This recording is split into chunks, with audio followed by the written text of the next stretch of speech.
Good morning, educators. We will begin our program in a few minutes. First, let us keep in mind the key reminders for this day's webinar. First, please be on time and be on board 10 minutes before the scheduled time. Second, choose a suitable place where you feel active. Third, use your headphones or earphones. Fourth, students who will participate in the session must be respectful in the comments section. Fifth, a certificate of participation or e-certificate will be given after each webinar. And lastly, this activity observes the Data Privacy Act of 2012. Any act against a person's rights, like video recording without due consent, is a violation of the law.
Good day, dear future educators, teachers, and distinguished delegates.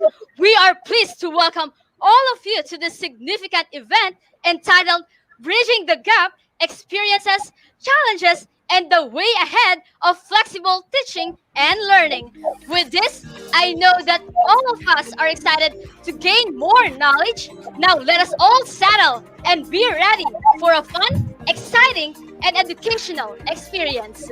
Yes, partner, with the advent of the global health pandemic, the roles and responsibilities of teachers are challenged in delivering quality education. As aspiring educators, we must possess flexibility and adaptability to be prepared in our future endeavors. So, guys, are you excited to learn? Sit back and relax, for we will surely have a meaningful experience ahead of us. Yes, I am Dorial Christine Z. Pizarra from Sacred Heart College Future Teachers Organization, And I am Rinalyn Carquitan from the College of Education Arts and Sciences de la Salipa Educator Circle. and we will be your hosts for today.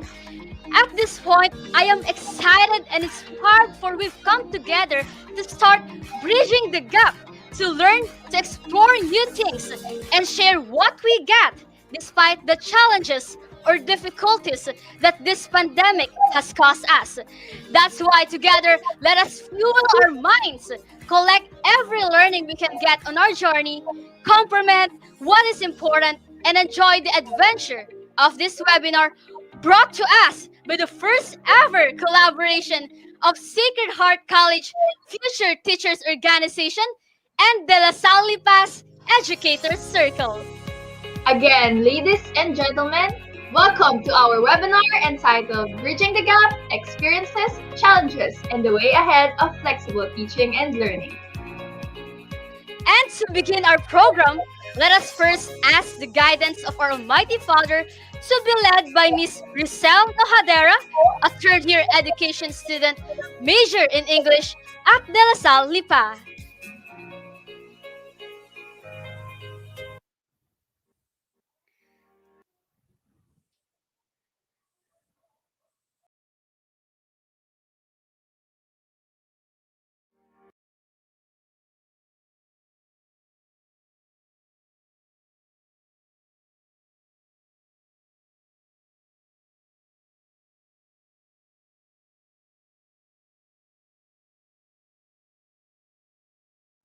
Let us all remember that we are in the most holy presence of God. In the name of the Father, and of the Son, and of the Holy Spirit. Amen. Lord, as we go into this activity, we place ourselves before you, for you are filled with the beauty and light and care deeply about us. In gratitude, we stand before you to once more ask for your blessings for this activity today. May you honor us with the presence of your divine spirit. May the goal set today be achieved through your approval. May you grant the wisdom so that we can learn from this activity. Help us to value and appreciate those we are gathered with. May your light enfold us. May your spirit guide us. May your grace abound in us. We ask this in the name of Jesus Christ our Lord. Amen. Our Lasallian prayer. I will continue, O my God, to do all my actions for the love of you. Saint John Baptist de La Salle, pray for us. Live Jesus in our hearts forever. In the name of the Father, and of the Son, and of the Holy Spirit. Amen. Thank you so much, Miss Nojadera, for that heartwarming prayer. Now, let us put our right hands on our left chest as we sing the national anthem.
And now, to formally welcome us in today's event, may we call in our gorgeous deans, Dr. Maria Lucila M. Barora and Dr. Ivy Gusek, for their words of welcome.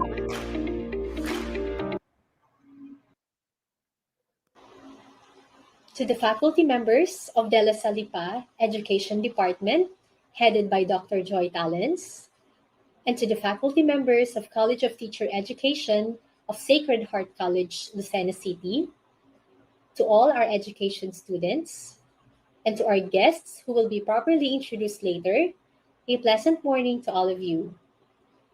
First, I would like to thank and congratulate the Education Department for yet another masterclass activity being conducted.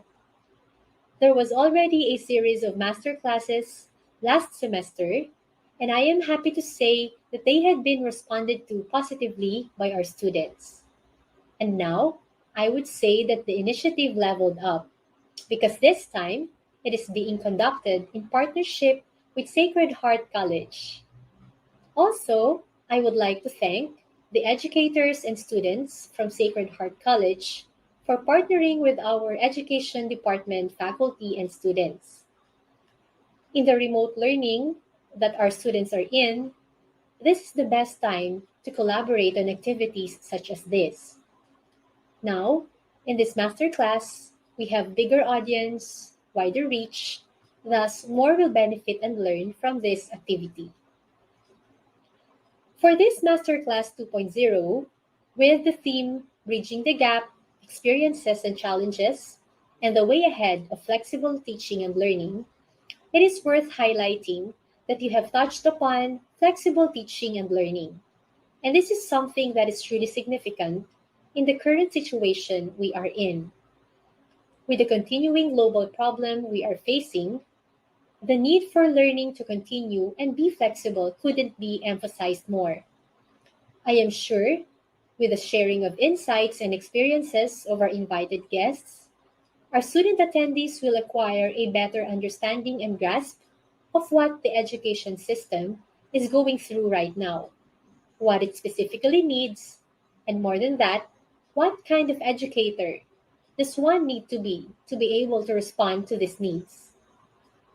So again, I'd like to express my commendations to the department for including this theme in the series. I am positive that this is going to be a fruitful learning experience for all the attendees. And with this, I wish everyone again a good morning. Thank you for having me and enjoy the rest of the activity.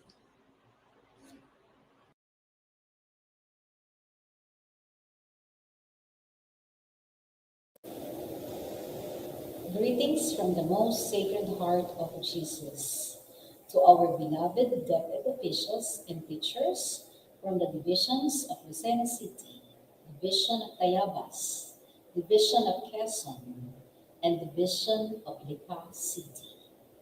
To our school administrators and pre-service educators from different teacher education institutions in the provinces of Quezon and Batangas. A pleasant morning to one and all.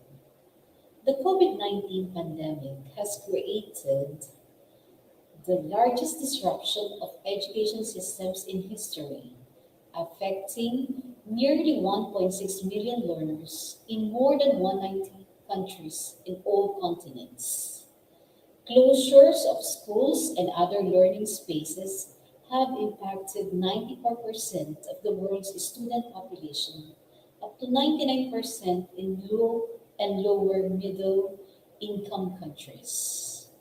In the Philippine setting, according to the United Nations Educational, Scientific, and Cultural Organization, as of March 17, 2021, some 171 learners in all levels of education have been affected due to school and institution closures.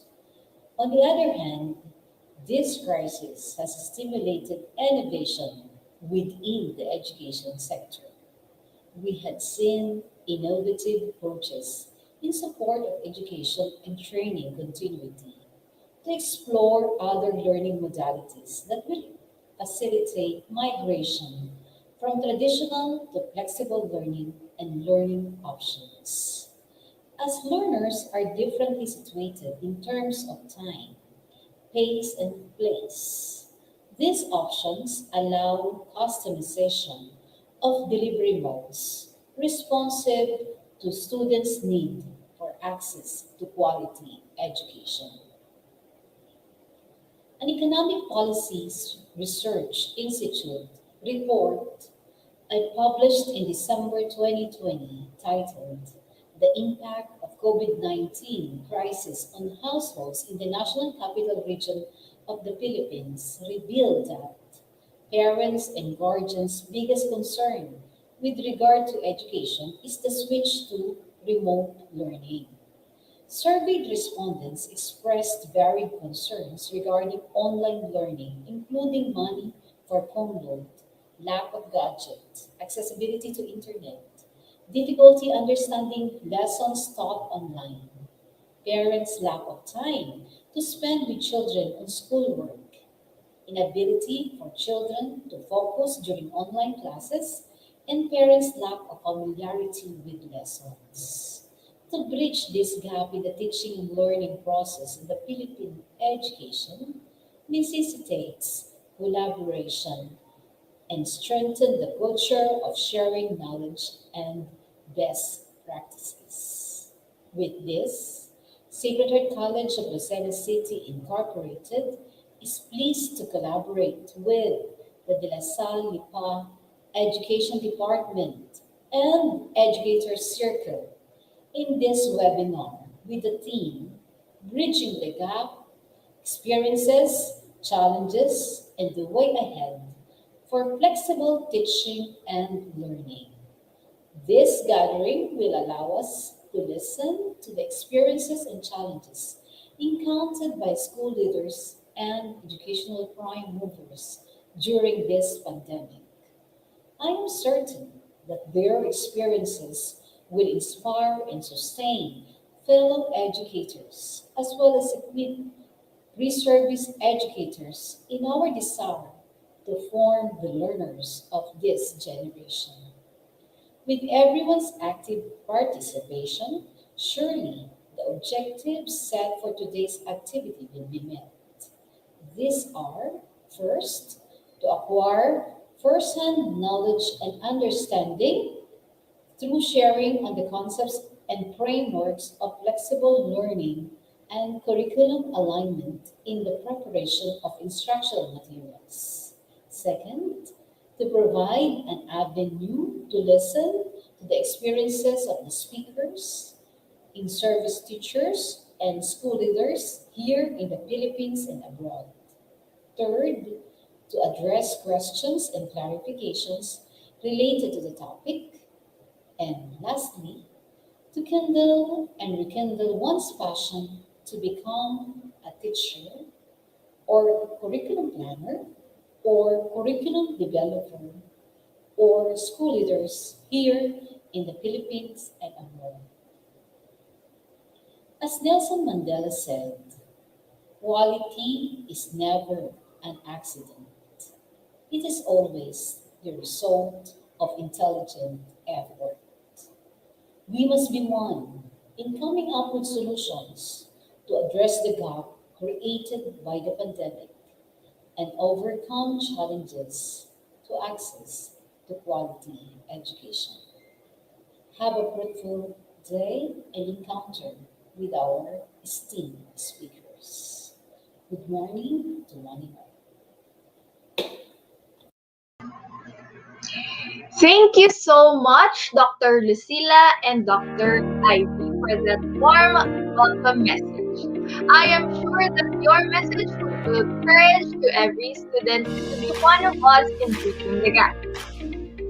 Wow, guys, we have 91 viewers from our Facebook Live and Wow. 77 viewers from our YouTube Live. Thank you so much.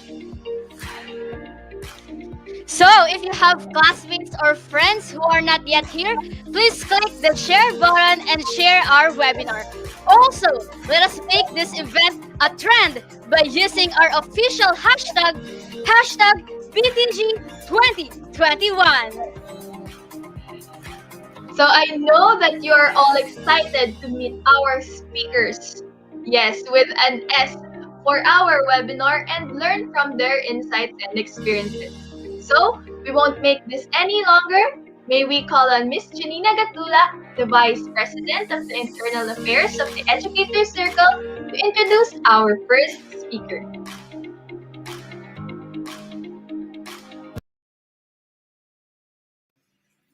Good day, educators. It is an honor for me to introduce to you our first speaker for today. She is the program chair of the Education Department at Dela Salipa and a national trainer of the Private Education Assistance Committee. She is also a home-based opportunities for mentoring every student commissioned writer of Rex Bookstore.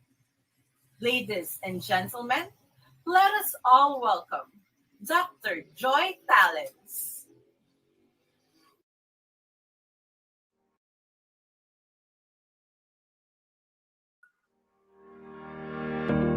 Good morning.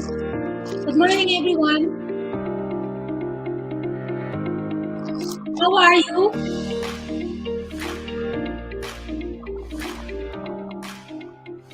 My sharing for today will focus on flexible learning modalities and module preparation. Okay, allow me to share with you my presentation. So I will focus on flexible learning modalities and module preparation. Okay, next slide, please. We understand that we experience global health pandemic since March 2020. And with this, we cannot do away but to offer quality education. That's why we focus on flexible learning. But the question is, what is flexible learning? Next slide, please. So flexible learning is a method of learning where students are given freedom in how, what, when, and where they learn. So take note, in flexible learning, we really have to offer quality education. And we need to answer these questions. How are we going to offer quality education despite the pandemic? And what are we going to offer? When and where? So we know that there were a lot of lockdowns last year. Even right now, we do not have face-to-face classes. So we also have the term mode of learning or modality, which refers to the way that content is delivered. So the basis for offering flexible learning depends so much on the use of technology. So this is where action research will come in. As teachers, as future teachers, we are trained to conduct action research. And we know the purpose of action research is to guide in coming up with a sound decision. Like for example, in offering quality education at the time of pandemic. So we need to conduct a survey. So, like for example, in what we had done, so a survey was conducted to ask whether our students have a strong internet connection, poor or weak internet connection. So this means that flexible learning in the Philippine setting depends so much on our internet connectivity. If, based on the survey conducted by school leaders and teachers, resulted to strong internet connection, so the modality for offering quality education is through online.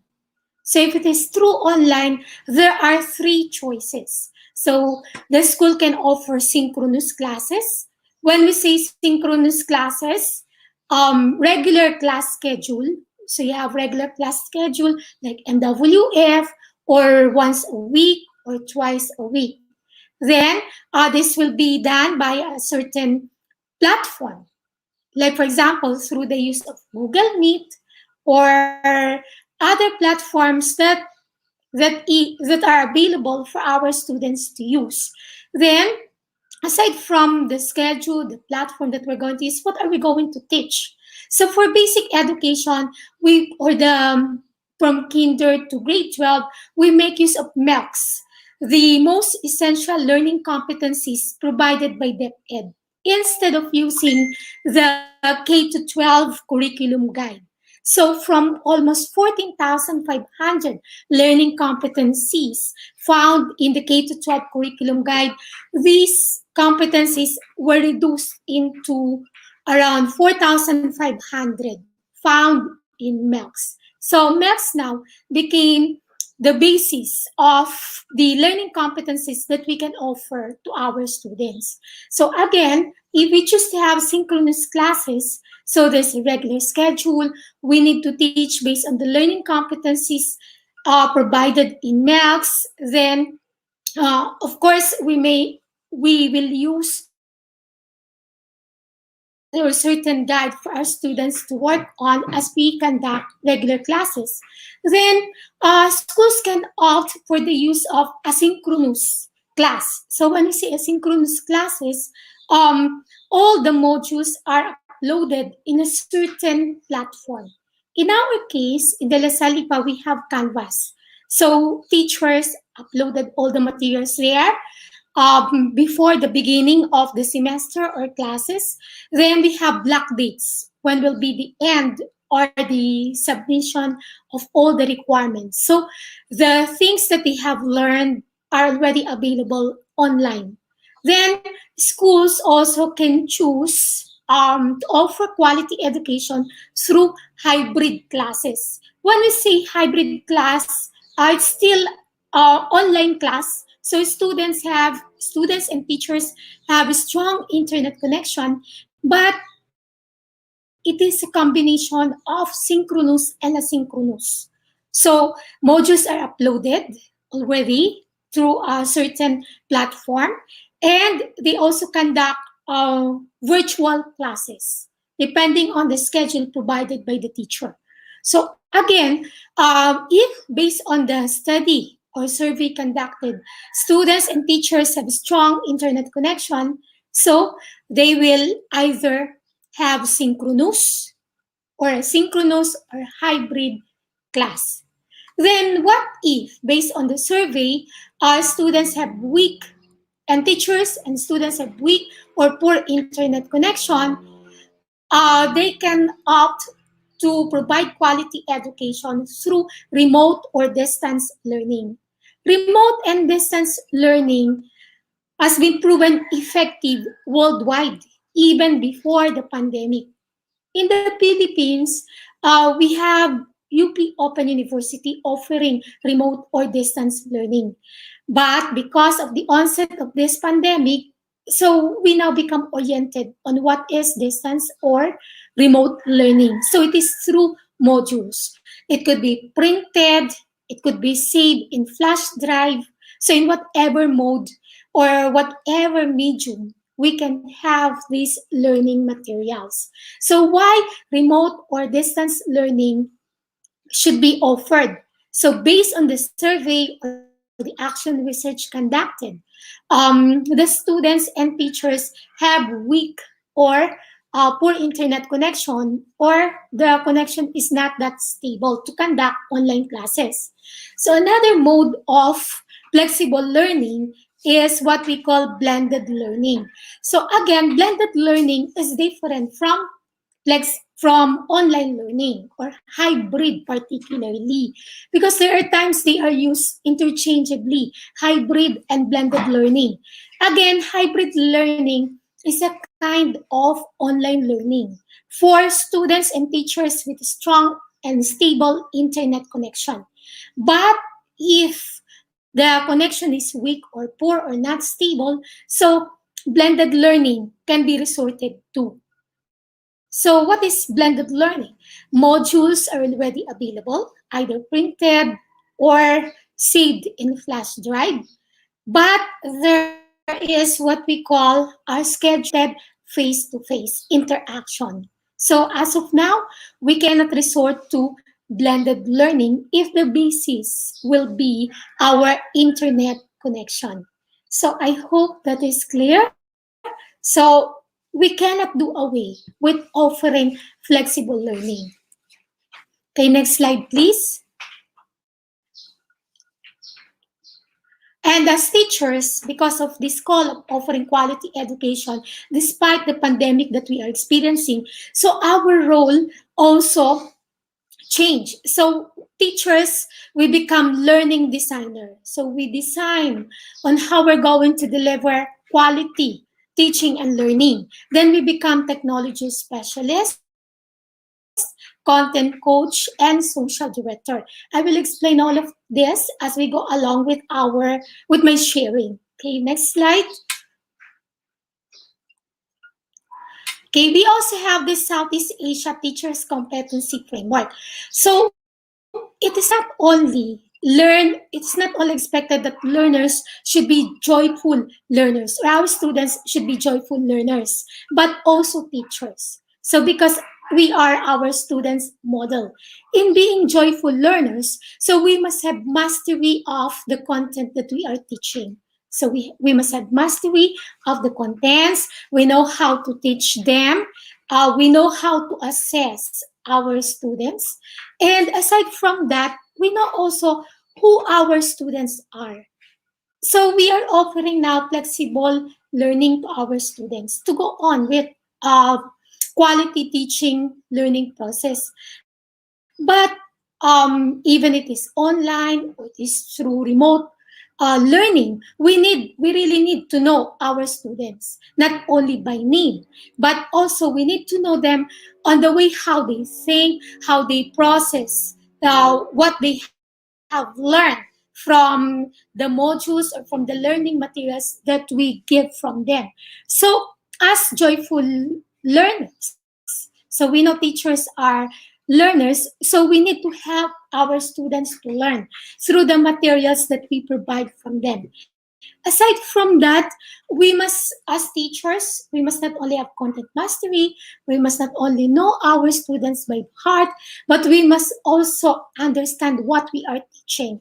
How can we teach our students in remote learning or in online learning if we cannot make the contents easier for our students to understand?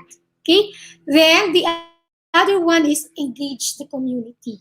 So later on in the experiences of our school leaders and teachers, we can really say that uh, there's a call for teachers to engage the community. Okay, next slide, please.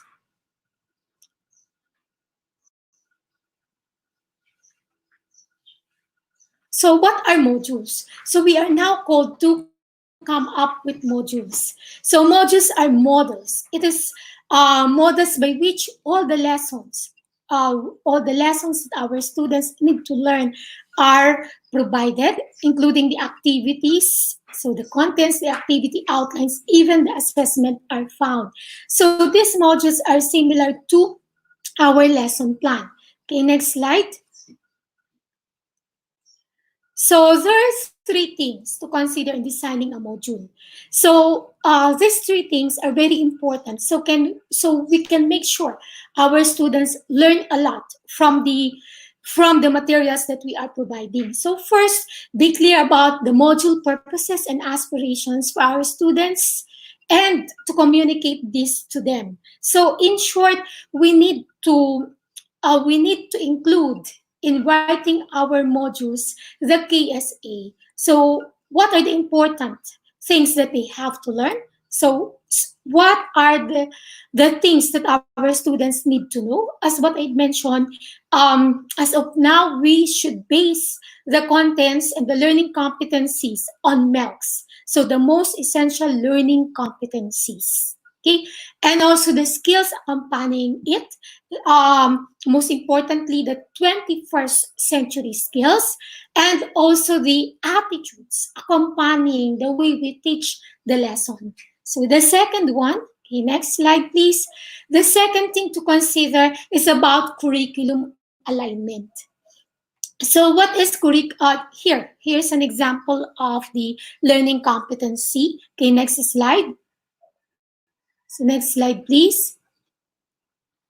So we need to use SMART again for the second one is make sure the module is constructively aligned.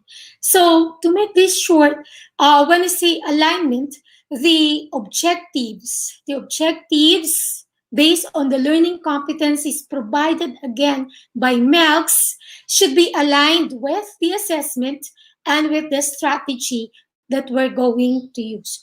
So the objectives based on the learning competencies should be aligned, that should be congruent with the assessment. So the one that you're going to test or assess through formative assessment or summative assessment should be based on the objectives.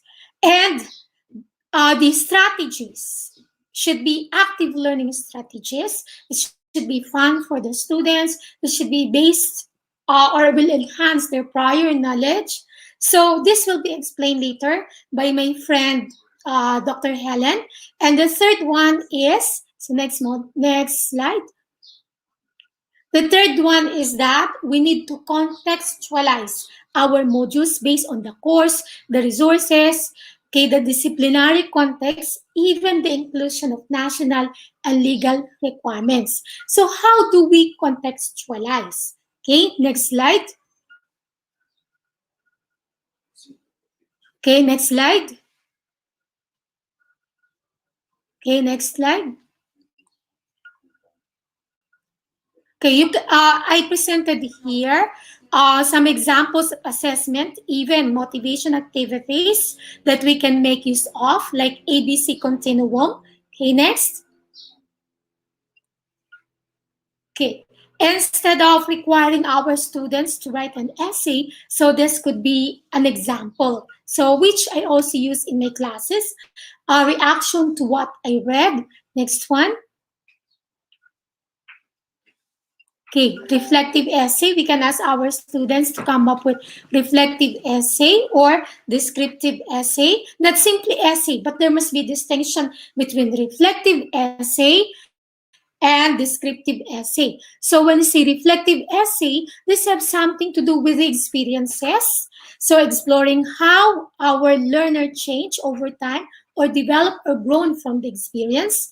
But when we say descriptive essay, so it describes something, an object or an event. Okay, next one. So how do we contextualize?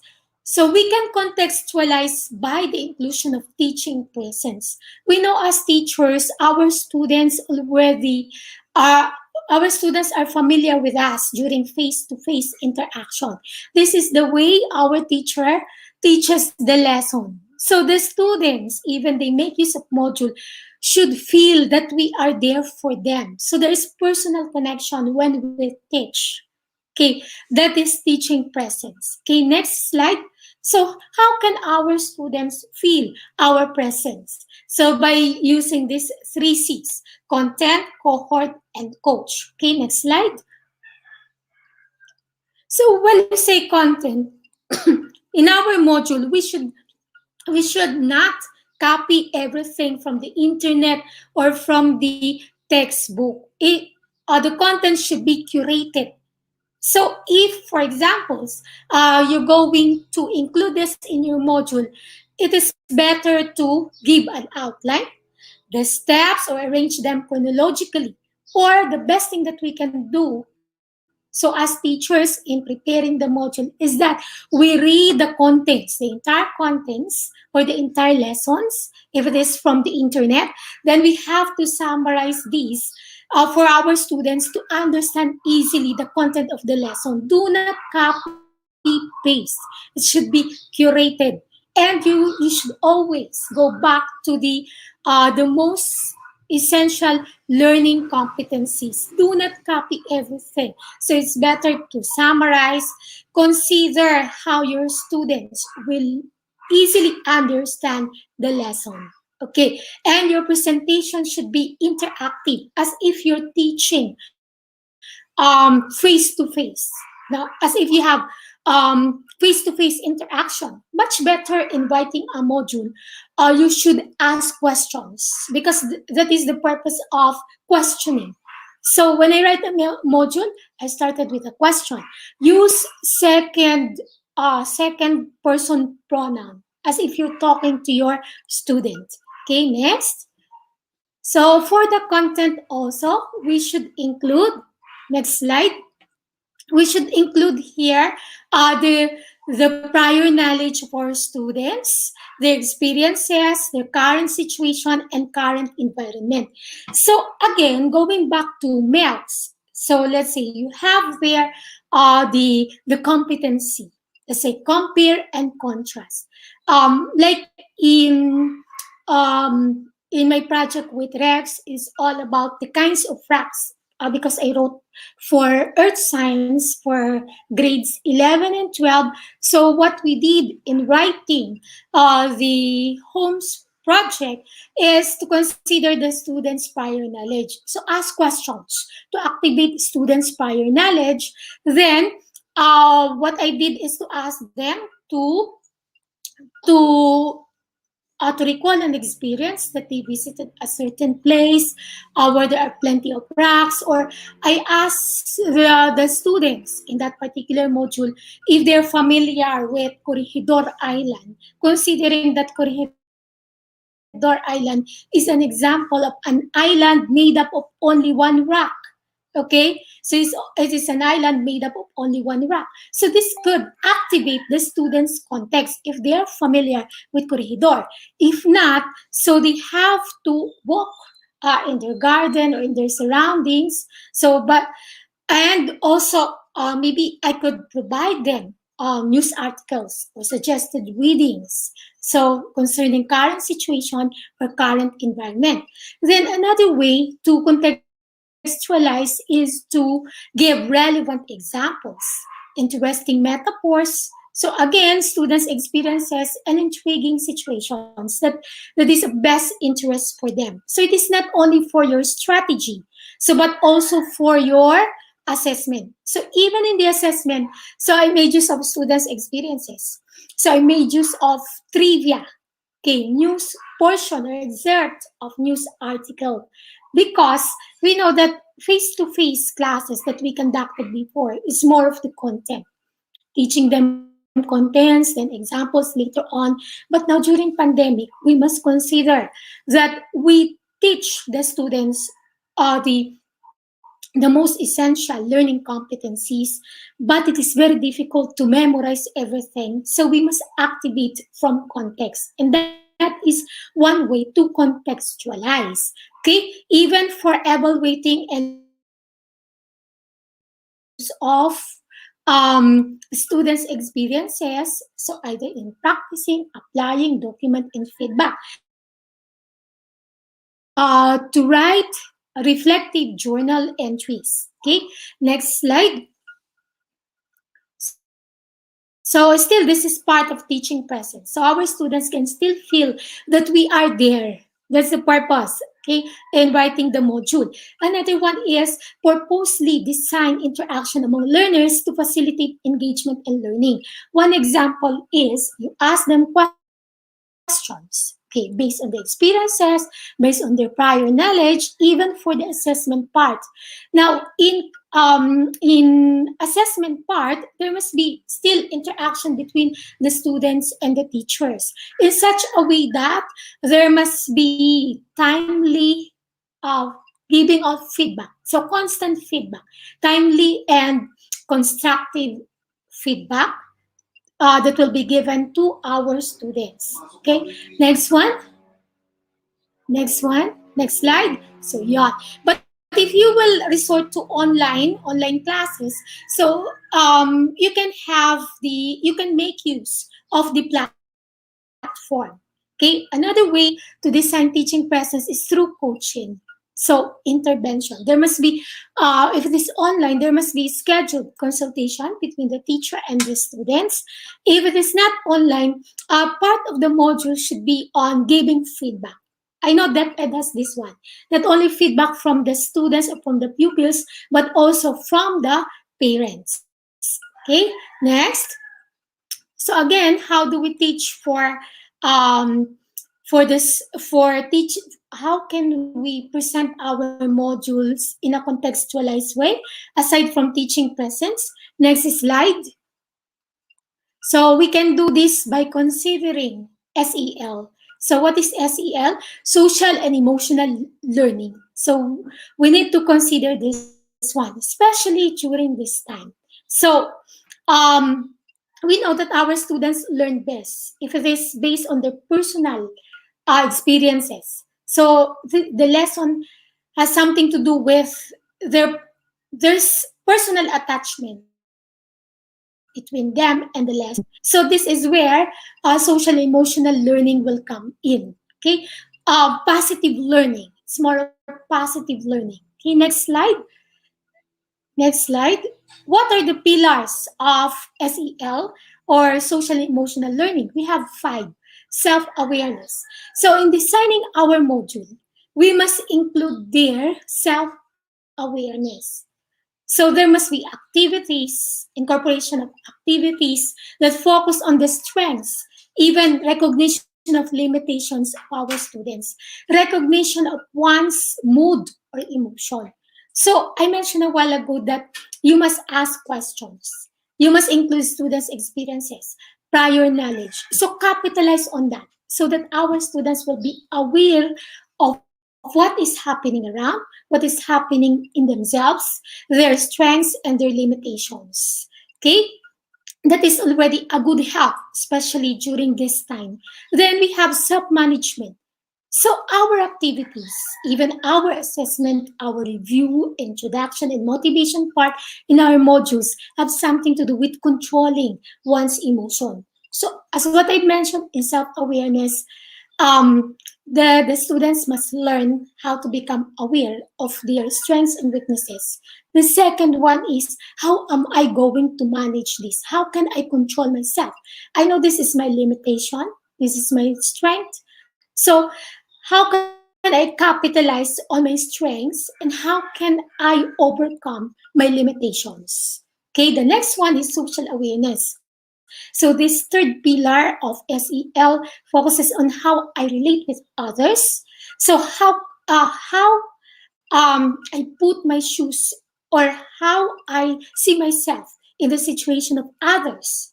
Okay, so recognizing also the emotions of others. So how will I react if I am in their situation? So how I empathize. So empathy is very important at this moment. Okay, so they should be included in our modules, whether you teach math, you teach science, these things should be included. The next one, relationship skills. So how do we relate others? So especially at this point, we know that there are some students who find it very difficult to work on their modules, whether online or printed, because of the social interaction. But how, as teachers, how can we make our modules interactive so we can strengthen this skill, relationship skills? So again, for the assessment, there must be feedback given by the teacher. There must always be constant communication between the teacher and the student. The next one is responsible decision making. So that's why in our performance task, we follow GRASS, GRASPS. So as problem solvers, as future citizens, as future leaders of the country. So we include that in the construction of our performance task, even in the reflective part of our lesson. So how to resolve problems. Real life situations should be included. What are our reflections? How do we come up with this kind of judgment?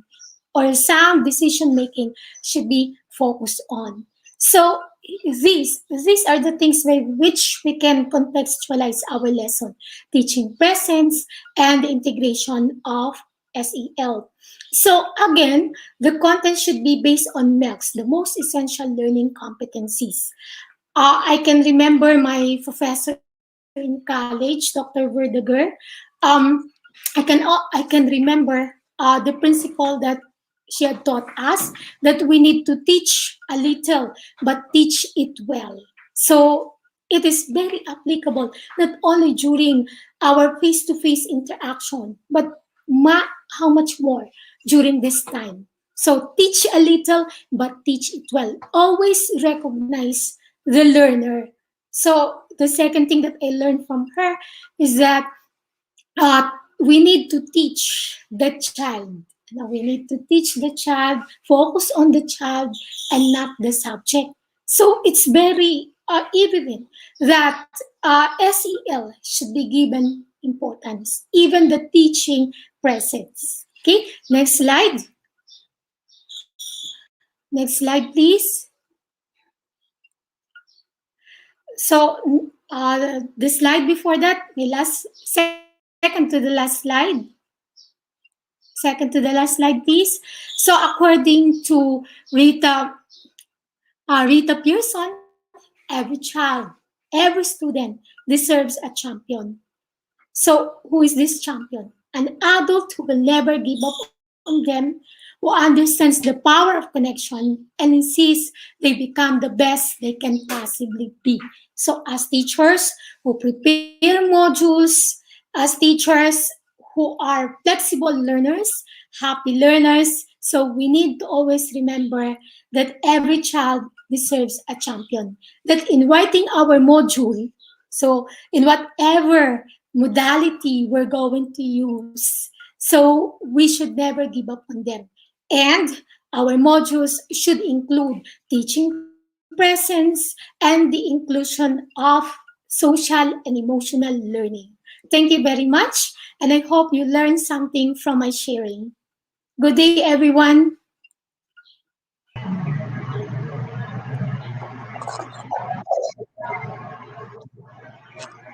And engaging discussion.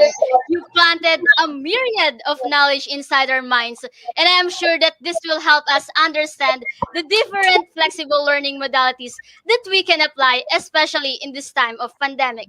We really need to be contextualized by the inclusion of teaching presence and integration of SEL, social emotional learning. And I'm very sure po that your students are very lucky to have you po.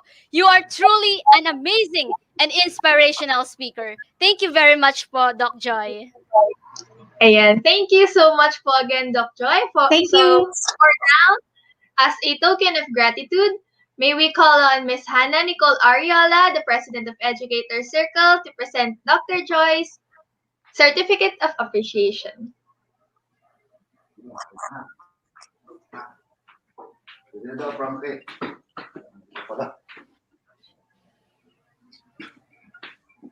Together with Sacred Heart College and Dalla Salipa, this certificate of appreciation is hereby given to Dr. Joy Talents for sharing her time and effort as the guest speaker during the Della Salipa Educator Circle and Sacred Heart College Future Teachers Organization webinar entitled Bridging the Gap: Experiences, Challenges, and the Way Ahead of Flexible Teaching and Learning, on the topic Flexible Learning Modalities and Module Preparation, given the 17th day of April 2021 via YouTube and Facebook Live.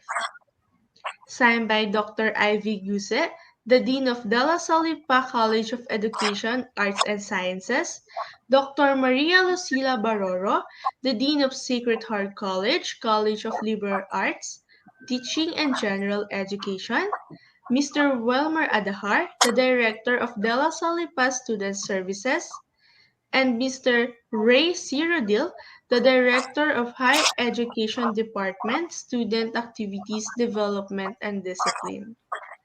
Again, Dr. Joy Talents, thank you very much. Thank you so much po ulit, Thank, Dr. Joy. thank you so much Thank po, you. Dr. Joy. Okay, thank you also, Miss Hannah. Now, prepare yourselves as we dive in to our next destination where we will be learning about curriculum alignment in preparing modules from our second speaker. That's why, without further ado, may we call on Miss Vanessa Mercado, the Vice President for Marilac Grantee of Future Teachers Organization, to introduce our second amazing speaker.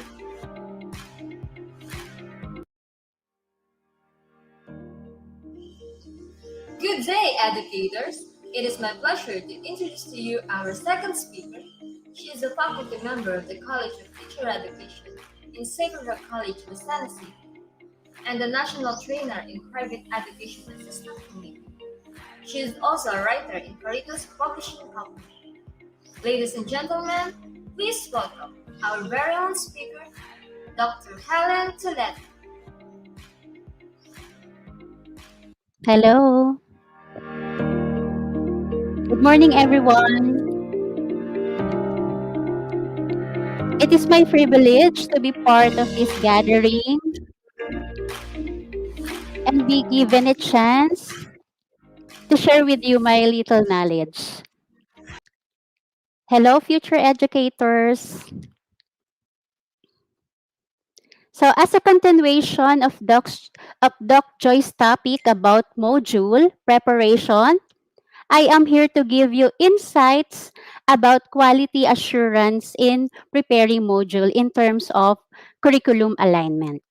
But before I start, let me share with you this comic strip. Next slide, please. Okay, so it is a classroom scenario wherein the student is saying something and I am distracted with the second statement. It goes like this. So if I make school have subject like hair and makeup that are useful instead of pointless like history and boring, with more fun and social events to improve everyone's self-esteem, the world can be perfect. It just takes a ruler who can make the hard choices like me. Next slide. So upon reading this, I came to realize these questions.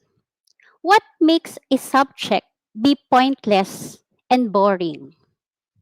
And what kind of ruler is needed in order to consider that the world is perfect? Next slide, please. It seems that the student is not satisfied. That is why she is suggesting how a curriculum should be like. This is the reason why designing modules and other learning materials must be given proper attention and ample time for preparation. And most importantly, teachers must know how to articulate the curriculum. Next slide. In the articulation of the curriculum, so we have to know more about alignment. And Webb defines curricular alignment as the degree to which expectations like the standards, the learning activities, and assessments are in agreement, in coordinated, and serve in conjunction with one another to guide the system towards student learning what they are expected to know and do. Next slide. Why is it necessary to align curriculum? One is to provide a clear understanding of the standards at each grade level and subject area. With this, teachers are able to know the learning progression. Ang bata ba, pag tumungtong ng grade 8, halimbawa from grade 7, so taglay ba nung bata ang mga skills, ang mga competencies na kailangan niya para to entertain yung kasunod na standards na ibibigay ng ating grade next grade level, just like grade 8. So, it we are being reminded of the learning progression of our students, and if we can monitor if the learning goes sufficiently. Secondly, to assure instruction, each grade level and subject area is on target. So, wala yung redundancy. Tinuro na ng grade 7 and then going to next level, ito pa rin. So, wala na yung sinasabi nating progress, learning progress of students kasi nga, andun lang sila sa isang standards at hindi na nila namimit. So, they are going to another level and yet, yung standard na dapat andun sa before that level ay nagkaroon ng gap. So, with our alignment, okay, we can surely monitor the progression, the standards being on target. So, it means nothing is left behind. So, we are, as teachers, are able to give priority on the content and standards that the students must acquire. And lastly, to assure all students have equitable education based on high standards. Okay? Alam ko, malungkot tayo no, regarding the results of mga national examinations natin. So, kailangan nating mag-provide something to give solution to that problem. And this alignment will surely help us to be, sabi nga, in our low-rated national international exams, so tataas ang ating level of examinations. Okay. So next slide, please. So when we talk about alignment, okay, Biggs has his great contribution on this. He called it constructive alignment, and he defines it as a coherence, ugnayan, between assessment, teaching strategies, and the intended learning outcomes in an educational program. So the basic premise of constructive alignment is that the curriculum is designed so that the learning activities, so yung mga gagawin yung mga techniques, mga gawain ng bata, and assessment tasks, so how are you going to measure those learning objectives, are aligned and supported to attain the goals of the intended course. Next slide. As you can see in this figure, okay, the model requires alignment between the three areas of curriculum, namely the learning outcomes, or what we call the learning objectives, the learning competencies, and then what the student does in order to learn, or the instructional strategies, and lastly, how the student assess. Okay, next slide. So we can find learning outcomes or competencies in the curriculum. And it is basically prescribed by the Department of Education. So whether we are in public or in public school, okay, so this is our Bible, the curriculum guide. So together with the vision, mission of your school and other considerations, it is the task of the teachers to be familiarized with all this. Okay? Next, the assessment. Wait lang, Hana. It is, sabi natin, it is more than grading. It is about measuring the progress of our student. And finally, when we talk about the instructional strategies, we have to look on what the teacher does and what the students do, which aim in meeting assessment. So,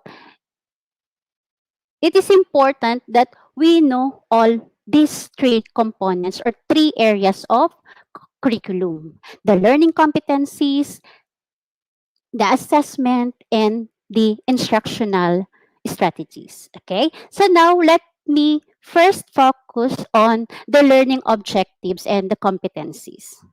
As we all know, learning objectives describes what student will be expected to learn by the end of the course or by the end of the school year. So we have to analyze the learning objectives to be demonstrated by the learner. 'Di ba? Nung tayo as teacher tinuruan, so laging ito yung inuuna. Ano? So dapat we teachers and also the future educators should be familiarized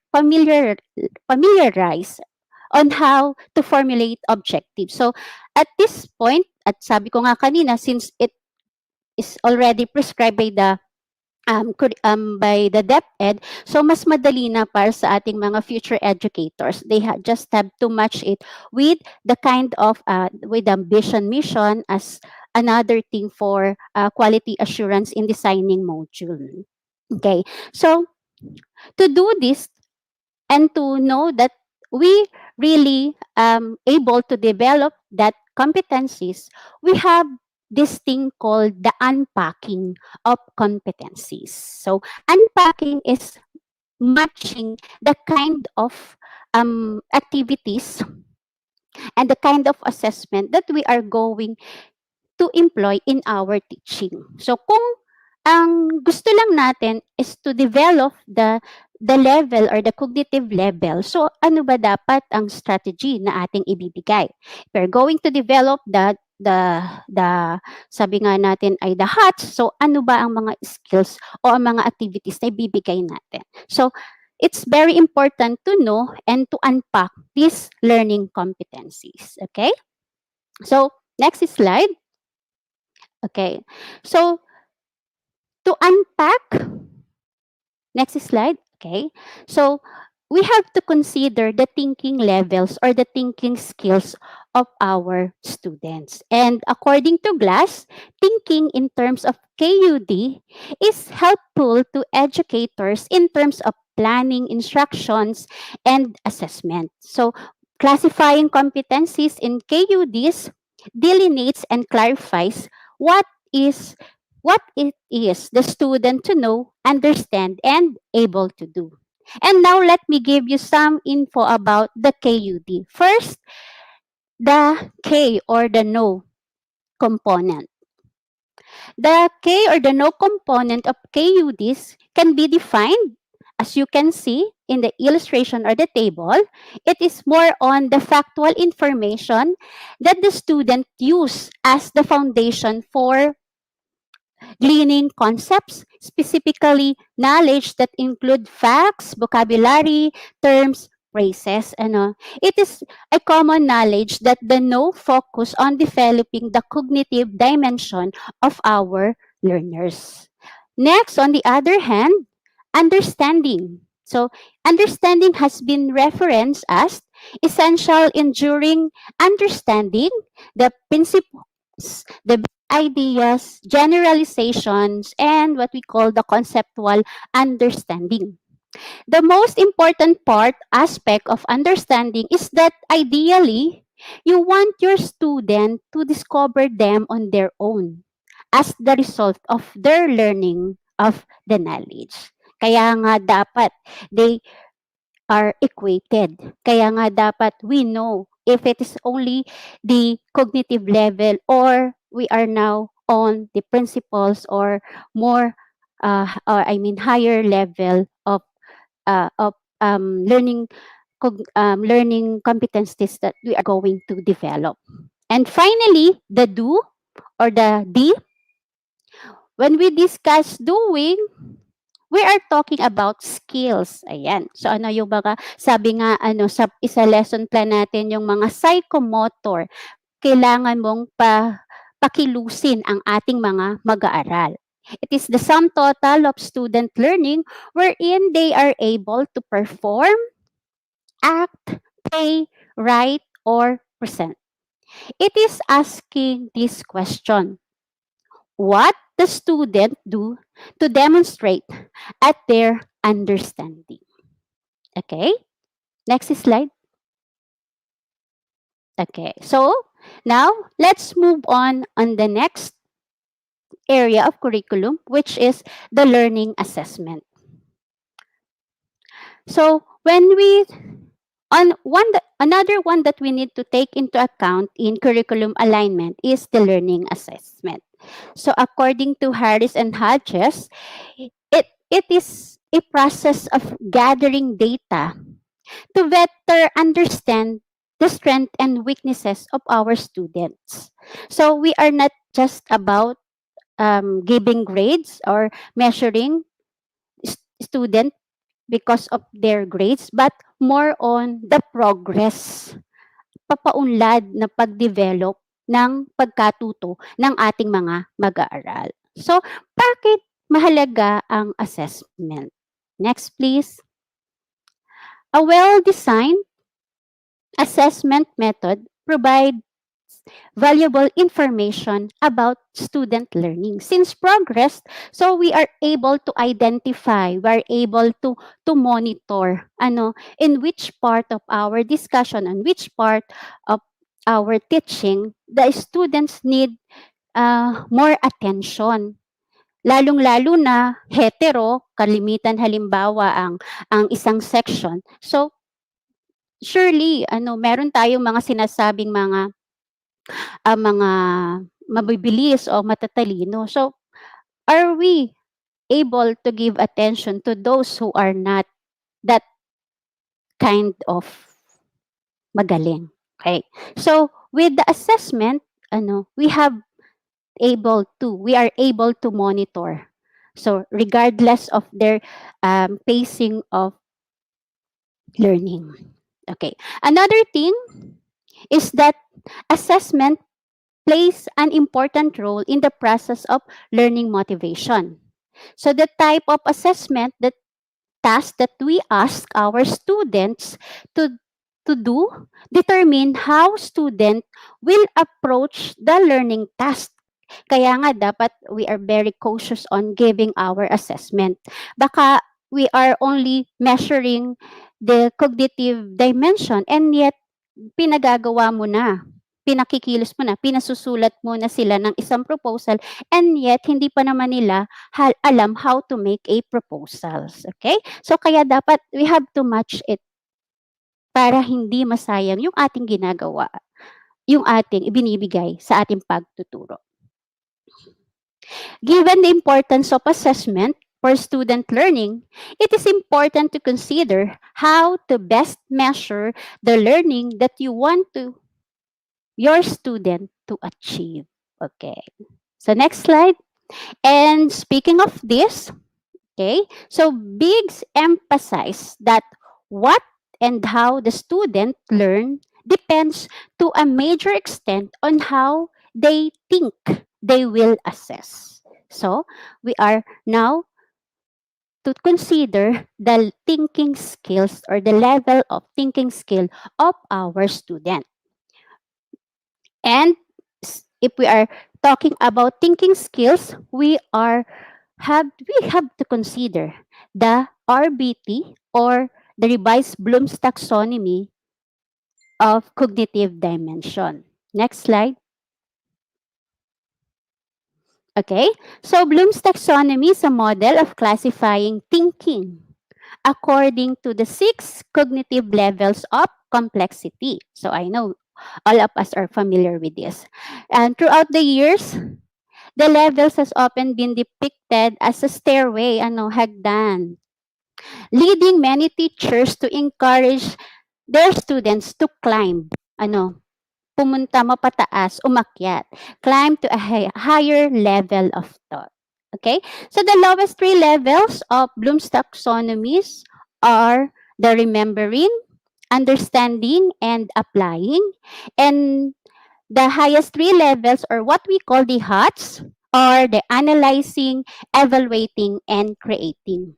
Okay. So when we talk about remembering, we are focusing on recalling information. So we use behavioral terms like describe, recognize, to identify, and others. Okay, so when we talk about understanding, it is more on explaining ideas or concepts. Okay, so the this descriptive or the behavioral term will be in to summarize, to classify, to explain, and other similar things. Okay. Then for applying, it is using information in another familiar situations. So it's like implementing, deconstructing, interrogating, or finding. And for analyzing, we have the breaking of informations into parts to explore understanding and relationships. While evaluating, focus on justifying decision or the course of actions. Okay, so it is more on checking, hypothesizing, experimenting, or judging. And finally, the highest level, which is creating, it is generating new concepts, new products, ano, or ways of viewing things. Okay, so the student must design, construct, write, plan, research, invent. Okay, so that's the characteristic of each level. Next slide.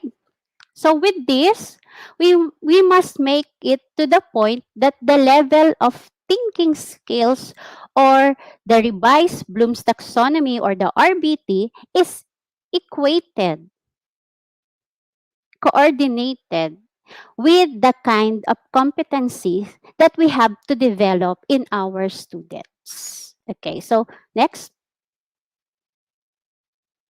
Okay, next. Ayan. Ayan. So, ito yung sample, ano. First slide, next, previous slide muna, Miss Hannah. So, if you identify that the learning competencies under no, so, the kind of RBT level will be remembering and understanding. Next slide. If you identify or classify the competency into understand or you, so, there are three kinds of RBT that you are going to emphasis, or that you are going to consider. The learning competency could be applying, analyzing, or evaluating. And then next slide, Miss Hannah. And for you, or for D, doing. Next slide. Okay, so commonly it is creating. That's the doing part. Okay.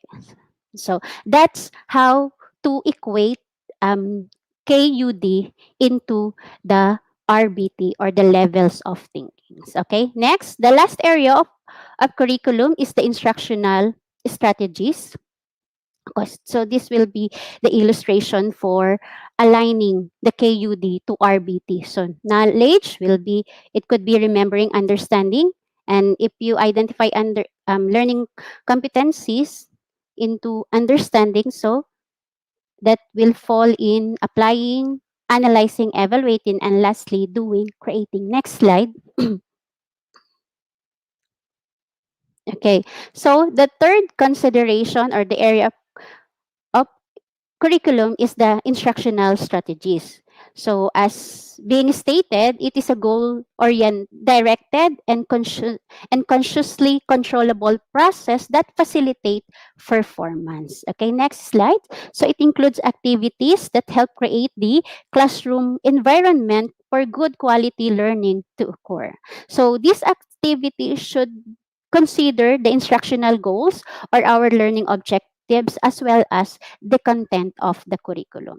Next slide. So there are researches, okay, which focus on how the children learn, and it is first done by the the National Center for Teaching Mathematics, and they have found out that the way students learn the content plays a vital role. That's why they suggested the five process standards that should permeate everyday lessons and determine the activities to be chosen for each lesson. And these are the following. So one is the representation. So the lowest part, activities that requires remembering facts. For example, using graphic organizers, yung mga semantic web and the like.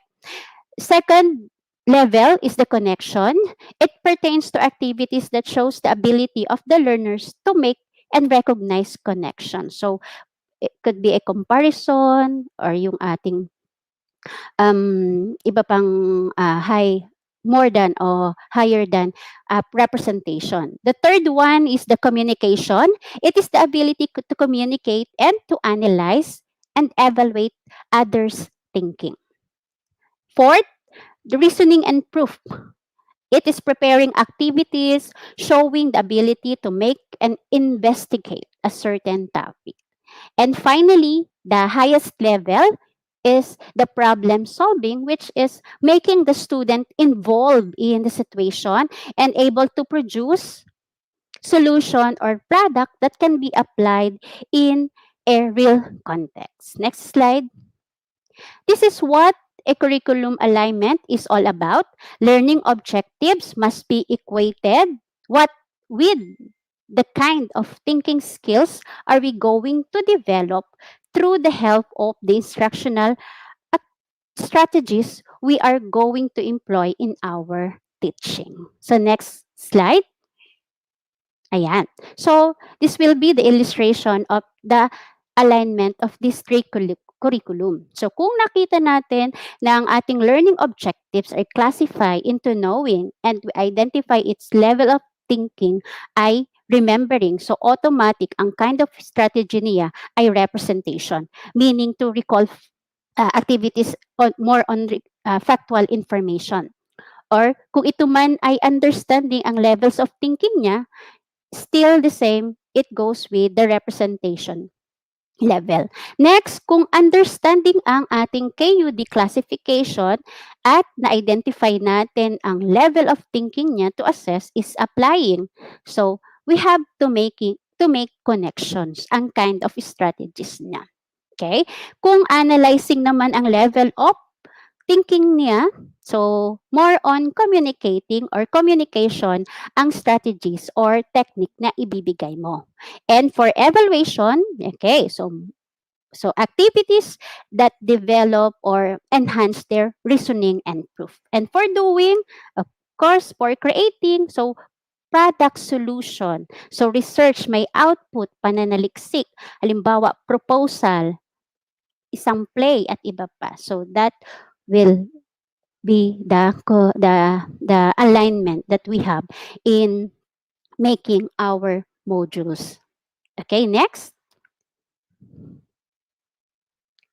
This is how we articulate our curriculum in designing module. Halimbawa ito sa isang subject natin sa Filipino, okay, sa komunikasyon. So kung ang learning competency mo ay tungkol sa nakapagbibigay ka lang, okay, o may kinalaman sa definition. So ang ilalagay mong level of KUD ay knowing. So, ang kanyang RBT level, kung knowing, so more on understanding. At kung ito ay more on understanding, so ang dapat na isipin nating strategy is more on representation. And then, so if we follow and we know how to articulate these areas of curriculum, so we are able to design an aligned module.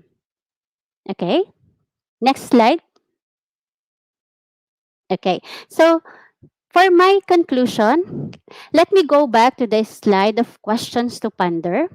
These are some of the points that you will encounter in your day-to-day attempt in perfecting your craft as an educator. Next slide.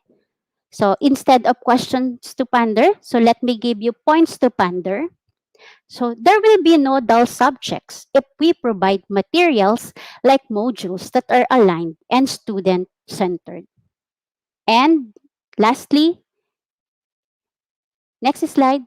In the world of teaching, teacher as a ruler must know the alignment process in order to ensure that there will be no gaps that hinder student learning. That's all. Thank you. Ayan, so thank you so much po, Dr. Helen, for that very meaningful lecture about curriculum alignment in preparing modules, emphasizing the essence of the alignment of modules to curriculum, specifically to the learning objectives or competencies, learning assessments, and the instructional strategies. Yes, I truly agree on that, partner. It is necessary to align curriculum and know the importance of the areas of this curriculum, the learning objectives, the assessment, and instructional strategies. Thank you so much, Doc Helen. So at this moment, we are very thankful for this wonderful opportunity that we grab new learnings coming from an amazing speaker, Dr. Helen. Thank you so much po. And Welcome. now we shall proceed to the awarding of the certificate. May we call on Miss Maria Frances E. Reyes, the president of the Future Teachers Organization, to present Dr. Helen's certificate of appreciation.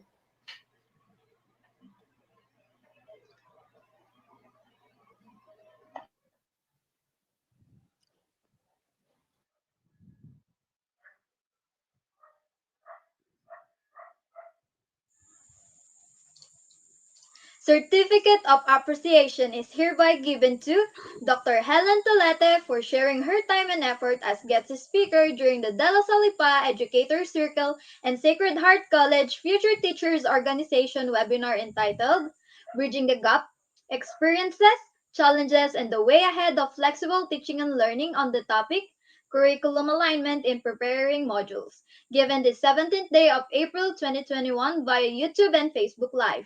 Signed by the Dean of De La Salipa College of Education, Arts, and Sciences, Dr. Ivy Guse, Dean of Sacred Heart College, College of Liberal Arts, Teaching and General Education, Dr. Maria Lucila M. Baroro, Director of De La Salipa Student Services, Mr. Wilmar Adahar, and Director of Higher Education Department, Student Activities, Development, and Discipline, Mr. Ray C. Rodil. Ayan, so thank you so much po Thank you ulit. so Thank you much. so Thank much you so po, much Dr. po. Helen, our very own Dr. Helen Thank Tolete. Okay, now educators, I know that you're all excited to learn more after hearing from Dr. Talents and Dr. Talete. I hope that your excitement for this webinar is still up, for we still have many amazing speakers for all of you. Now, may we call on Miss Junlin La Rosa, the Social Studies representative of Educator Circle, to introduce our third speaker.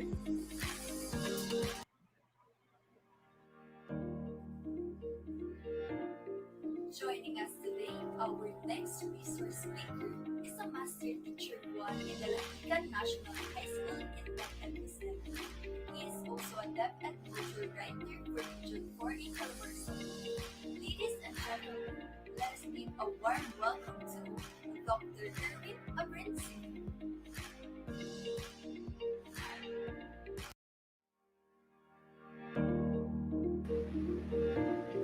Hi, good morning, everyone. So, thank you for giving me an opportunity to discuss with you my experiences and challenges in writing module for Calabarzon. So, let me present my slide.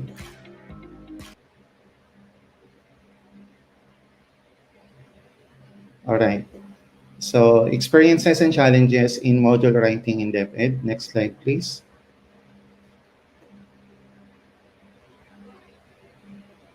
All right.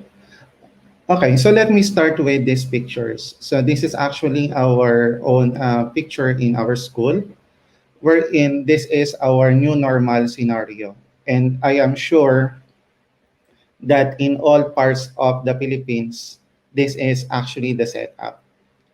Every 2 weeks, we give our learning kits. included in the learning kits are activity sheets and modules. And some of them return with answers, some without any answers, and some do not return at all. Well, in DepEd, where most of the schools implemented printed module is actually the heart and soul of the program. So without module, without these books that we give to our students, it will be difficult for them to learn in their respective homes. So let us move on to the next slide. Okay, so let's talk about my personal experiences. So disclaimer, this is about my personal experience during the writing under division level, regional level, as well as in the national level. Because in writing modules, you have different levels. You still have the school level, division level, regional level, and then the national level. Wherein in the national level, the one discussing everything is the DepEd Central. If it is regional level, it is the Calabarzon, in our case, Region 4A. Then if it is division level, it is under division of Lucena City. And then for the school level, if in case that there is a school level, is for Lucena Dalinga National High School. In our case in DepEd, the one that we are using is the one made in the Calabarzon level, in the regional level. There are also cases wherein if the if there's no available module in the regional level, then therefore there will be a division level. No, it is departmentalized, meaning to say na that there's only one module that will be used by the division. So the division is the one managing all the public school as well as the private school. But in our case, the module that we are using is under the regional level. If in case that there is no division level as well as there's no regional level module, then the school will initiate localized module wherein the teacher, the one teaching the subject, will be the one to make the module. So let us start. Let us move on to the next slide. All right. Okay. So the first one that I would like to share with you is that module writing in DepEd is not a one-man team. So unlike in other school wherein if you are the writer, you'll be the one to do it. No, you'll be the one to write everything. You'll do the format, you'll do the illustration, you'll do the editing, and a lot more. And then at the end of it, you'll produce your own module. But in the case of DepEd, it is not. So there are different members of the committee wherein they will be the one to make the module. Of course, you have there the writers. So the writers are the ones providing all the content and everything. But there is what we call as different committees like content evaluators, language evaluators, layout artists, illustrators, LR evaluators, and there is this management team. And then, in doing so, the one that is managing the team is actually the content evaluators. So the content evaluators will talk to the writers, and then after talking to the writers, the content evaluators will evaluate the content and the format, and then it will be also evaluated by a language evaluators or editors. When we speak of language editors, so it's like a grammarian in other case, no, in other school. Then layout artist. So the writer will communicate with the layout artist about the format of the module in DepEd. Then, since we are following laws when it comes with plagiarism and copyright, so we have also illustrators. So the illustrators are the ones providing illustration to the content of the writer. So layout artists, and illustrators will work together so that they can produce the module. And then after that, it will be evaluated nga by the content evaluators. And then language evaluators. Then another one that is evaluating the module is the LR evaluator. When we speak of LR, this is Learning Resource Evaluator. In Depth Ed, we have this LRMS, Learning Resource Management System, wherein they are the ones managing every learning resources of Depth Ed.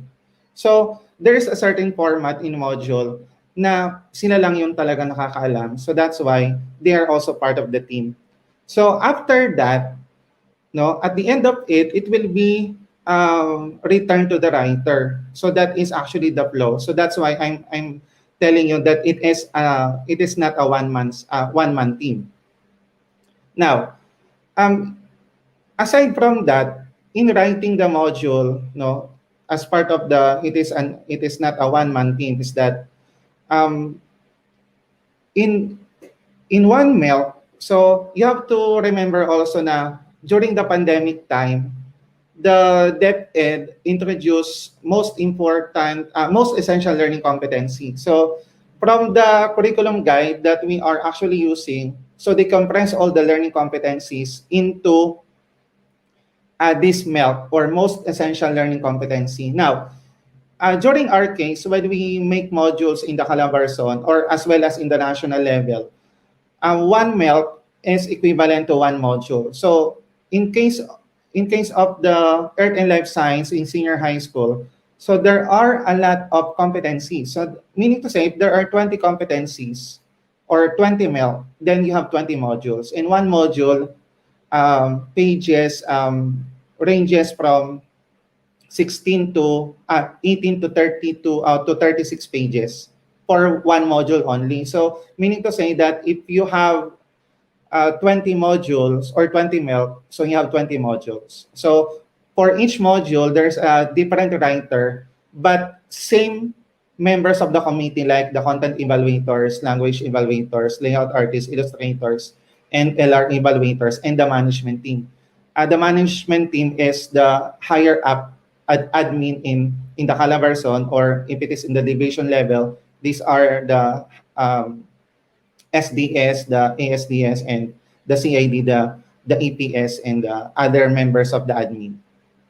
Now, if it is school-based, as I've said a while ago, you will be the writer, you'll be the one to do the content evaluation, and then you'll do the layout also. But it will be validated, no? It will be validated by the LR or the learning resource. So in every division, there is this LR nga. Now, one thing that has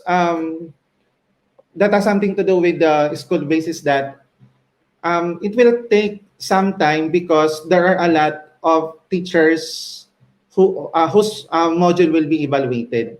So since there's only one LRMDS or LRMS, there are only few members. So there are time slot wherein you have to evaluate your module. Unlike in the Calabarzon, wherein there's only one committee, let's say in one subject, there's one set of committee. In our case, in the Earth and Life Science, we have one set of committee, so kami lang yung magkakausap lagi. Now, in case of national naman, it is a different thing. So in case of national, I wrote there one module for Gen Bio 1. So one milk is equivalent to one module. So there are, I think, 20 modules. So we have 20 writers. So in case of national, the only thing that we did is the content. Then as until this time, since we are still in the time of validation, no, and evaluation, hindi ko pa nakikita actually yung actual module. I only submitted the content, some formatting, some illustration, but the final module is not yet around. So though it is scheduled this month, no, so sooner or later I'll be able to see the actual module for the national, because there will be field validation. Unlike in the Calabarzon during that time, the validation is only content validation and pace validation. For the national level, which is the module that we are actually doing, is supplemental module, this is a top up for the actual module that they are using. So there will be field validation and field testing wherein we have selected 10 students or at least one section in this in the division of Lucena who will be using the module, and then it will be evaluated by a different committee. You have there the regional education program supervisor in senior high. Then you have the supervisor for the division of Lucena for the senior high. Then you have the education program supervisor in science, principal, another master teacher, and as well as the teacher handling the subject. In my case, in our school, we do not have the STEM strand, so that's why the field validation will be done in another school. But if in case that there is um, STEM strand in our school, then it will be validated in our school. Okay, so next slide, please. All right. So everything is done online. Okay. So just imagine after, during the pandemic, you are taking care of your health. You are very anxious about what is happening around you. And then you have here, you will be selected as a writer or as a member of the committee. Then everything will be done online. Those things that we don't actually do or we seldomly use prior to the pandemic, now we are used to it, like the Google Meet, the Google Classroom, Microsoft Teams, and so on. And well, admittedly, most of us do not use these things before the pandemic. So that's why it is a big adjustment for us to talk to each other online. Unlike before now, whenever we write module, whenever we do seminars and workshops, we do this via face-to-face encounter, which is a big adjustment in case during the onset of the pandemic wherein we have to do it online, di ba? It is quite difficult to talk to somebody um, lalo na if they are actually not opening the camera due to internet connection because the when you open the cam it will take more of your data. And in our case, since we are talking about Calabarzon, we're talking about national. So there are a lot of participants coming from the different um, part of the Calabarzon. Some of them may be without any signal, or in case of the national naman, from Batanes up to Tawi-Tawi. So because in checking of the attendance, no, so each representative will be called, and then they will say their name as well as their own location. Somebody will say, in my case, I will just say Erwin Abrancillo from DepEd Lucena, Lucena City. In other cases, they will say this name, and then from Surigao, this name from Batanes, this they will say this name, and then they came from Davao, and then different signals. So that's why it is a big adjustment for all of us. Then next slide po. Another thing that is really important is that we should always ask questions, and these are actually the things that we've done during the module writing. No, you have to disregard your designation if you are an MT, if you are T3, if you are a supervisor, you are an SDS, or whatever positions you're holding, or even your educational qualifications, like if you are a doctor, if you are a graduate of masteral, or whatever educational qualifications that you have to forget all these things, because this will serve as burden, because there is a pride, no? Let's say it is difficult to ask questions if you will think of your status, no? If you're thinking about your position, if you're thinking about the kind of school where you graduated from, let's say you came from this private school, and then you will ask questions to another person, knowing na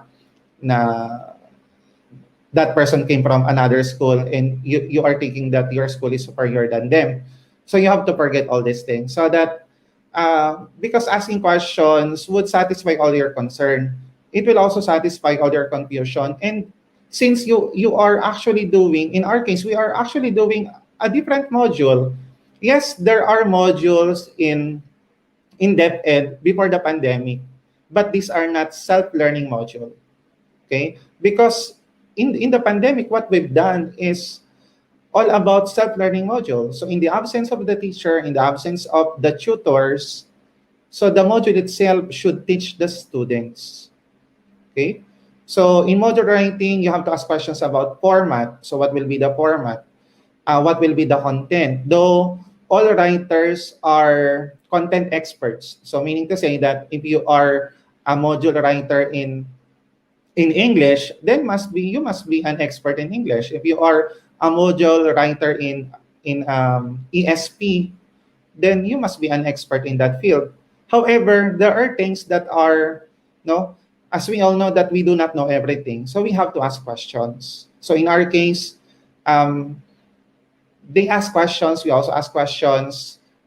In my case, I always ask questions about the formatting, about the content, how to do this and how to do that. Because if you will not ask questions, at the end of the day, baka mamaya mali yung gawa mo. And then you have to repeat all the processes.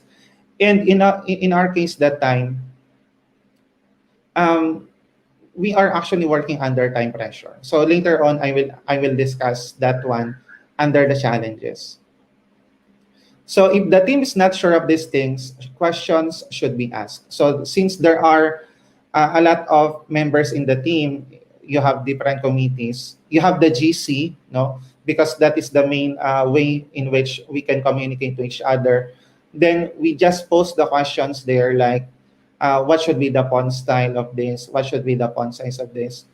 What should be the margin? Though these were discussed during the orientation, but of course, sometimes no. Though we are listening to the orientation, there are cases now we forget those things. So we ask questions, and then sometimes since there are two members in a committee, let's say there are two writers, so they have to ask questions to each other because they will only be doing one module.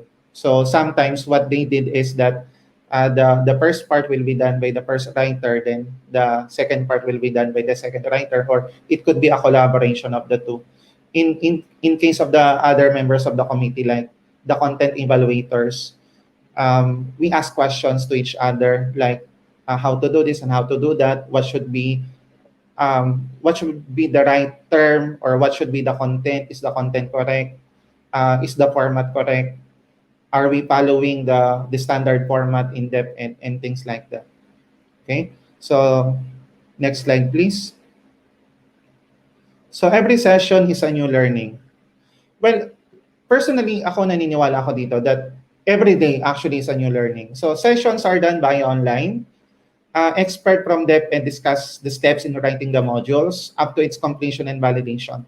So from the first step of selecting the pool of experts, no. So for example, if you will be selected, you will be pulled out from the division, then you will be sent to the region. But of course, this is done via online. Unlike before, na if you will be sent there, you will be physically present there, no.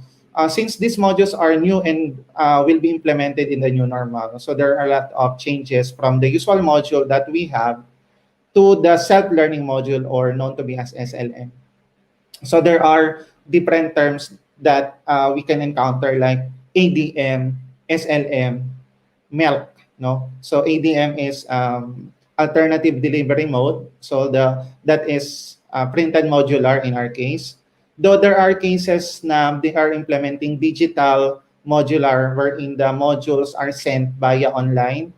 Um, in our case, since we have this new tablet given by DepEd, so we have distributed tablet from the regional office. So all the grade 12 students in our school have their own tablet, computer tablets right now. So all the modules are put inside. No, they are saved in the document folder. So that is digital modular. So, but in the first quarter, what we did is the printed modular setup. And though it is both, it could be printed modular or it could be um, digital modular, but still it is a self-learning module. So self-learning because as I've said a while ago now, these are modules wherein the student will be guided properly. And that's why there are actually answer key at the back. So you might be asking, why there is an answer key? So, di ba cheating yon? They will just copy the they will just copy the answer key at the back. You have to remember that this is self-learning module.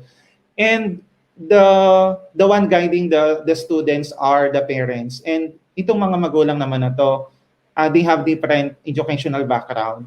And in the public school, there are in our case in our school, there are even cases na parents who did not even finish high school or did not even finish the grade school, hanggang grade 5 lang yung natapos, hanggang grade 1 lang yung iba, no? So the answer key will serve as to check whether the students answer it right. So they have to read first the content of the module, and then there are activities in the module. Then they have to answer it, and they have to look at the back of the module and to check whether, hey, tama ba ako dito sa number 1? What is my mistake? Okay? And of course, measuring the learning of the students are not actually only by a module. So we also send activity sheets. So do not worry because we also check the activity sheets, and activity sheets do not have answers. So yeah. So the module should be served as the teacher of the students. Everything should be there. They should be properly guided, and a lot should be tuned in accordingly from the mail to the module to the answer key of the module, so that at the end of it, everything will be learned by, at least if not most, no, everything will be learned by the students. So in writing the module, well, you have to put in everything there, okay? But you have also to limit the pages, because of course it will be shouldered by the government, and they do not want to spend a lot of money in module, in cases na there will be in one module there will be 50 pages and so on. So that's why they just limit it to 18 to 24 at 26 and then 30, 32 or 36 pages, because it will be printed back to back. But the point is that every session in our modular writing is a new learning for us. Okay, let us move on to the next. So building connections. So of course, in building connections, since there are a lot of members in the module writing, there are a lot of members in the committee. Then therefore, you build connections to them. We build new friendships. No, I even have a new friend from Batangas, a new friend from Palawan, a new friend from Davao, because these are all members of the committee. Okay, so let us now move on to the next. Okay, so let's talk about challenges. So sabi nga, difficult roads often lead to beautiful destinations. So what are the challenges that we have encountered? Next slide, please. Okay, so first one is digital divides. Well, of course, teachers, though we are always updated, no, there are cases kasi that there are locations in the Philippines as well as in the Calabarzon without any signal in the internet. And I think this is one of the challenges that we have encountered. Na we have to reset again the schedule for the meeting. We have to reset it again. Or there are cases na one members of the committee do not attend or did not attend the meeting because of the internet connections. And because of that, we have to set again another meeting, and so that we can accommodate everyone. And in cases of national, there are cases na they unintentionally turn on the microphone, and then as we all know, na if in if it is online, not all, no, if it is online, when you turn on the mic, you won't be able to hear the speaker, no. So it will be chaos if everyone will turn on their microphone, and I think that is one of the challenges. Next slide, please. So everything is new. Okay. So since we're all caught unprepared in this pandemic, no, so DepEd is not exempted actually.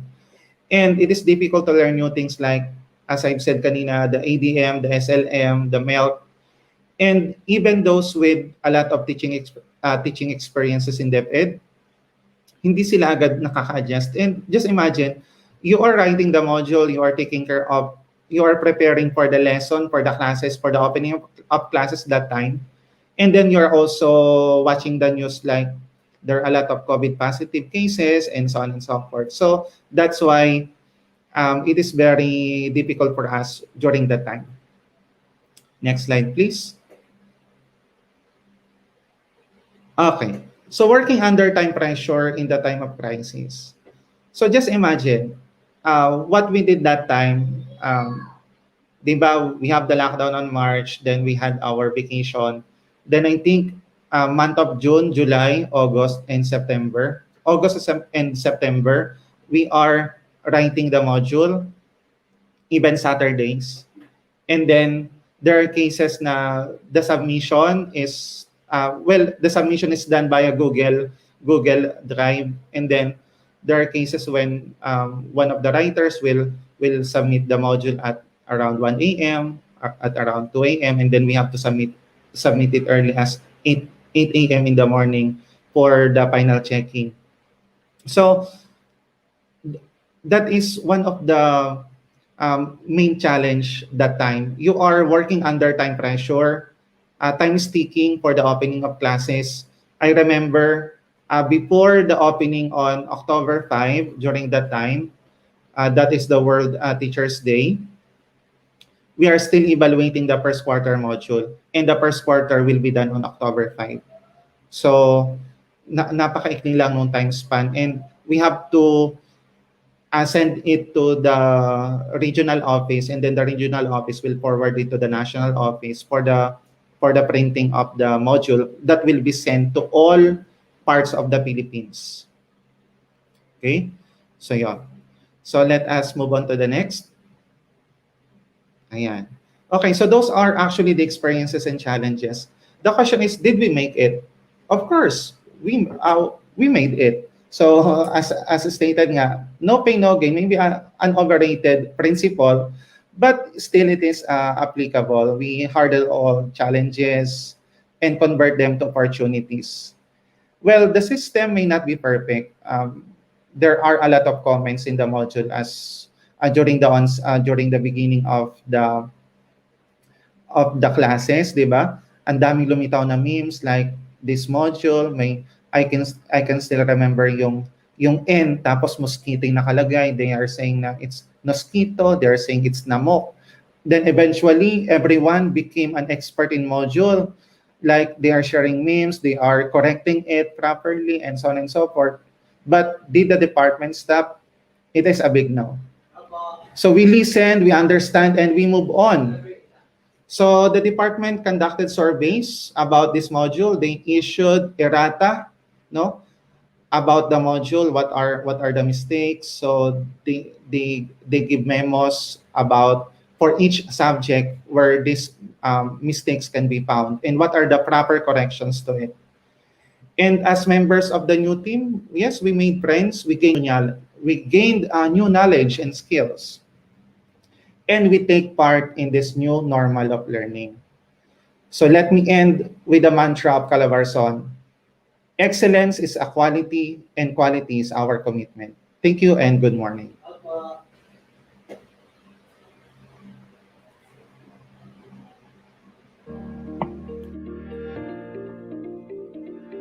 Wow, thank you so much, Dr. Irwin, for an informative talk. You also planted a myriad of knowledge inside our minds. You enlightened us and opened us to the challenges in module writing. And I totally agree that every session is a new learning. So it was indeed helpful for our vocation. And hopefully, our dear participants were able to take down notes. Again, thank you, Dr. Irwin. We highly appreciate your expertise. So at this point, we shall proceed to the awarding of the certificate. May we call on Ms. Hannah Nicole Ariala, the President of the Educator Circle, to present Dr. Irwin's Certificate of Appreciation.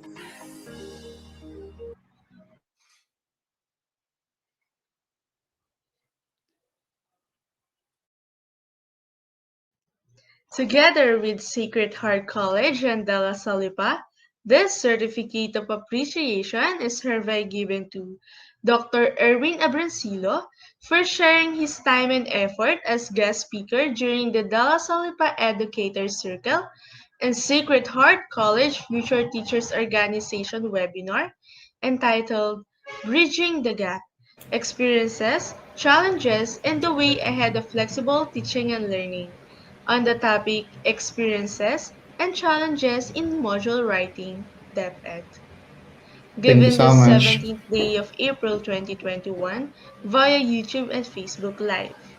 Signed by Dr. Ivy Guse, the Dean of De La Solipa College of Education, Arts and Sciences, Dr. Maria Lucia Baroro, the Dean of Sacred Heart College, College of Liberal Arts, Teaching and General Education, Mr. Welmer Adahar, the Director of De La Solipa Student Services, and Mr. Ray Cyrudil, the Director of Higher Education Department, Student Activities Development and Discipline. Again, Dr. Erwin Abrincillo, thank you very much. Thank you so much. Thank you po ulit, Doc. Thank you so much, Doc. Okay, thank you also, Miss Hannah.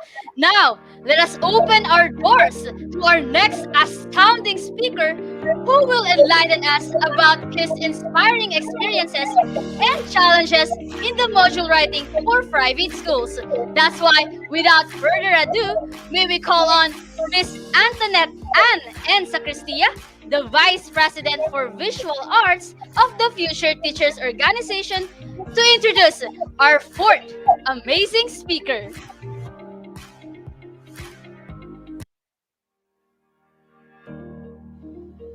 Good morning, everyone. I am Antoinette Answer Castilla, Vice President for Visual Arts for the Department of Teacher Education at Sacred Heart College in San Diego.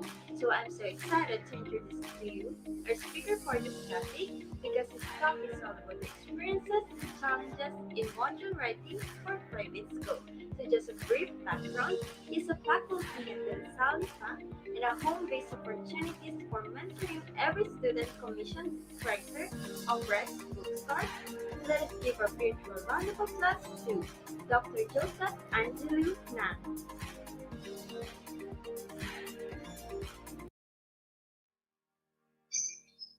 Good morning, everyone, and welcome to the Bridging the Gap 2021 webinar. First of all, I would like to take this opportunity to thank the De La Salipa Educator Circle and also the organization of Sacred Heart College, the Future Teachers Society of the Sacred Heart College, for inviting me as one of their speakers for this momentous event. And De La Salipa and Sacred Heart College are two educational institutions that are close to my heart. First and foremost, because I'm working in LaSalle, and Sacred Heart College has always invited me in previous talks or previous seminars that I've had before. Sadly, the seminars that happened before were done live. So right now, it's quite a new experience for me to be talking to some participants coming from the Sacred Heart College by doing it virtually. So without further ado, I will be starting my talk on the topic experiences and challenges in module writing for the private schools. Now was the only time that I was able to realize the reason why I come as the fourth speaker because I succeeded Dr. Abrencilio in his talk about his experiences in module writing for the public school. So I'm giving you a new perspective right now. It's also going to talk about my experiences in being a module writer for the private schools. And this will be coming in from a publisher, a private publisher, and this will be Rex Bookstore. So here is my presentation for today, and I've entitled it.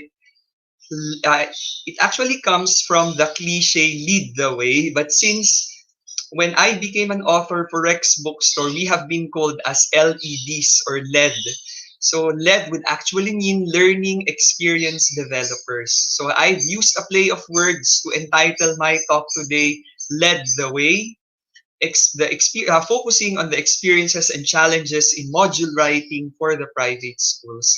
Once again, my name is Joseph Angelunam, a faculty member from De La Salipa, and although much of my talk right now will not be instructional in nature as what I usually do, because I usually talk about research, giving you tips and also some points of learning about research. But this is quite a new experience for me to just share what I've really had as what I've had experienced as a learning experience developer for Rex Bookstore. And hopefully in the sharing of my insights and experiences, you'll be able to get valuable points of learning as well. So next slide, please. So here are the objectives of my talk for today. So at the end of this presentation, I hope that you get to learn valuable insights from the experiences and challenges that I share in the light of module writing for the private schools. But more than the sharing and the insights I will be giving out to you today, I hope you will also be inspired to become authors or writers in your fields of expertise. Being a writer would not mean lying down in a bed of roses. It's really going to pose a lot of challenges, but hopefully you take the challenges as your steps to success. And by the experience that I will be sharing with you today, at least hopefully you get an idea of how it's done, especially in like business organizations or a publisher such as Rex Bookstore. Next slide, please.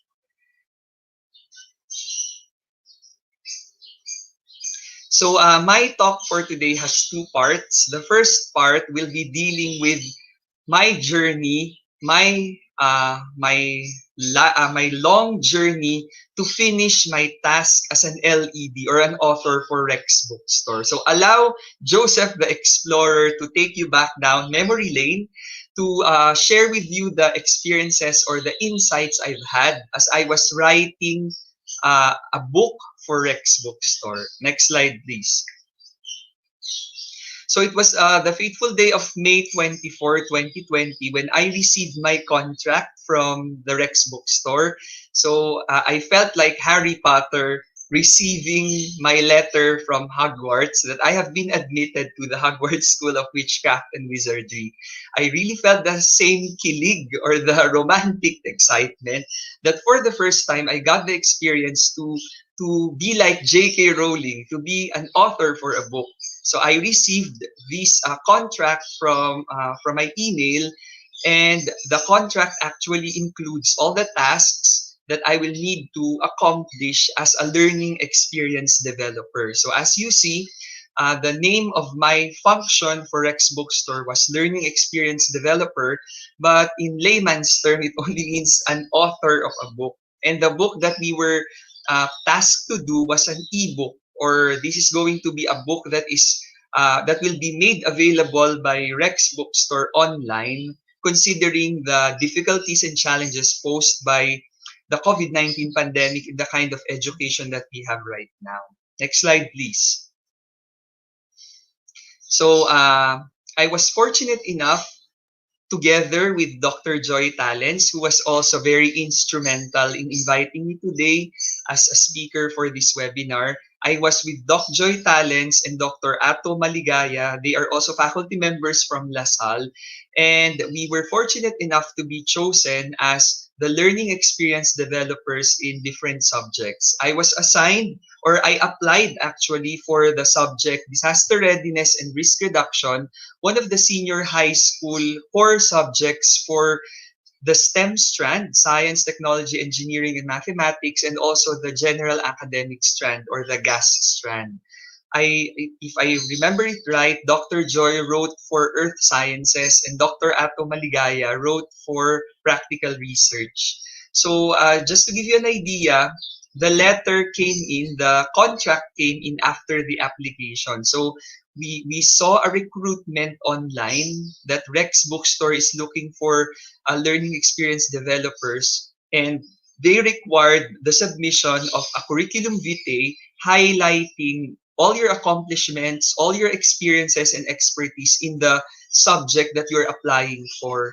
So as I was applying for the disaster readiness and risk reduction subject, I highlighted in my curriculum vitae those accomplishments I've had in teaching the subject.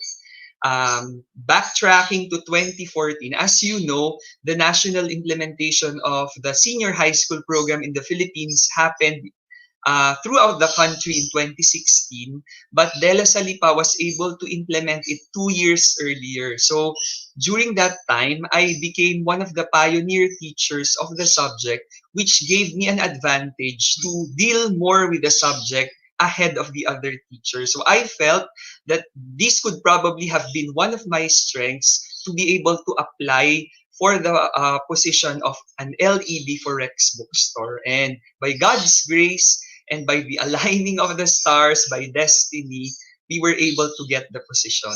Next slide, please. So what were some of my basic functions, or what were my most profound functions as an LED? So this was stipulated in our contract. Number one, to develop content for assigned instructional material according to design and content requirements and standards. I've heard Doc Joy talking about the MELCs a while ago, the most essential learning competencies set by DepEd. And mind you, although we write for the private schools, the Rex Bookstore Homes Guide was still very much focused on the MELCs set by the DepEd. Can we go back to the previous slide? I just forgot to say something else. Okay, so the name of the material that we wrote for the Rex Bookstore was Homes Guide. And Homes is actually an acronym which means home-based opportunities for mentoring every student. So this learning material is really attuned to the kind of education we have for the COVID-19 pandemic, because the material is not set to instruct students. It simply gives the students a lot of activities that they could use to apply the learning that they get from their own textbooks and modules. So mind you, the Homes Guide is actually a supplementary material for the concepts being learned in the course. You won't be seeing discussions in these learning materials. They are only composed of a series of activities that would reinforce the learning of the concepts in the different topics set by DepEd for the most essential learning competencies of each senior high school subject. And mind you, the Homes Guide is traversing all levels. It starts from the basic education up to the senior high school level. So it includes the K to 12 program. So imagine all the writers creating learning materials for all the subjects starting from the kinder level up to the grade 12 level. Next slide, please. Next, the next function is to ensure that content is developmentally appropriate, accurate, and of high quality. That is why one of the primary requirements of applying for this position is your expertise, your knowledge, your skills, and expertise in teaching the subject. Because we still go by the principle that you cannot practice what you preach. You need to walk the talk. And a good teacher can only create a good learning material if he himself has had a lot of good learning or teaching experiences in the subject. So, as much as possible, creating the content of the Holmes Guide would entail not only the expertise in the concepts by the author, but also his creativity in thinking of activities that would reinforce the learning concepts. Next slide, please. Number three is to ensure that grammar, syntax, and other writing mechanics are observed. Of course, this is going to be a challenge, especially for me. I'm not an English major, but we were really tasked to create learning uh, learning learning materials or learning contents that are as much as possible free of grammatical errors. Anyway, I think the materials still went through the keen eye of grammarians, but they would really want, because we were running out of time, just like what Dr. Abrencilio said, just like in depth, they were running out of time trying to be in time to release these materials for the opening of classes sometime in August or October. And then lastly, submit the material according to the agreed timeline and format, which I think is um, comprising much of the challenge of being an author for Rex Bookstore, because they really set a lot of deadlines. You'll learn about that later. Next slide, please. So just to give you a bird's eye view of what the Holmes Guide is all about, Holmes Guide is intended not only to help students cope with the new demands of education in the new normal situation, but also to at least guide the parents and the teachers in facilitating the learning of their children. Parents will always have a very important role to play in distance education or homeschooling, because we know that in the absence of teachers who are overseeing the learning of their students, the parents are expected to take charge or to be the substitutes of the teachers in dealing with the learning of their children. So the Holmes Guide was was a very user friendly, as it can apply to the learning objectives that are needed to be attained by the students, and also the kind of guidance that teachers and parents could give to the children. So the Holmes Guide was parent friendly because it enables the parents to get the rhythm of scaffolding the child. So as you know, scaffolding would entail dividing learning concepts in chunks, because we know that parents probably are not statistics major, or they are not really English major. So teaching their children the concepts might also pose challenges for them. So the Holmes Guide was intended to at least ease the burden of parents whenever they guide their students to learn about the different concepts that they need to learn from all of their subjects. So it's also learner centered, because it focuses on activities that children need to accomplish. And then lastly, it's teacher approved, since it's based on the MELCs of DepEd. Next slide, please. So I think this is a bit small, but this shows to you the anatomy of each module that has been created as part of the Holmes Guide.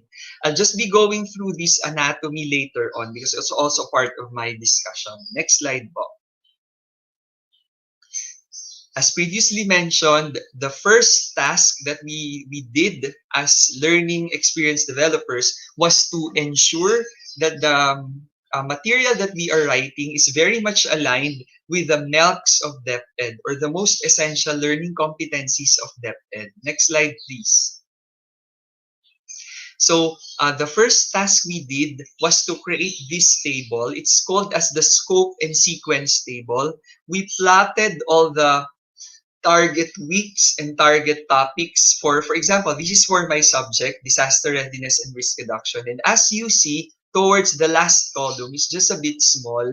This is the most important column. We also need to identify the possible integration of the topics I'm writing for to other senior high school subjects, because Rex Bookstore, much just like DepEd, is highlighting curriculum integration. Next slide, please. So just to show to you, this is the anatomy of the learning material that we wrote for Rex. So I think this is an opportunity for you to also at least, as I discuss this, it's as if you are browsing through some of the pages of the book that we wrote, because these are the major parts of the Holmes guide that we wrote. I think it's applicable to all subjects, even earth science and practical research. So it started off with an introduction. We introduced the quarter, because you know that in the senior high school program, each course will only have 2 quarters, because they are like the midterm and the final term for college. So we wrote a bird's eye view, a summary of the topics that will be covered by each quarter. Next slide, please. Um, then, next, as previously mentioned, the learning competencies set by the subject, by disaster readiness and risk reduction, were also included, but there was also a part for curriculum integration. It was really a tasking part for us to review all the other senior high school subjects and to see as to what subject could disaster readiness and risk reduction be integrated with. And as far as I can remember, the two profound subjects that disaster readiness subject would be integrated with are earth science, because you know that earth science will also be talking about earthquakes, will also be talking about volcanic eruption. So this is the first subject, and then the next will be understanding culture and society. So I think it's a Hume, not actually a Hume subject, but a social science subject, because you know that the disaster readiness and risk reduction subject will always gear towards community preparedness. So a lot of the learning competencies set by these two other subjects have always been mentioned in the making of the disaster readiness material. Next slide, please. So we also had the learning experiences, and the learning experiences are divided into 4 major categories. So there are 15 or 16 weeks set for each subject of the senior high school, and we actually made around 64 activities. Why 64?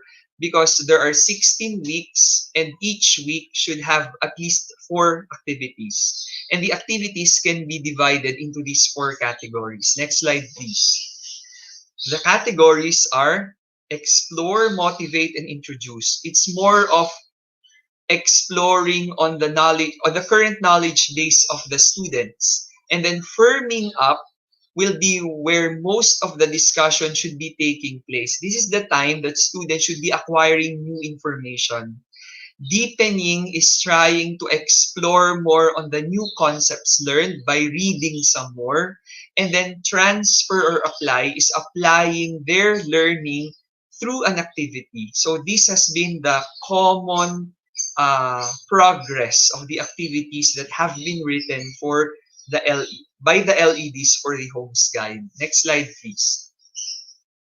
So this is just an example of what I have written uh, for disaster readiness and risk reduction. Next slide, please. So these are the final contents before I go to the sample from my subject. So in writing for Rex, there is also a need for us to always take into consideration the Rex, the other textbooks by Rex from which the concept could be learned from. So we know that Rex Bookstore has already published a lot of senior high school textbooks, and another committee, I think, because we wrote the activities, and then this other committee was the one in charge of evaluating what Rex textbook would actually be related to the activities that we have included. So Rex would like as much as possible to maximize all of the materials that they are writing for the senior high. That's why there was always a portion there that also includes other textbooks or other materials by Rex that could also be used by the students. So materials for the activities were also included, and then key takeaways will be really short statements that cap off or summarize the concepts being given by each week. And then parent-teacher correspondence, as far as I remember, Rex told us that the pages will be uh, there will be perforated pages so that they will be tearable, because the pages being accomplished by the students can also be submitted by the parents to the teacher. So that is the way for the parent and teacher to do a correspondence as they help the student learn from home. And there's also a rubric, because the parents are required to judge or assess the quality of learning that the students got from accomplishing the activities. Next slide, please. So this is just an example from the material I wrote. On week 4, the disaster readiness and risk reduction subject talks about exposure and vulnerability. So going back to the 4 major types of activities that we wrote, from explore up to transfer, these were the kind of activities that I was able to write and was approved by Rex. The first one, on explore, I simply gave the students different definitions of vulnerability. So coming from different sources, I placed different perspectives on the concept of vulnerability, and then the students were asked to give their insights on these different definitions, because it's more of exploring first on their current knowledge base. And then number 2, firming up or acquiring more knowledge, I gave them this Venn diagram showing an interaction of the concepts of hazards, exposure, vulnerability, leading to just one concept, which is disaster risk. And I think there was another material by Rex which very much relates with this activity. That's why it has been included also in the table. Next slide, please. I think this is the most exciting activity, deepening of their learned concept.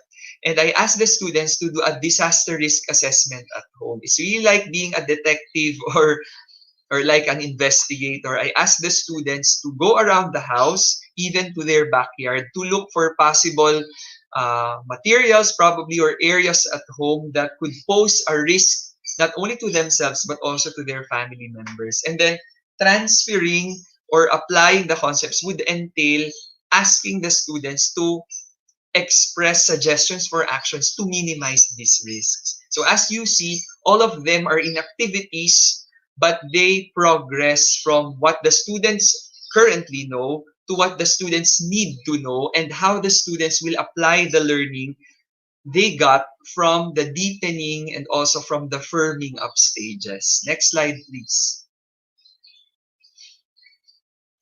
Next slide, please. So after previous slide, please. So after a lot of shedding of blood, sweat, and tears, I know Dr. Joy can relate to what I'm saying right now. Sometime, I think in October or November, the Homes Guide was finally published by Rex, and all of the hardships and all of the difficulties that you have experienced from writing the material have been erased, as you see that a Homes Guide has been written next to your name. So I think this is the greatest consolation that every author could experience after going through a rigorous treatment just to be able to come up with this one material. So this, I think this was the cover of the Homes Guide that we wrote for Rex Bookstore. Okay, so now let's go to the last part. I think I have less than 5 minutes. I think this will just be very short. Next slide, please. Now let's go to the next part of my talk. So the first part, Joseph the Explorer took you back down memory lane, highlighting the experiences I've had as an author for Rex Bookstore. Now for part 2, Joseph the Soldier will take you to the lead battlefield, or what were some of the challenges that I actually experienced being an author for Rex. And I think not only for Rex, but basically for any author who is writing a material for probably a publisher, or just like Dr. Abrincilio, for the Department of Education. First up, next slide.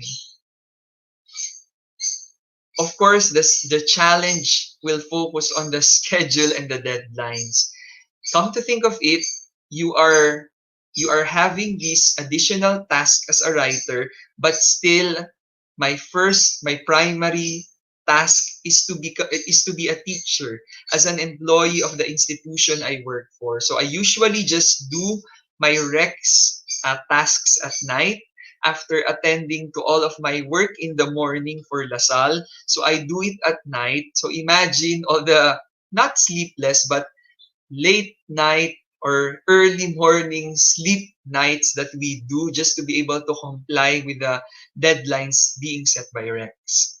Next challenge, next slide please, will be to the limits to the conceptualization of homes activities. I think this is the most challenging point in writing for the homes guide because during the series of orientations that we have attended to before being able to write for Rex, they have always highlighted the need to think of activities that will only be applicable to be accomplished at home. So with the limited resources, and then Rex was always telling us that as much as possible, we should not include online resources in the suggestion or in the recommendation of activities. So we have to, as much as possible, maximize just the available resources at home. So it has really been a challenge for us. But later on, I think Rex also gave us the chance to include some online activities because they realized that really distance learning and online homeschooling would entail online education. So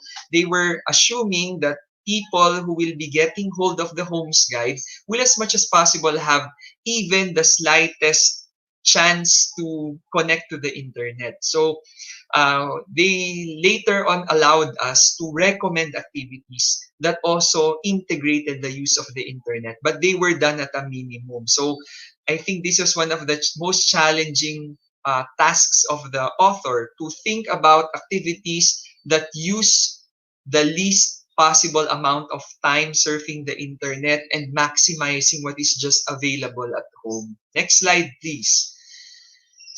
So the third challenge was attending to the comments and suggestions for revisions. We also have a head. We also report to a head, an immediate head, as we write for our respective subjects. Doc Joy and I belong to the same group. We write for the science subjects, and we have Sir JV as our immediate head. And usually it's disheartening, sometimes nerve-wracking to receive this email from Sir JV attaching our work, our previous work, with his series of comments. Just look at this screenshot. Each line of what we wrote has comments. So we really have to attend to all of these comments. And sometimes I think uh, attending to the comments even took longer time as to writing the whole module for that particular week. So it was really nerve wracking, but it's also a very rewarding learning experience. And the last challenge would be making my way through a project management application software. So just to give you an idea, you might be seeing this as one of the common advertisements when you watch YouTube videos and you do not have a premier account, or you have not subscribed to an account. Usually, Write would also be one of the advertisements. And in the accomplishment of our tasks, we have been asked to use Write. Rike, I think, is a project management application software. It eases the burden that files would have to be submitted from one email to another, because it's like a learning management system where you upload your file and all the editors see it at the same time, and you get to see the progress in the comments being made to the material that you wrote or to the edits being made. So it helped ease the burden for the writer and also the Rex people to see the progress in what you are doing. And I think this was also a challenge because our work is really being closely monitored. So there were deadlines, and then whenever we go beyond the deadline, there will be a certain deduction in the fee that will be given to us, and Reich monitors each of these progresses. So I think it was also a challenge for us to learn the new interface of Reich and also to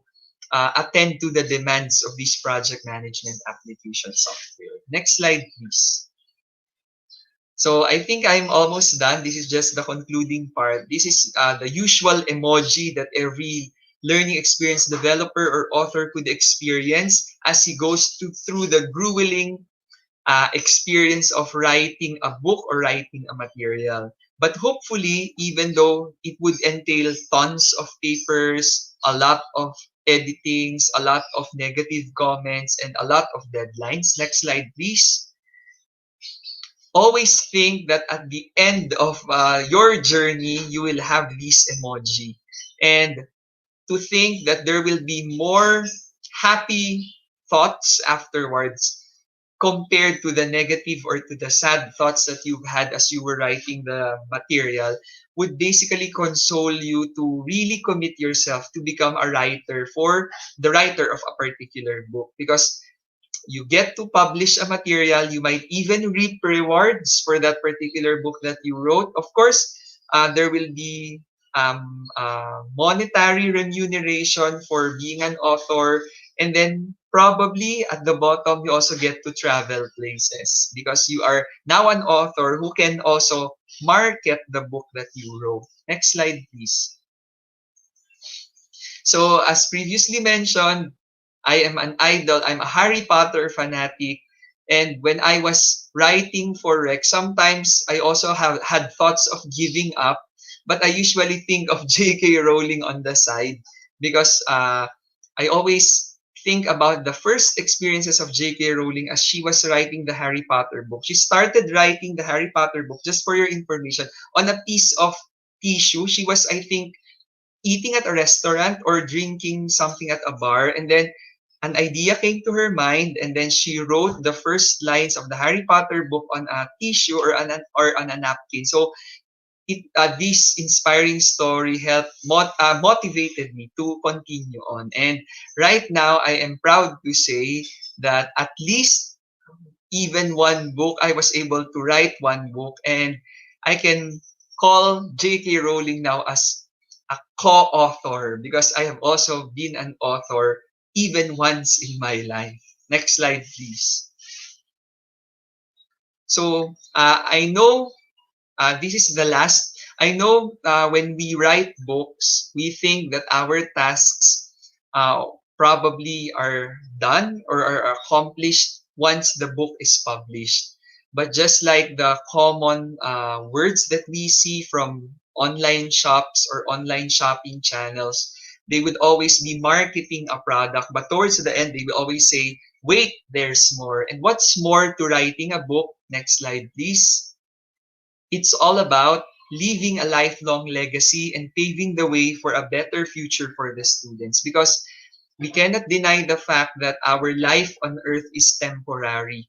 But when we write something, our legacy is imprinted all throughout all generations, even though our earthly existence is done. But the contributions that we've had for education may stay because of the books that we write and the knowledge and skills that we impart to our students. So hopefully this motivated you to write your own book sometime in the future, because you know that it's not only for your own benefit but more so for the benefit of the students you have this responsibility to teach just as long as you live. So once again, good morning everyone. Welcome to the Bridging the Gap 2021. I welcome all students and teachers attending today. Maraming salamat po. I hope you learned much from my experience. Thank you. Ayan, so thank you so much for that very creative and informative presentation, Doc Na. Thank you. We are really enlightened regarding your experiences and challenges on module writing. Also, we are very thankful because we gain a lot of learning, such as the contents of a module and also the functions of a module writer. So Yes, I think thank maybe you. this makes us hopefully this makes us appreciate more the efforts made by our teachers and the module writers to provide us the quality learning materials that we need. Again, thank you so much po, Dr. Na. Thank you. Yes, thank you so much for Dr. Joseph. We are very much blessed and inspired by your talk po. We also highly appreciate your expertise po. Okay, and now we shall proceed to the awarding of the certificate. May we call on Miss Maria Frances E. Reyes, the president of the Future Teachers Organization, to present Dr. Joseph's certificate of appreciation.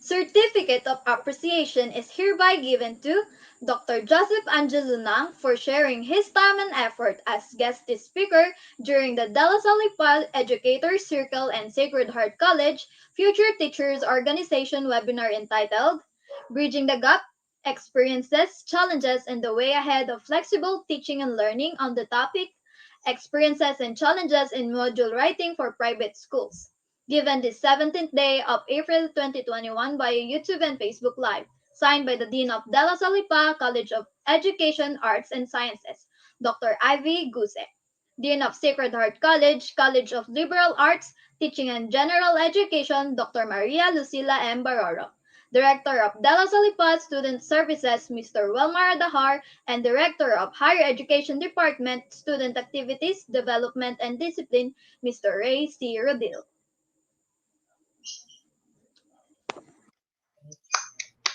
Yan, thank you so much po again, Doc. Thank you. Thank you. So now we are moving forward to an exciting and meaningful discussion about the experiences, challenges, and the future plans by school leaders in flexible learning modalities.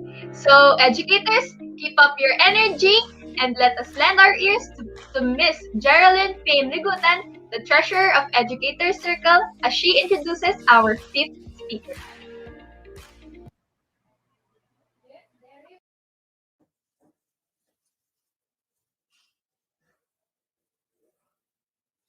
Good day, educators. So it is my pleasure to introduce to you fourth from our speaker for today. She is a principal too in Lucena North 1 Elementary School and is the vice president of DepEd Lucena Principal Association. Let us all welcome Mrs. Frelinda Briones.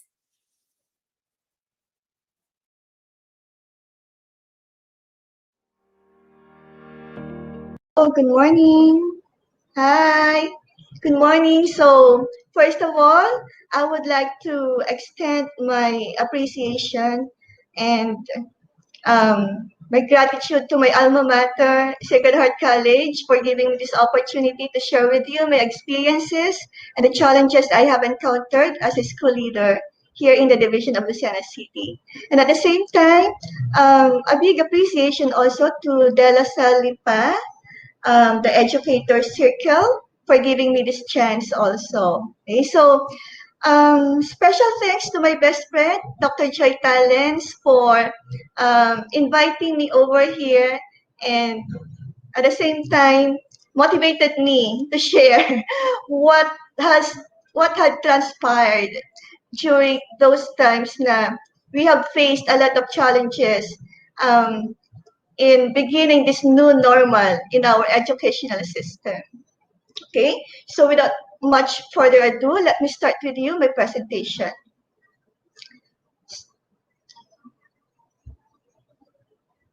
So what are the experiences, challenges, and future plans of school leaders in flexible learning modalities?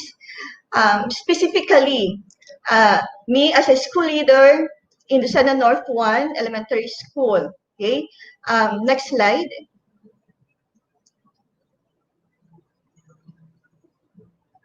Okay, so let me start this uh, the sharing of experiences with you with this Republic Act number 9155, Chapter 1, Section number 7, Paragraph 3, which states that the national educational policies, plans, and standards, the school heads shall have the authority, responsibility, accountability in managing all affairs of the school. So dito pa lang, kita na natin kung gaano kabigat. Talagang as in yung weight ng responsibility and accountability ng isang school leader para sa pagmamanage ng school. And With that, this kind of new normal situation has really brought us a lot of um, brainstorming, workshops, trainings, wherein how are we going to deliver this kind of modality to our learners, especially that we're not prepared for this kind of situation. Okay, next slide.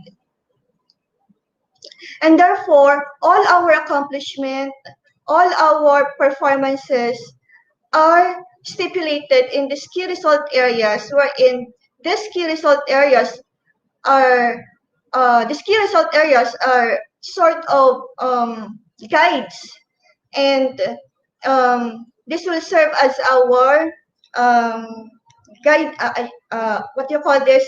Um, this will serve as our guidelines on how we're going to perform this task in our school. So first, we have the instructional leadership, learning environment, human resource development, school leadership management and operation, parents involvement, and community partnership. So dito po iikot ang mundo namin, school leaders, kung paano namin maiisa katuparan ang mga goals and objectives namin sa pagpapatakbo ng aming paaralan.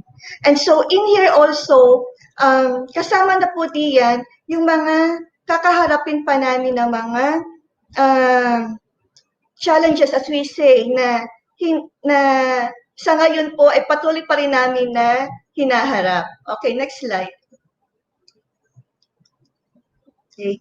So in here, as an instructional leader, okay, we are tasked to improve our school performance, which includes here kung paano ba namin mapapataas ang mga enrollment rate, ang mga performance indicators such as yung mga graduation rate, something like that, and then paano mapapababa ang dropout rate. So, mahirap sa panahon ngayon na hindi natin mag-gauge accurately kung ano yung mga pamamaraan na gagawin namin para maipahayon sa aming mga learners yung mga pagpapataas ng performance indicators namin. Okay?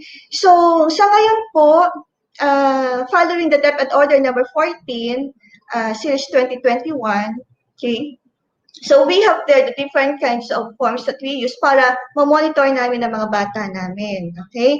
And teachers are all trained and they are all equipped with skills and knowledge para ma-perform din nila ang kanilang mga task sa pag-monitor din ng kanilang mga bata. Okay? So, hindi madali, pero kinakaya po namin. Okay? Next slide. So in here, you can see our teachers na patuloy ang mga activities namin, although limited ang face-to-face, pero we are following some certain safety protocol din na meron kaming alternative work arrangement na syempre pinapangalagaan din namin ang mga kalusugan ng aming mga guro kung saan paano may i-deliver pa rin yung quality education despite this fact na hindi rin naman nila namimit personally ang mga bata, and therefore we are still conducting yung mga the same routine that we have na maipa-deliver sa mga bata yung mga activities kahit online, okay? So, kahit modular distance learning kami, we have this so-called online kumustahan sa mga bata para doon ma-meet nila virtually ang mga mag-aaral nila, and then from there, nagbibigay rin sila ng mga specific tasks and activities na ginagawa rin sa bahay through the help of their parents. Okay, next slide.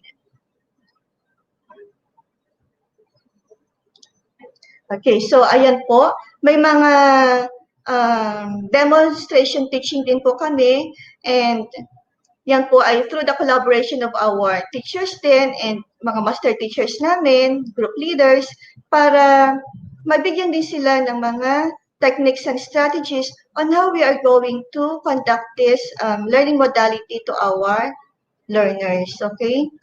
Next slide. Yan. Learning environment. Okay? So, isa rin ito sa malaking challenge and responsibility for me as a school head, wherein we are tasked to improve the school learning environment for all learners and personnel, promote and manages ancillary services for the full development of learners and personnel. Okay?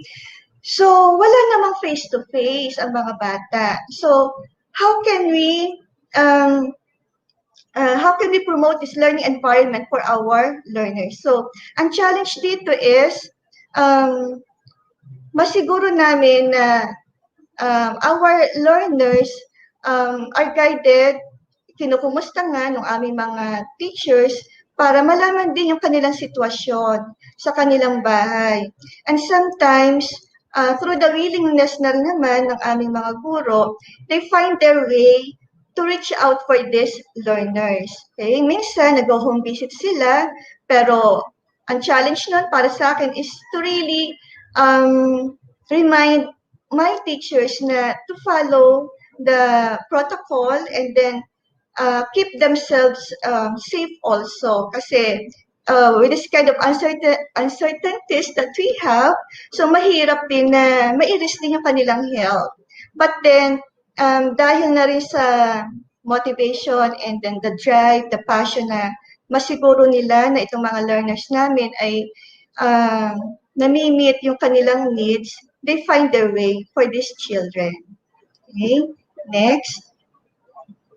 Next slide. Yan. So, ito pa rin po yun. We still manage to improve the condition, the physical facilities of our school. And this is through the help of our parents, stakeholders, and other sponsors para po kahit walang face-to-face sa mga bata, still we are readying our school na pag dumating yung time na magkameron ng face-to-face, our school is ready and safe to accommodate all our learners. Okay, so ayan po may mga repair and other improvement na isinagawa kahit this time of pandemic po. Okay, next slide. Okay. So, minsan, there are times na isang challenge na na-meet namin is pag may dumarating na bagyo, since our school is located near the riverside, although mataas naman yung presyo ng school, pero ginagawang evacuation center ang aming paaralan. Okay? So, ano ang challenge doon? Okay? As a school leader, we have to monitor, okay, the condition of our school then and of our evacuees. So, andun yung 24 hours na nakabantay din ako. As in, inaalam ko kung anong situation sa school, madami na bang evacuees, kumusta na sila, and then, so yun, may mga mag-aaral din kami, may mga learners din kami na ina-accommodate as evacuees. So, isa yun sa mga challenges na talaga naman na on my part, hindi pwedeng ipagsawalang bahala. Okay? Kasi yung safety din nila inaalala namin. And though there are also times na yung mga modules nila nabasa ng baha o ng ulan, so isa pa rin yun sa mga challenges na how are we going to replace all those modules with the limited financial resources that we have. And so with that, we still try to seek the help of other stakeholders para matulungan, mabigyan ng assistance ang paaralan na ma-retrieve yung mga gamit na nawala, katulad nga ng mga modules, or ma-print muli. Okay? So, yun. There are also times na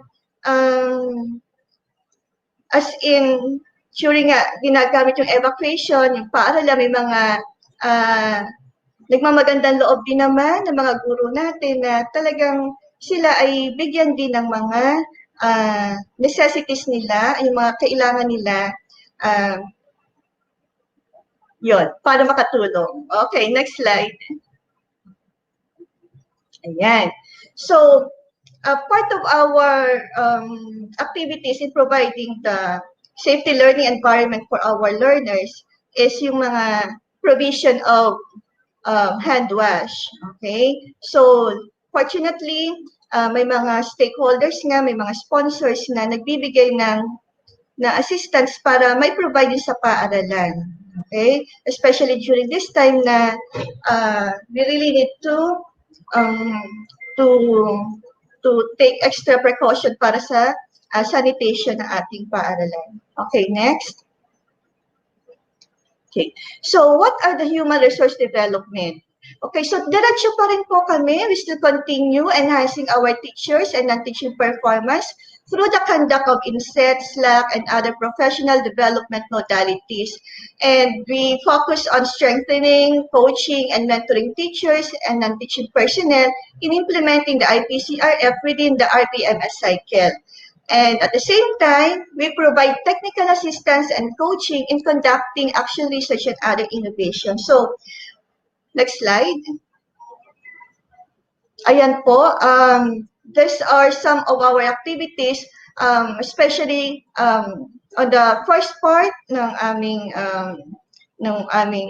itong school year, first quarter, before the start of classes, there were a lot of conducted workshops and then checking of their weekly home learning plan and lesson exemplars to make sure na aligned yung kanilang mga lessons doon sa MELC, and the activities are also aligned sa mga objectives ng mga MELC na yon. So, isa-isa po yan na on my part, chinek ko ang mga gawa ng mga teachers para makita na they are really doing well sa pag-deliver ng appropriate learning task para sa ating mga learners. So, hindi hindi madali dahil first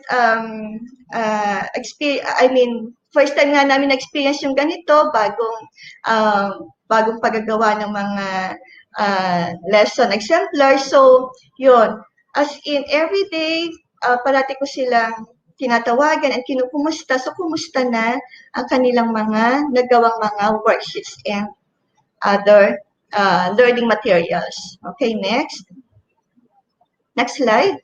So, ayan. And aside from that, we also receive the assistance of our division in the Lucena City, the person of our educational program supervisors and public school district supervisors na tumutulong sa mga school heads to overcome all these challenges din naman. Okay, so minomonitor din nila kami para malaman din nila kung ano pa rin yung mga needs and ano pa rin yung mga assistance na kailangan namin in implementing this learning modality sa aming mga learners. Okay, next slide. Okay, so this is it, the provision of technical assistance. So as you can see there, may mga prepared portfolios sa mga teachers at wherein doon ang kanilang mga nagawang lesson exemplars, weekly home learning plans, and worksheets na yan po ay chine-checkan para malaman nga na kung gaano ka-appropriate yung mga task na pinapagawa sa mga bata, okay? And at the same time, yan din po ay minomonitor ng ating division para malaman na we are in the right track, okay? So, next po. Yan. Ito pa rin yan, yung pag-visit sa amin ng mga monitoring team, and ang pinakang challenge na na-encounter ko diyan is syempre yung paano ako magbibigay ng technical assistance sa isang guro na minsan ay as in one-on-one na kailangan bigyan ng instruction kasi meron time na masama ang pakiramdam nila. So, para nagwo-worry na, ano na ba ito, baka nako-COVID na ako. So, meron ganong anxiety, meron ganong mga worry na, on my part, ang challenge doon is paano ko siya makakalma, mamotivate na everything is going to be fine. And, yun. So, hindi ganon kadali ang pagmamotivate or pagkakalma sa isang guro kung sa gano'n na meron na siyang anxiety and meron na siyang mga nararamdaman na kailangan talaga niya na mabigyan ng atensyon. Okay, next. Now, Key result area number 4 is is the school leadership, management, and operations. So dito, meron kaming mga budget na um, uh, ginagamit para sa pag-i-implement nitong modality. Ito yung tinatawag namin mga MOOE fund na doon namin kinukuha yung mga budget para sa pag-reproduce ng mga worksheets and learning materials para sa aming mga bata. Okay? And then, with that also, katulong din namin ang mga committee and stakeholder din sa pagka-come up ng school improvement plan and annual procurement plan. So, malaking tulong ang participation ng stakeholders para may sagawa din yung objectives and programs ng school kahit na sa ganito tayong sitwasyon. Okay, next. Ayan. Okay, next slide. Okay. Lastly, so we have the parents' involvement and community partnership. So, nabanggit ko kanina na we have this establishment of connection with stakeholders. So, malaking tulong na we have this consistent connection with them. So, that's why we have this Brigada Eskwela yearly na dire-diretso pa rin kahit na walang face-to-face sa mga bata or kahit na limited ang interaction namin sa kanila, but then through online and virtual meetings, communicate pa rin kami kung ano yung mga kailangan pa ng aming paaralan. Okay? So, meron din kaming recognition na binibigay sa kanila. And then, another is the setup of full participation of parents, stakeholders in school program and activities wherein nakakatuwa naman dahil gano'n sila ka-open and gano'n sila ka-generous sa pagbibigay ng assistance. Pag sinabi na kailangan, as in, nag-share din sila o nagre-recommend din sila ng ilang suggestions para makatulong in implementing this flexible modality sa ating mga mag-aaral. So yun nga, yung mga pag-reproduce ng mga modules, actually, yun nga kinukuha sa fund namin, okay, sa MOOE yun. So yung mga naitulong naman ng mga stakeholders, edi mga additional materials para sa pag-reproduce ng worksheets and activity learning materials. Okay, so minsan ang pinaka-challenge na encounter namin dito is para sa mga parents na limited lang talaga ang time nila dahil may mga trabaho sila, hindi sila makapag report or makapag-coordinate sa aming mga guro. Pero just the same, andun pa rin ang understanding, andun pa rin ang respect, yung compassion and kindness na kailangan namin intindihan ng aming mga magulang na although gusto rin naman nilang maki-involve is kulang rin naman yung kanilang resources para pagbigay ng assistance sa school. But then anyway, when we talk of parents' involvement din naman, it is their kahit yung sa mga kahit naman hindi financial assistance yun, pero yung presence nila na nasa school sila na tumutulong sa pagtatanim, paglilinis, and so on, ay malaking tulong na rin yun para sa partnership ng school and parents. The same thing with the community and LGUs. Okay? So dahil doon, nagkakameron ng band, okay, sa LGU na especially this time yung sa mga distribution ng modules, nakipag-coordinate kami sa kanila kasi may mga drop boxes kami or may mga boxes na doon nila nilalagay yung kanilang modules ng mga bata para ihatid sa paaralan at di doon maibigay sa mga teachers. Okay, next slide. So, ayan po yung mga ilang pictures na kung saan nakipag-coordinate po sa amin ang mga stakeholders, ang mga LGUs, mga barangay captain namin, yung mga councilors, yan, mga kabataang barangay. And nagbigay rin sila ng mga tulong. Okay, next slide. Okay. So, ayan po, meron po kami mga memorandum of agreement sa pakikipagtulungan po ng aming mga LGUs ko sa pag-i-implement nitong modality namin. Okay, next slide. Okay. A part of their donations in our school for the reproduction of printing of learning materials. Next slide. Yan. So ito naman po yung mga pictures on how we conduct the distribution and retrieval of our worksheets and mga weekly home learning plans and yung mga leave namin. So dahil nga sumusunod kami sa protocol, kaya maingat po kami sa pagpapatupad nito na dun ang mga parents po ay binibigyan ng instructions, ng orientation kung paano sila magre-retrieve or magsasauli ng mga nagawang activity ng mga bata. Okay, next slide. Ayan po. Okay, so that's it. As you can see, following the instructions, ang mga magulang naman po namin ay nakikika-operate and ang challenge nga lang po ay di syempre may mga ilang magulang na hindi maiwasan magbigay ng kanilang saloobin pero just the same as the school head, kailangan kalma lang. Kailangan makinig lang sa kanilang mga hinaing. And so, kapag naman na-brought up na nila yon ay di gagaan na ang pakiramdam nila. Okay. So, parang ganun lang ang ginagawa namin ng mga teachers para maiparamdam din sa mga magulang yung empathy on their part. Kasi hindi talaga biro na on their own sa kanilang bahay na sila yung nagka-guide din sa kanilang mga anak. Of course, yung aming mga teachers naman is always ready na mag-assist and sila nga yung mga nagbibigay nga ng mga guide and instructions sa ating mga parents kung paano gagawin pagtuturo sa ating mga bata. Okay, next slide. Ayan. So, ayan, yung mga learners' performance tasks are submitted to their advisors. Ito po ay mga inire-record din ng aming mga teachers para part ng kanilang assessment. Next slide.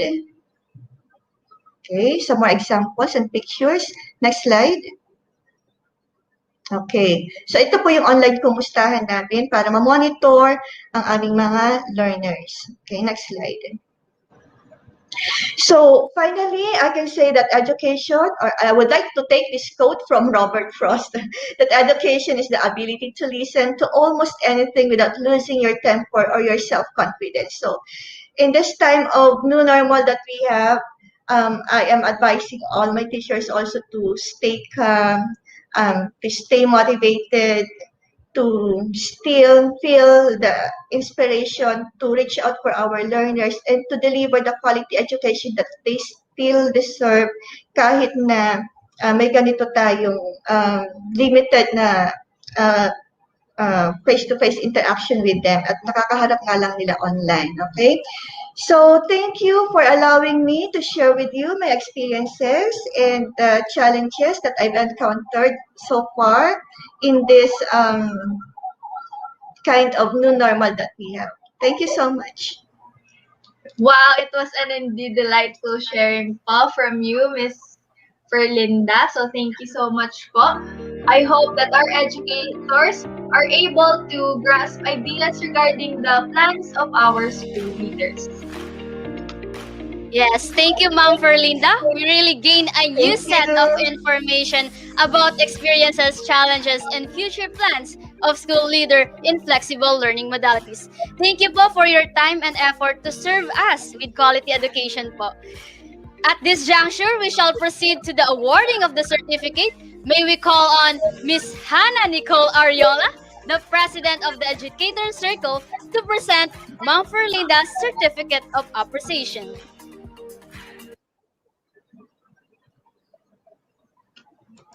Together with Sacred Heart College and De La Salipa, this certificate of appreciation is hereby given to Mrs. Ferlinda Briones for sharing her time and effort as the guest speaker during the De La Salipa Educator Circle and Sacred Heart College Future Teachers Organization webinar entitled Bridging the Gap: Experiences, Challenges, and the Way Ahead of Flexible Teaching and Learning, on the topic Experiences, challenges, and future plans by school leaders in flexible learning modalities.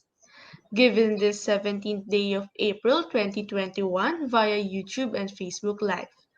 Signed by Dr. Ivy Guse, the Dean of De La Salipa College of Education, Arts and Sciences, Dr. Maria Lucila Baroro, the Dean of Sacred Heart College, College of Liberal Arts, Teaching and General Education, Mr. Welmer Adahar, the Director of De La Salipa Student Services, and Mr. Ray Rudil, the Director of Higher Education Department, Student Activities Development and Discipline.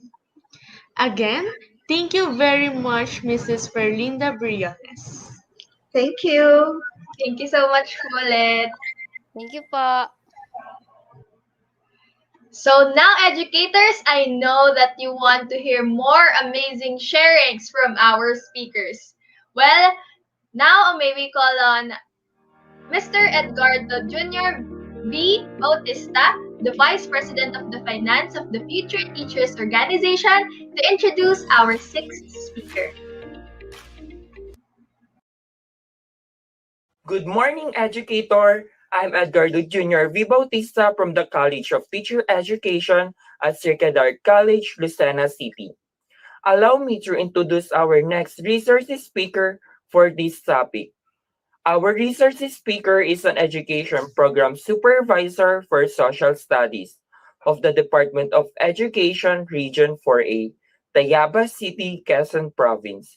His talk focuses on the experiences, challenges, and future plans of school leaders in flexible learning modalities. Without further ado, with pride and honor, let us all welcome and give a virtual round of applause to Mr. Sancho Calatrava. Good morning. Thank you so much for that very kind introduction. And I would like to express also my thanks to my very dear friend, Dr. Joy, for inviting me. And also to Dr. Baroro, Maricel Baroro, my friend also, um, who's actually in one with Ma'am Joy in deciding to invite me in this forum. Also, the educator circle of the De La Salle University. My heart is very close to Sacred Heart College because I am an alumnus of Sacred Heart College, like Ma'am Joy Talents, Dr. Talents. So let me share with you the uh, the topics that was given to me by, of course, by Ma'am Joy. It's about my experiences, the challenges, and future plans of actually future plans of our office, our SDO, and at the same time, the future plans of definitely the whole DEP at Tayaba City. So let me share my screen. This will be, I prepared actually a very, somehow very long ito, but I will try to make this short.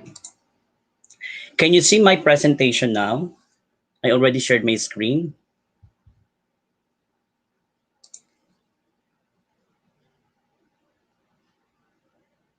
Hello? Yan.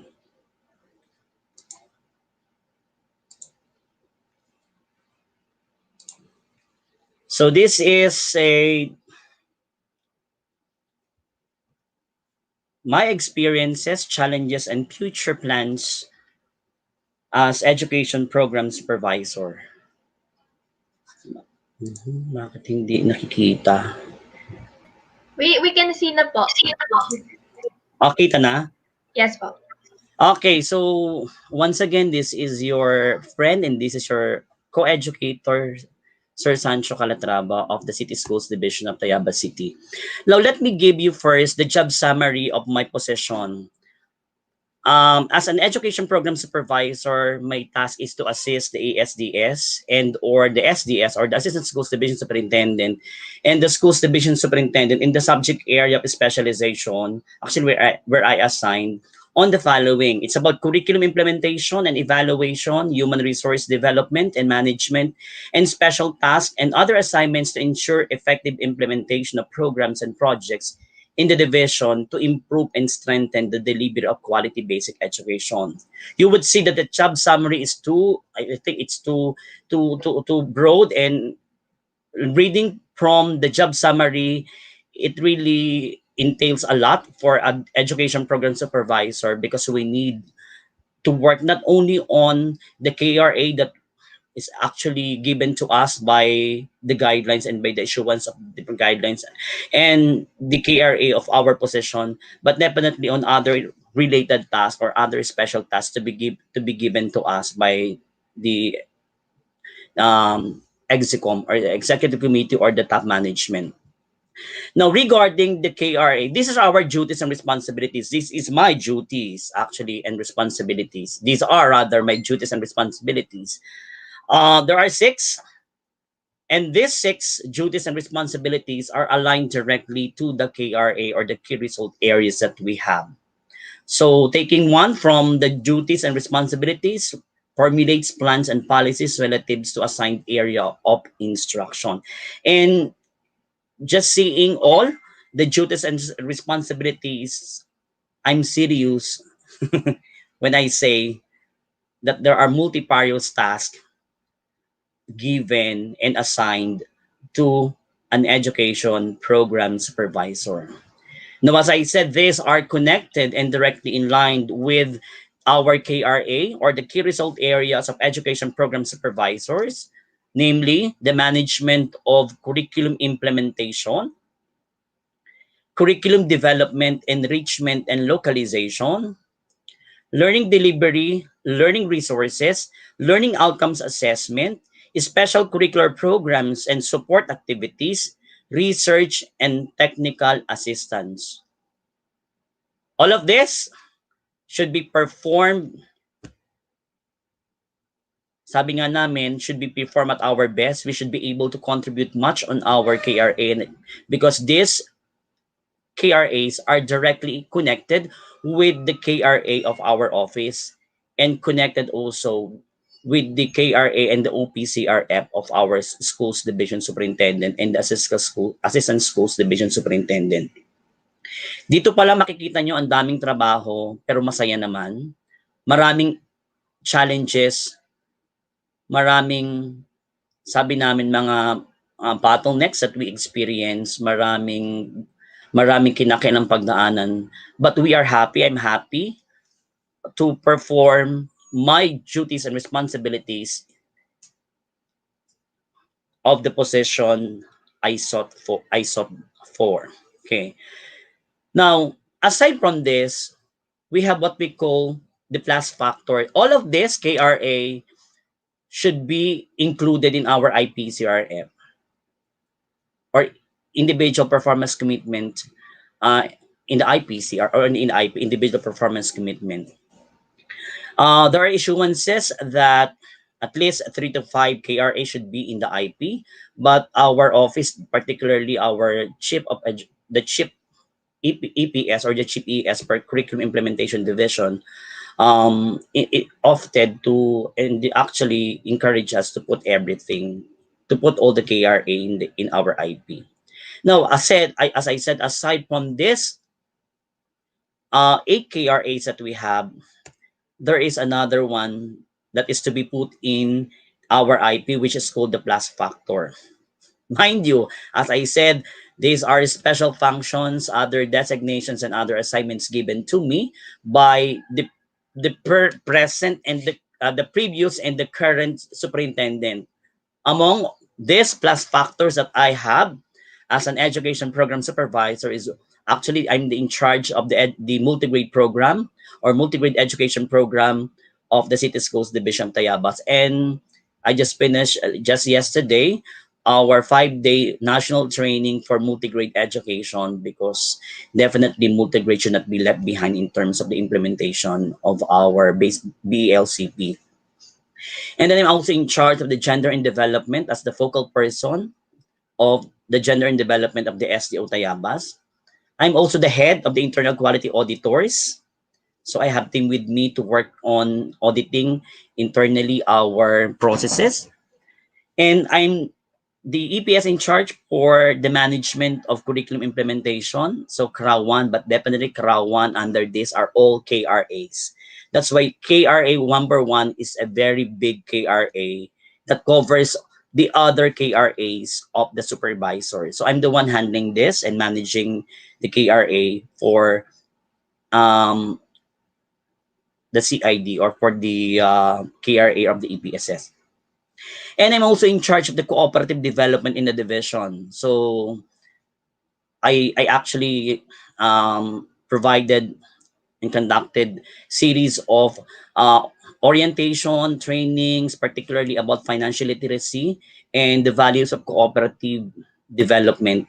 Also, we are in the process of establishing our own cooperative. I'm the one handling those kind of preparations as again designated by the superintendent.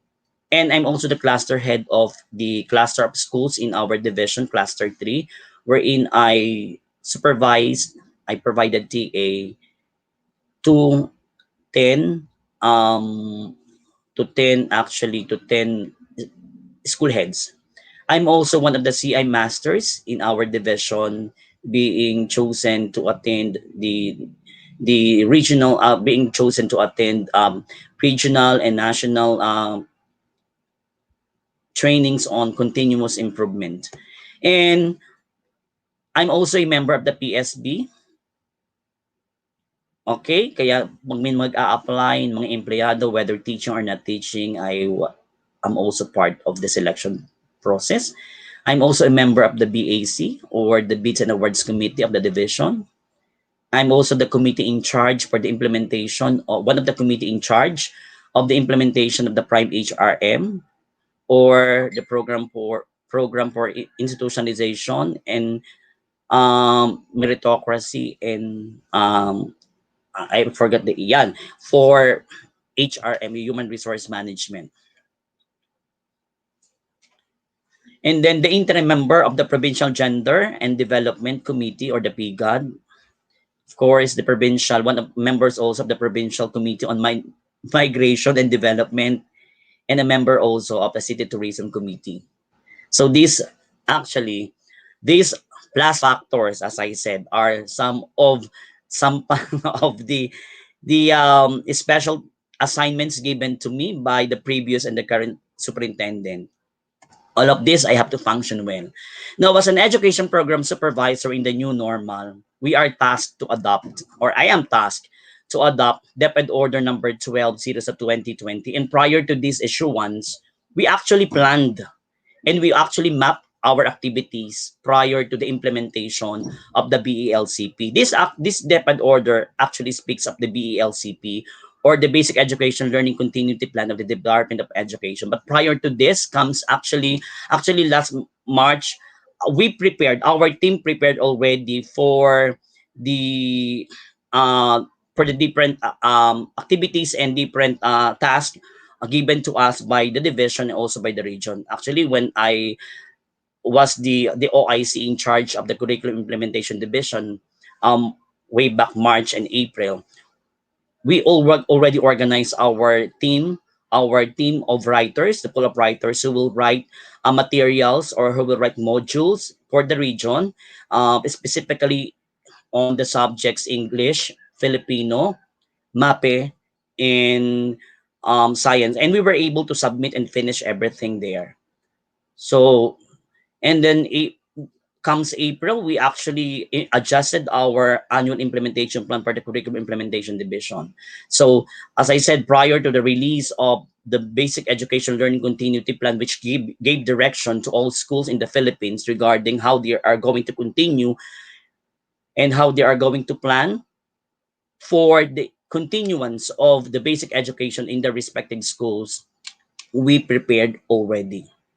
And also our actions and activities, are rather PPAs, are also in line with the release of the Regional Order number 10 series of 2020, which speaks about the regional basic, this is actually about the it speaks of the regional plan, or regarding basic education learning continuity plan of the region also.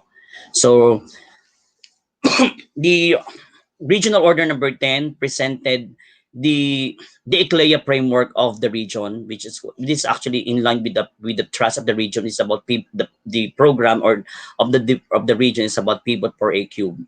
Okay, that's why you will see there the pivot for a cube.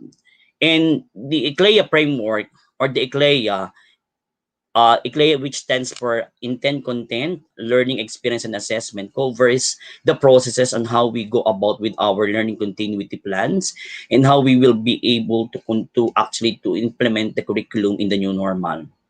It covers actually when we talk about intent, it covers about the support, the achievement, our intentions, di po ba? Our goals, our objectives, the content and the competencies. It speaks about the MELCs, the most essential learning competencies, and the enabling competencies. So the MELC are actually the output of the curriculum enhancement, but definitely MELC was not designed only for the COVID-19 pandemic. It's a no-no. It's not actually the right thing to think. The right thing actually to presume that milk was developed because of pandemic. No, actually prior to the pandemic, the Department of Education already developed the enhanced um, the essential learning competencies. Nagkaroon nga lang ng pandemya kaya medyo nas mapabilis at nailabas nila as most essential learning competencies. And then the other competencies that were actually not included in the most essential learning competencies were taken as the enabling competencies to teach to deliver the most essential learning competencies. And these are to be found in the 2016 curriculum CG or curriculum guide. And then when we talk about learning experiences in the ECLEA framework, we talk about the different learning modalities and the introduction of IDEA or IDEA lesson exemplars and IDEA instructional procedure. And then the assessment, we would like to again to stress that we put value and we put premium on the implementation of authentic assessment. Okay, but we still have the traditional. Okay, and in assessment we take into consideration the DepEd Order number 8 series of 2015 and the interim guidelines regarding assessment, which is DepEd Order 31 series of 2020. So our actions and our plans actually, or PPAs, are in line with the Basic Education Learning Continuity Plan and the ECLEA framework, which was released through Regional Order number 10 series 2020. Now, in terms of the experiences, challenges, future plans, and that will lead to the quality education. Actually, I will not be showing you pictures, and I will just tell you of what are the experiences I had. Considering all the as I said, the duties and functions or duties and responsibilities in the KRA and the plus factors, you would see there my experiences as an education program supervisor. Di po ba? Nakikita nyo na ang dami-dami pala namin ginagawa at ang dami ko mismo talagang ginagawa as an education program supervisor in charge of my learning area. But definitely, sabi ko, that's why I presented the job summary. It's not only my job and my role is not focused only on the learning area which I was assigned. It will also actually actually focus on the other assignments and designations given to me or special assignments given to me by the higher authorities. So as I mentioned earlier, just to connect some of my experiences, we adjusted our AIP way back April 2020 because we already saw the plans of the Department of Education, although the guidelines, the policies were not released, but we were given information ahead on what will happen and what we are supposed to do. That's why through the leadership of our assistant school superintendent, we adjusted our plans because remember that our AIP was developed a year ago, and that's why we are not able to consider the needs in the new normal context in education. That's why we need to adjust so that we can we can fit into the needs of the new normal. We will be able to function properly and to provide the most appropriate assistance and support to all teachers and school heads, particularly in the implementation of the basic education curriculum. So, aside from adjusting our plans and our tools, we continuously monitored and evaluate schools, but particularly focus on the quality. Our office focus on the quality because we focus on the curriculum implementation. The office in charge for access and for governance is the school's governance operations division. That's why we focus more on the quality that actually covers, for example, the number of resources and teachers' capacity on developing other resources and other SLMs. And then I personally provided technical assistance to school heads, and to name some few of the activities that we had, we trained teachers on the use of, we trained teachers and school heads. We trained school heads on instructional supervision in the new normal, and Ma'am Joy and Dr. Talents actually was one of the speakers during those series of trainings on instructional supervision. Okay, and then we had training on assessment, training on um, the weekly home learning plans and the implementation of the IMDLP, or rather the intervention programming for in the new normal. Okay, we also train school heads on the different requirements, particularly on the different modalities, also on the implementation of learning delivery LDM courses. So LDM course 1 for school heads, and LDM course 2 for um, teachers. So we reskill and we upskill personnel also, and we provided additional resources for teachers. We quality assured resources. There were series of orientation, series of meetings and trainings to writers, actually. And prior to the release of milk, actually prior to the release of milk, our team, actually the AP team, which I created, we had the mapping of the competencies. Di po ba? We made our own contextualized curriculum guide for Araling Panlipunan Elementary and Secondary. And we were on track. Actually, we were developing our own materials, assessment, and everything. Tapos biglang lumabas naman si Mel. So somehow we stopped our activities, but we somehow managed to prepare the first quarter MAP competencies, or what we call the budgeted activities, or the MAP competence, or the budgeted, or sabi namin contextualized curriculum guide for Aralin Panlipunan 1 to 6 and 7 to 10. Okay. And then, what else? We implemented the LDM courses to teachers and school heads. Actually, I was one of the lead coach for the LDM courses for supervisors. And I led the cluster 3 group of school heads on the implementation of their LDM course 1. And also, we conducted demo festival, and I was the one who actually managed the conduct of demo festival in the new normal for teachers. And I was also the one who actually managed the instructional supervision documentary, the first IS festival in the division, IS documentary festival, wherein 34 school heads presented their documentary, or their IS documentary in the new normal. And it was really successful and full of learning. And the implementation of definitely the God PPAs for for the SDO and schools. Implementation and monitoring of God PPAs, meaning to say gender and development programs, project and activities for the division and for the whole SDO proper, rather, and for the whole for all schools in the SDO Tayaba City. And the implementation of God PPAs, as I mentioned, to strengthen our God and gender and development mainstreaming in the whole division of Tayaba City. Now, these are some of my experiences. I will not be able to write all, and I will not tell you everything because it will take me one whole day, maybe 2 days to tell you of the whole experiences. Because as I mentioned a while ago, there are so many tasks, there are so many special assignments that were given to me.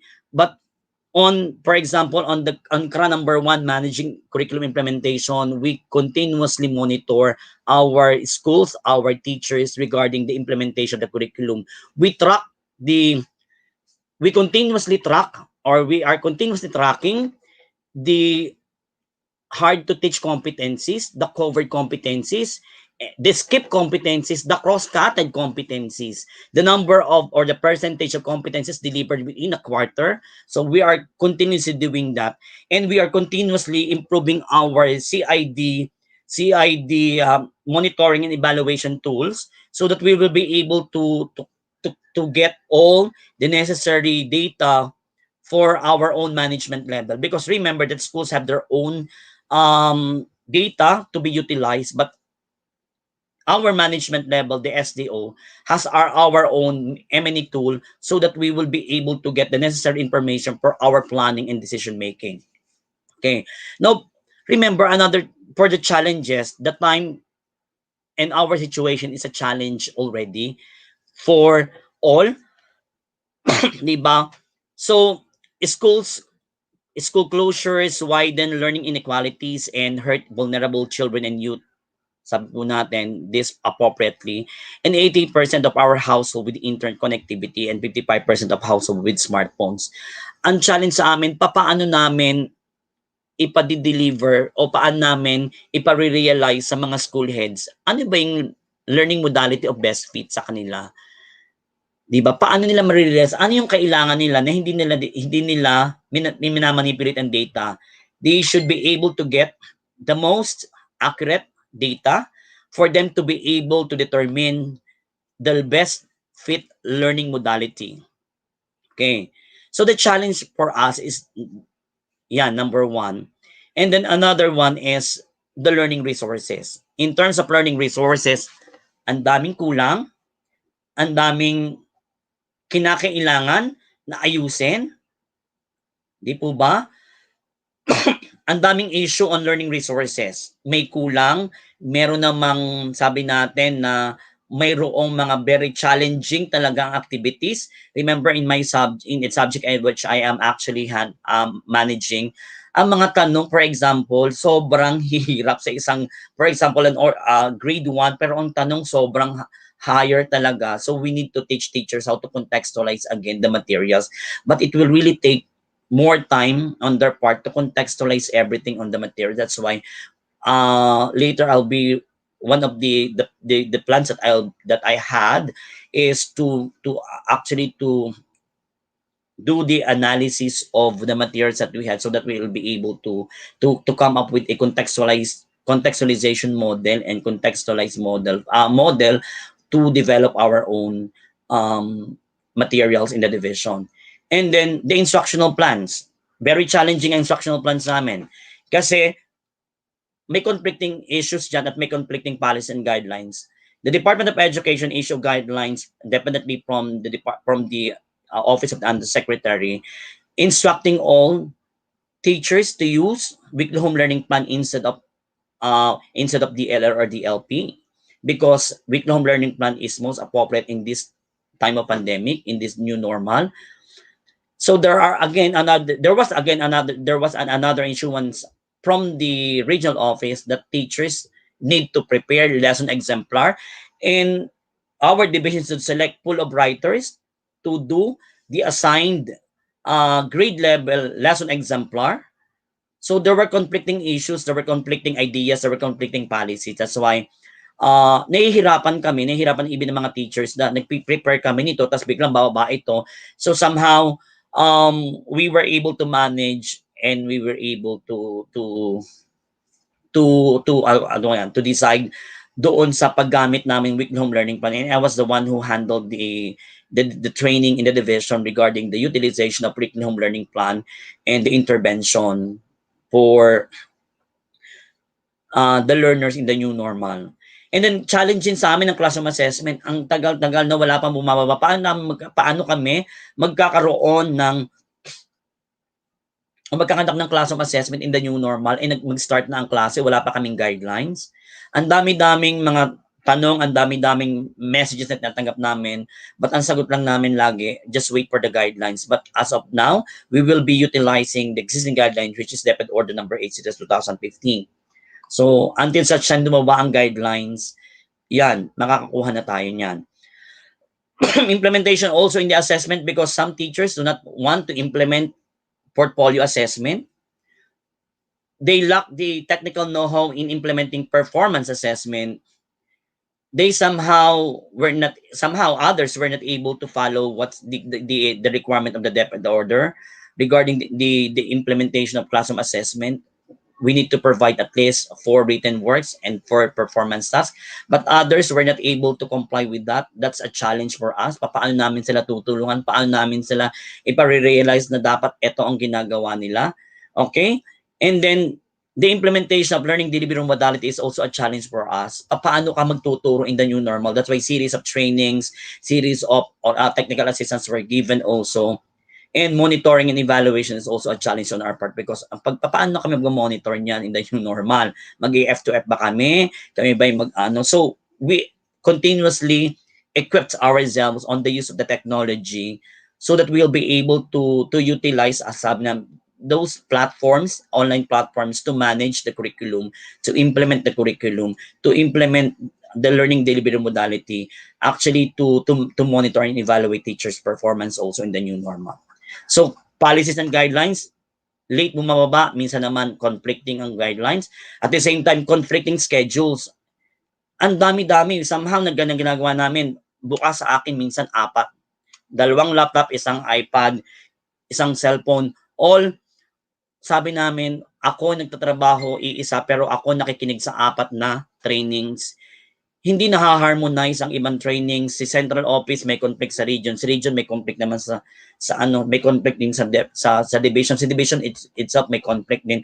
So, ang hirap ng harmonization kasi of course, different management level siya. Iba yung nagbibigay ng direction sa taas. So, nagko-conflict ang schedule namin.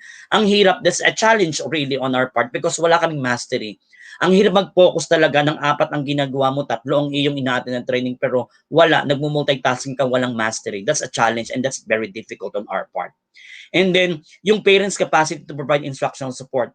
What happened? Ang hirap sa panahong ito dahil ang daming reklamo ng teachers, ang daming na reklamo ng parents actually, na ang sinasabi, hindi nila kayang ituro. And even teachers are clamoring on us. Sabi nila, sir, hindi naman talaga bata ang nagsagot at kitang-kita sa pagsusulat dyan. Kitang-kita sa handwritten, hindi talaga. And even sa assessment, hindi po talaga bata ang nagsagot. Ay sabi ko, pag ganyan, i-monitor ng maayos. Paano natin i-monitor? You have to ensure na kinakailang meron tayong monitoring mechanism. Paano natin titingnan na hindi naman kayo na compromise ang health ninyo. So, challenge sa amin yan.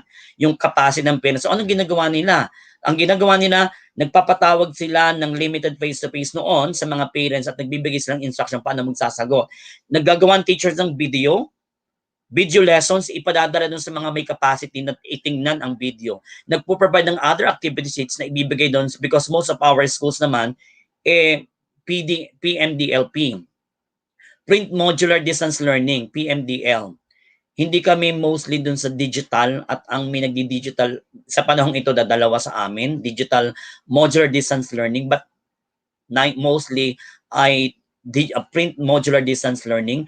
Mayroong school na nagbe-blended pero limited lang kasi sila most selected lang yung ilang learners na nag-undergo ng online distance learning, very limited.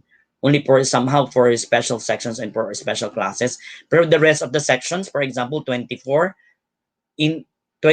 sections per year grade level, puro PMDL sila. So, challenging yan. Very challenging. Yung pagkuha na lang ng materials at pagmamonitor ng paano siya kukunin, paano namin paano ko iti-TA ang mga school head at titingnan kung ino-observe nila ang protocol talaga on distribution, retrieval, recording, and everything na doon sa mga materials at paano nila kina-quality assure ang mga assessment and materials na ginagawa nila. That's a challenge also. But again, challenges brought us another great opportunities. Okay.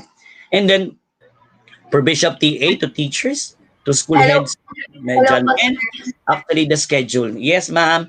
And Sorry I'm po sa almost interrupt. Last 5 minutes na lang daw po. yes po, okay po. Thank you po. And future plans pa rin, continuous M&E, continuous provision of TA, conduct of study of on depth at Tayabas regarding regarding the offering of limited face-to-face because I'm a member of the transition team who are actually on conducting studies whether the Division of Tayabas can offer now the limited face-to-face once approved by the President. And institutionalizing future plans pa rin namin, quality management system in the Department of Education because our division is an ISO certified. And because of the new guidelines released by the Department of Education, we should be implementing one DepEd, one QMS.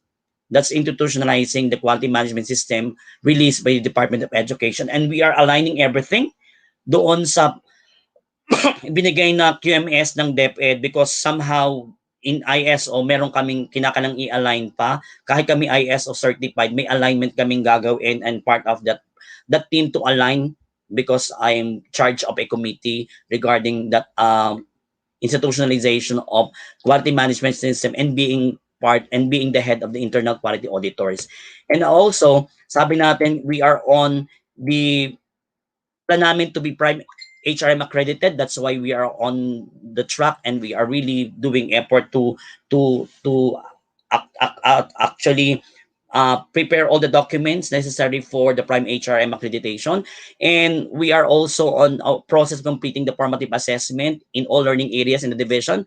Kaya inilalagay namin sa portal once approved, mag-release kami that. And we are the only division who are doing the actually the compendium of formative summative assessment. We're also in the development of the compendium for project-based learning in the division. I'm one of the in charge also. And implementation of the MN tool, I'm in charge of the implementation being the lead EPS for the development and implementation of the CID MN tool. And of course, improvement of our gender mainstreaming in all SDO Tayabas. Even in times of pandemic, mas kailangan natin na ma-implement ng maayos ang gender and development kasi maraming kabataan natin ang maraming kaso na ngayon, maraming kaso na namumolestya, maraming kaso ng mayroong stress, mayroong ang dami emotional, physical stress, 'di ba?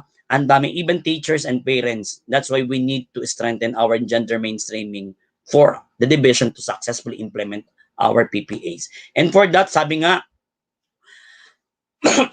namin to end, sabi ni Secretary Rion's teaching children how to accept and adjust to changes that are happening around them. We have to start with the children to give them courage, to give them initiative, to help them look at problems realistically, and to continuously have hope and confidence that we will overcome this. And this can be provided if we teachers, if all personnel, particularly the teaching personnel and the personnel of the SDO Tayabas proper is really capacitated to do this, to provide support and to provide technical assistance to all schools and teachers and school heads to teachers and teachers to learners. We can overcome this very great challenge in the new normal in our education through our efforts. We will be able to successfully implement the basic education continuity plan. And as leader, sabi nga namin, and as I read this, if I am a leader, I should do everything that I can to grow myself and to create the right environment for others to grow. And for other leaders, if you are a leader, please provide the right environment, create the right environment, especially for learners, di ba? To make them grow as better individual in spite of the odds, in spite of the challenges, in spite of the pandemic that we are experiencing. Because in the youth and in children, we are putting at stake and they are actually our best resources soon. Di po ba? Thank you so much for this opportunity. Though I was not able to give the full, ang dami-dami ko pang gustong sabihin. But then again, thank you for giving me time and giving me this opportunity to share what we are doing in the division of Tayabas City and what I am doing as an education program supervisor. And also to end, sabi natin, ayan, thank you. But siya nga pala, I'm thank you so much for those writers who really shared a lot. For the information of all, prior to pandemic, I'm a member of the national team who wrote the materials for Filipino grades. It's elementary.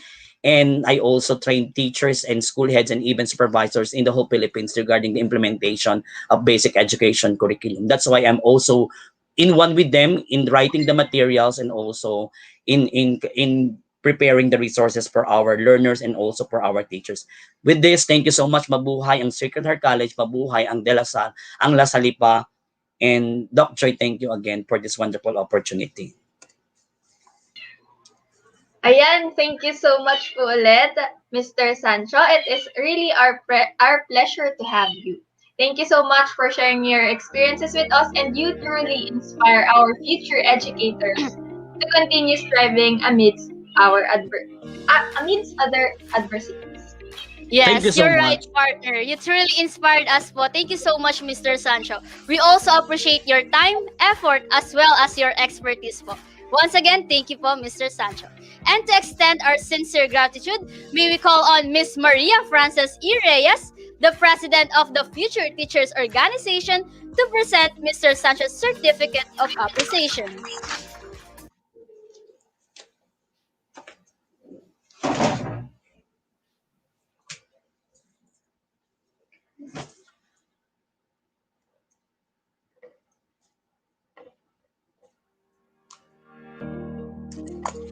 Certificate of Appreciation is hereby given to Dr. Sancho Calatrava for sharing his time and effort as guest speaker during the Dala Salipa Educators Circle and Sacred Heart College Future Teachers Organization webinar entitled Bridging the Gap, Experiences, Challenges, and the Way Ahead of Flexible Teaching and Learning on the topic Experiences, Challenges, and the Future Plans by School Leaders in Flexible Learning Modalities, given the 17th day of April 2021 via YouTube and Facebook Live. Signed by the Dean of De La Salipa College of Education, Arts and Sciences, Dr. Ivy Guse, Dean of Sacred Heart College, College of Liberal Arts, Teaching and General Education, Dr. Maria Lucila M. Baroro, Director of De La Salipa Student Services, Mr. Welmar Adahar, and the Director of Higher Education Department, Student Activities, Development, and Discipline, Mr. Ray C. Rodil. Thank you so much po ulit, Mr. Sancho. Thank you so much and be safe always. God bless everyone. Ayan, so now to make sure that our viewers are still up and active, I am encouraging our 94 viewers from Facebook Live and 66 viewers from our YouTube Live to comment down a heart emoji para naman malaman namin nagising pa kayo. And thank you so much po again for all the love, guys. So I hope and think that you are all awake until now. Okay, now may we call on Danica L. Salor, the Vice President of Communication and Public Relations of Future Teachers Organization, to introduce our seventh amazing speaker for today.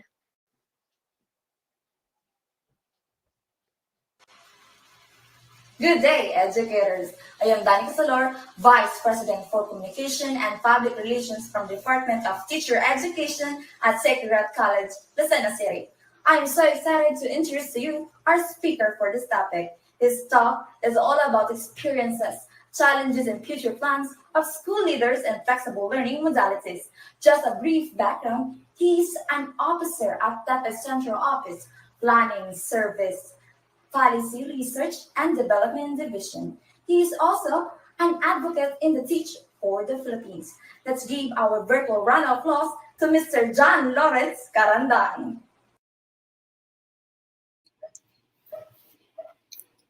Ayan, maraming salamat for the kind introduction, Diane, and thank you, Reina and Diane, and the MCs of our this webinar. So magandang umaga po sa ating mga kasamahan sa kagawaran ng edukasyon, gayon din po sa ating mga kasamahan sa larangan na basic education sector. So isang malaking karangalan po sa akin na magbahagi sa inyo ng mga kaunting inputs for you to be inspired or for you to gain insights on how you are going to improve your teaching profession in the new normal. So just a quick background. I was a former public school teacher in an elementary public school. I was assigned to teach in the public school for 2 years under the Teach for the Philippines. So I have the ground experience on dealing with the experiences and the challenges at the classroom level, particularly in the public school. So let me share my presentation for this particular webinar. And I hope everyone here is still awake. Ano po? So mamaya po magtatanong po ako dyan sa inyo for you to comment down below kung ano po yung inyong mga insights while I'm still presenting my presentation. Okay po ba yon? Ayan. So kindly acknowledge kung nakikita po ba yung ating presentation. Yes po. Nakikita po ba? Yes po, we Okay can see po. Okay, thank you very much. So part of my presentation, since I am working at the central office, wherein the mandate or the main mandate of the Department of Education Central Office is to provide policy directions, standards, and frameworks for us at the Department of Education to implement quality basic education services. So we partner with the regional offices and the school division offices. Particularly, we partner and rally with our school community, the teachers and school heads, as our frontliners in delivering the new normal setting in education. So, nakakatuwa na marinig yung mga experiences ng ating mga school heads, ng ating mga supervisors earlier na ito yung kanilang totoong nangyayari sa kanilang trabaho bilang mga school leaders. Na po, kami sa central office, more on nakikinig kami or inaalam namin ano-ano yung mga challenges and experience nila sa baba para malaman namin kung paano tayo mag-move forward in terms of policy development and program development. Okay, as part of my work in the central office. Okay, so I titled my presentation as Building Evidence for Education in the New Normal since very evident naman po talaga yung mga experiences natin as teachers, as school leaders, as stakeholders of the Department of Education. But now I am just presenting to you on how we can contribute on the education in the new normal through building evidences. Because I personally, as a public servant in the education sector, I believe on the co-creation and the co-management of our basic education for our learners. Okay, so hopefully this presentation will inspire you on how are you going to contribute through building evidences in the education in the new normal. As an outline of my presentation, I'll just run through quickly on the Basic Education Learning Continuity Plan, which was released through the DepEd Order 12 series of 2020. So mga future teachers, I suggest for you to be updated on the current education setting or system natin. Kindly read the DepEd Order 12 series of 2020. Ganun din po sa ating mga kaguruan at mga school leaders po natin. Malayo pang nating basahin ang ating DepEd Order 12 series of 2020 para malaman po natin dahil ito po yung ating pinakabasihan kung ano ang dapat na actions natin at the regional, schools division, and school level. Okay. Also, I'll be presenting some progress and challenges on the implementation of Basic Education Learning Continuity Plan. Ano po? And lastly, I will be presenting the research priorities that hopefully our future teachers and our current teachers ngayon, ay yung mga nasa in-service natin, ay makabuo ng kanilang mga pag-aaral o pananaliksik patungkol sa kasalukuyang nangyayari sa ating education sector. Dahil naniniwala po ako bilang mag-aaral ng kasaysayan din na ang kasalukuyang nangyayari ay maisusulat natin ito. Ang kasaysayan nito ay maisusulat natin sa pamamagitan ng ating mga pag-aaral na kung papaano mas natututo ang mga mag-aaral ngayon sa kasalukuyang panahon. Lalo ngayong may panahon na pandemya. Okay. Okay pa po ba kayo dyan? Kung okay pa po kayo, please comment down below sa ating YouTube channel at saka sa ating Facebook section ng Sacred Heart Teacher Education. Comment down below po kung okay pa tayo. Okay, so for the DepEd Order 12 Series of 2020, also known as the Basic Education Learning Continuity Plan in the time of COVID-19, so dito, ito po ang official, the public policy that we release in responding to learning continuity amidst the pandemic. Okay po. So ito na po yung ating pinaka-umbrella na basihan on how are we going to move forward or how are we going to respond to the challenges on education in the time of COVID-19. Okay. So, searchable naman po sa DepEd website natin ang DepEd Order 12 Series of 2020. And earlier, nabanggit din po ito ni Dr. Sancho, yung DepEd Order 12 Series of 2020. I was glad that he was able to briefly state that he is one of the implementers of the DO12 2020. Okay. Quick principles lamang po ng BLCP. Ano po? So pag sinabi natin principles, ito yung gumagabay sa atin in terms of the implementation of the learning continuity. So para po sa mga school leaders natin na nanonood at sa ating mga teachers ngayon, please check if our current activities or our current practices sa school aims to protect the health, safety, and well-being of our learners, teachers, and personnel to prevent further transmission of COVID-19. Okay, check po natin yan. And also, if we still continue or ensure the learning continuity, meaning to say, we do not stop anyone, any learner from studying. Okay, facilitate the safe return of learners and teachers to school when face-to-face classes is already allowed. Ito, mas ginagawa na ngayon. Meron ng mga initiatives sa pag-aaral kung paano tayo makakabalik na ligtas sa ating face-to-face classes kung papayagan tayo ng ating Pangulo. Another principle is being sensitive to equity considerations and concerns. Yan, let's analyze again if our initiatives in school, in the schools division office, in the regional office, consider the equity and concerns of each learner or each type of our learner. Okay, so for example, that schools division office decided to conduct or to implement a modular distance learning. But other learners within the division jurisdiction wanted to have an online learning. So paano po natin i-address yung mga ganong considerations? Diba? So parang pinaglalabanan natin dyan yung standardization and contextualization.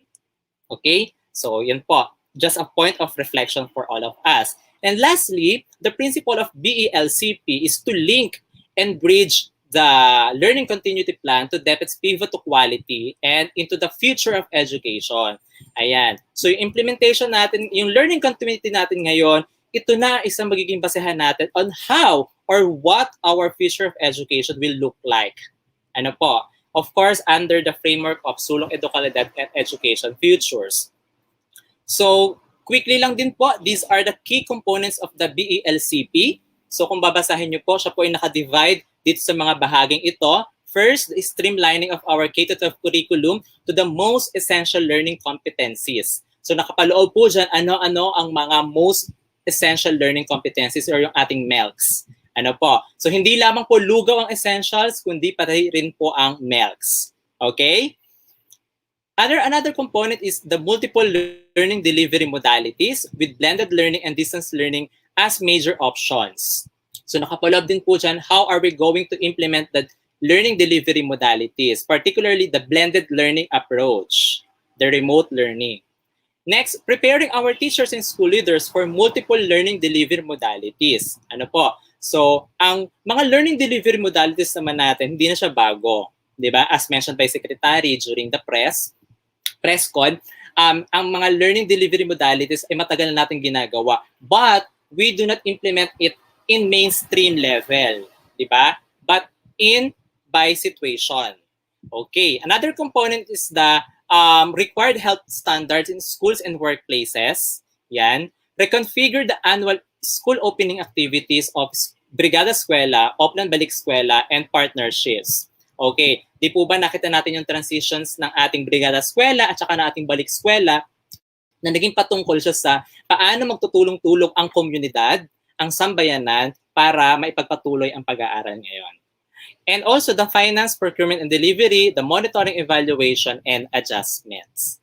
Okay, so let me reiterate that the BELCP is not a standalone program or a policy, but rather it's an anchored on sulong edukalidad, DepEd's pivot from access to quality. So ang sulong edukalidad na ito po ay ating na-launch na last December 2019.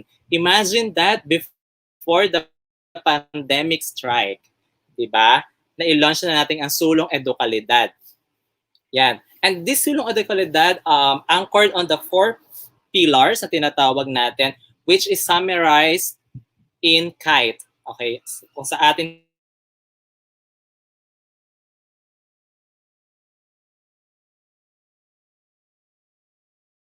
and reskilling, the engagement and stakeholders for support and collaboration. So kung mapapansin po din po natin yung BELCP, naka-anchor din po siya dito sa 4 na components na ito. But highlight other strings of inequities to the education system, particularly in access to technology. Hindi po natin maidi-deny that access to technology is really to deliver education in the time of pandemic, lalo na ang kailangan natin na distansya na po dahil hindi permitted or hindi allowed ang face-to-face. Yan. DepEd will focus on ensuring literacies and skills in our learning delivery modalities, technology strategies, resources, assessment, and teacher-leader capacity building. So ayan po, comment yes if you know or if you read some articles about KITE or the sulong edukalidad. Okay, comment down below po kung yes. Kung no, kindly read po any article about the KITE. Okay, so for the distance learning, so ito nga po yung ating ginagawa ngayon, that distance learning happens at their homes, wherein the printed and digital modules delivered to the homes of learners, online learning resources such as the DepEd Commons, yan, meron po tayo yan, DepEd Commons, na makikita sa ating DepEd website, and of course, through our DepEd TV, the television and radio-based instructions. And lastly, let me reiterate also that we already have our interim guidelines for assessment and grading in light of the pandemic, or the BALCP. That's DepEd Order 31 series of 2020. So kindly check po again on what kind of assessment or how we will conduct assessment in light of BALCP. Okay, so some updates lamang po on BALCP, the progress and challenges. As of November 11, 2020, our enrollment has significant enrollment for the rollout of the school year, which I personally became part on the development of the learner enrollment survey. Kung nasagutan niyo po iyon, maraming salamat po for participating.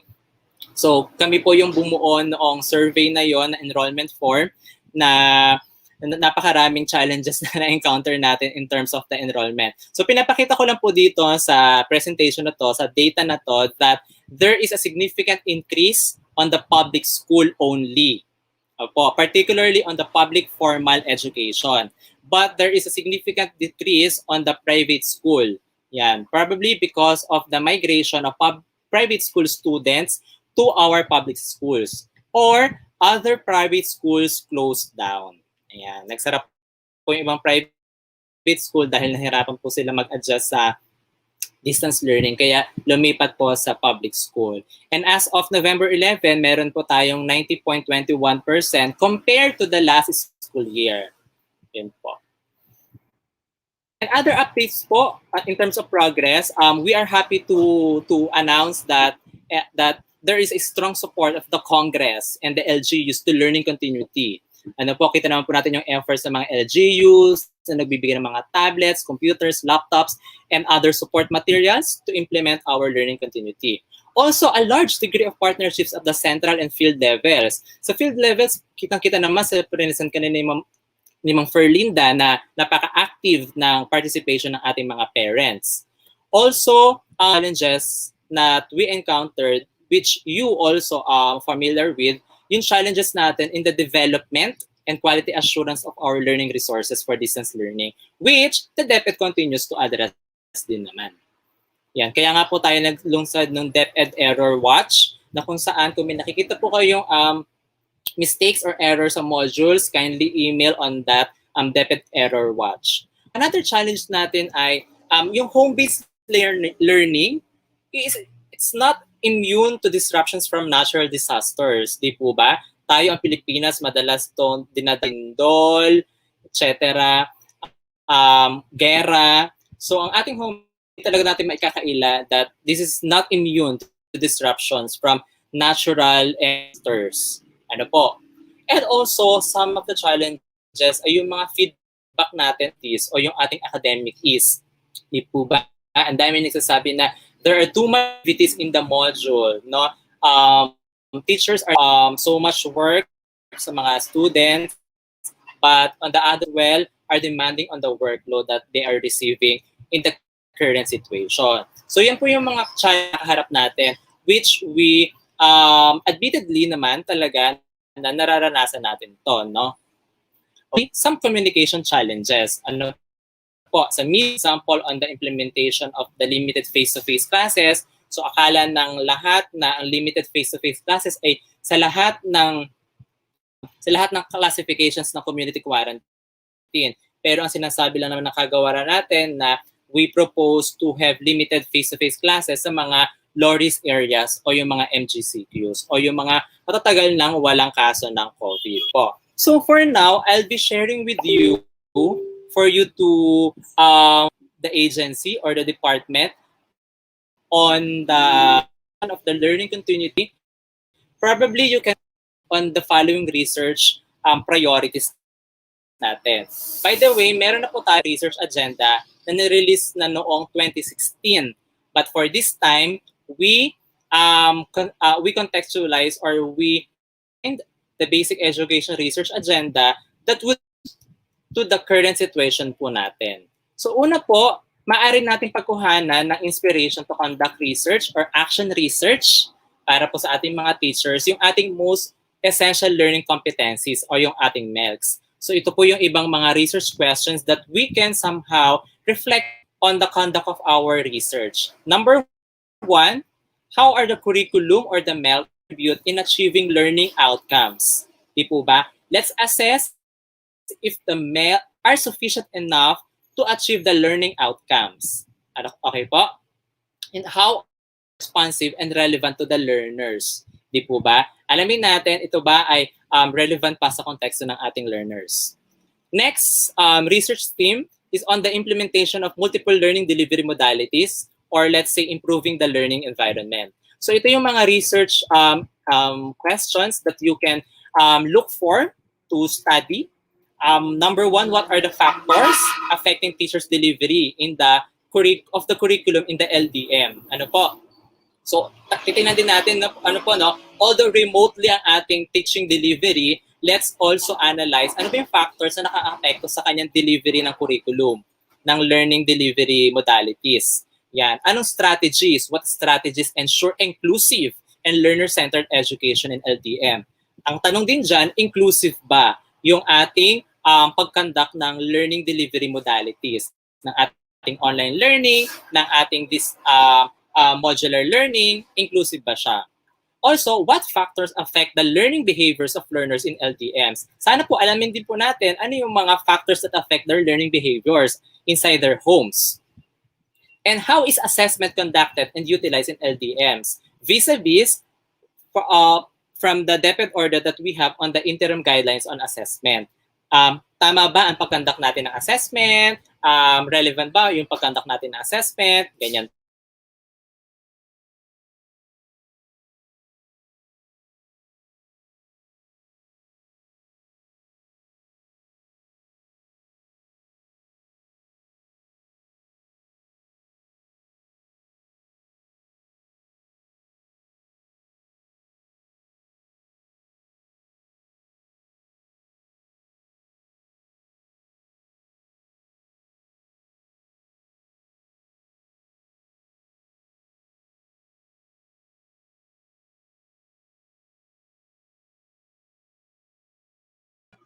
Ayan guys, so sa tingin ko nagkaroon ng technical problem si Sir Lawrence.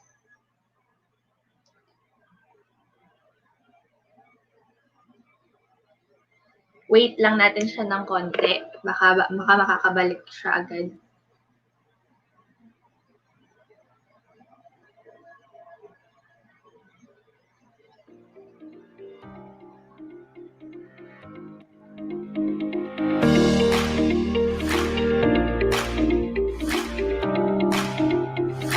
So sana ang ating pong mga viewers ay active pa at gising na gising pa. Ano?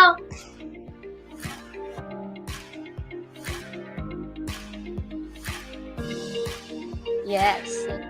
So partner, matanong lang kita. So how do you feel right now after hearing the previous talks given by our amazing speakers? Actually,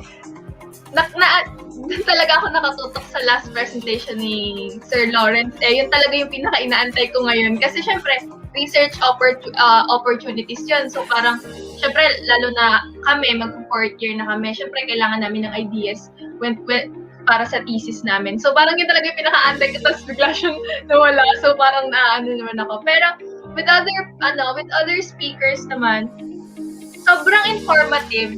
Tapos ang maganda pa is talagang connected lahat yung ideas nila. Yes, and yun, very relevant. sobrang daming new learnings. Yes. Yes, honestly, I feel inspired and enthusiastic. Our speakers really equip us with a lot of knowledge, and I knew those things will serve as our weapon when we become teachers as well. Ayan, so wait lang natin muna ang decision kung baka sakaling makabalik pa si Sir or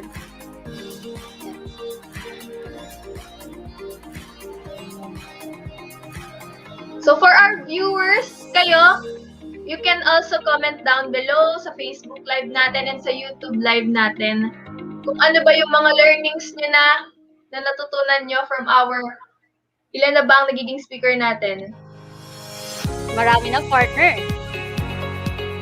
So again, I encourage also everyone to let us make this worthwhile webinar a trend again by using our official hashtag BTG2021.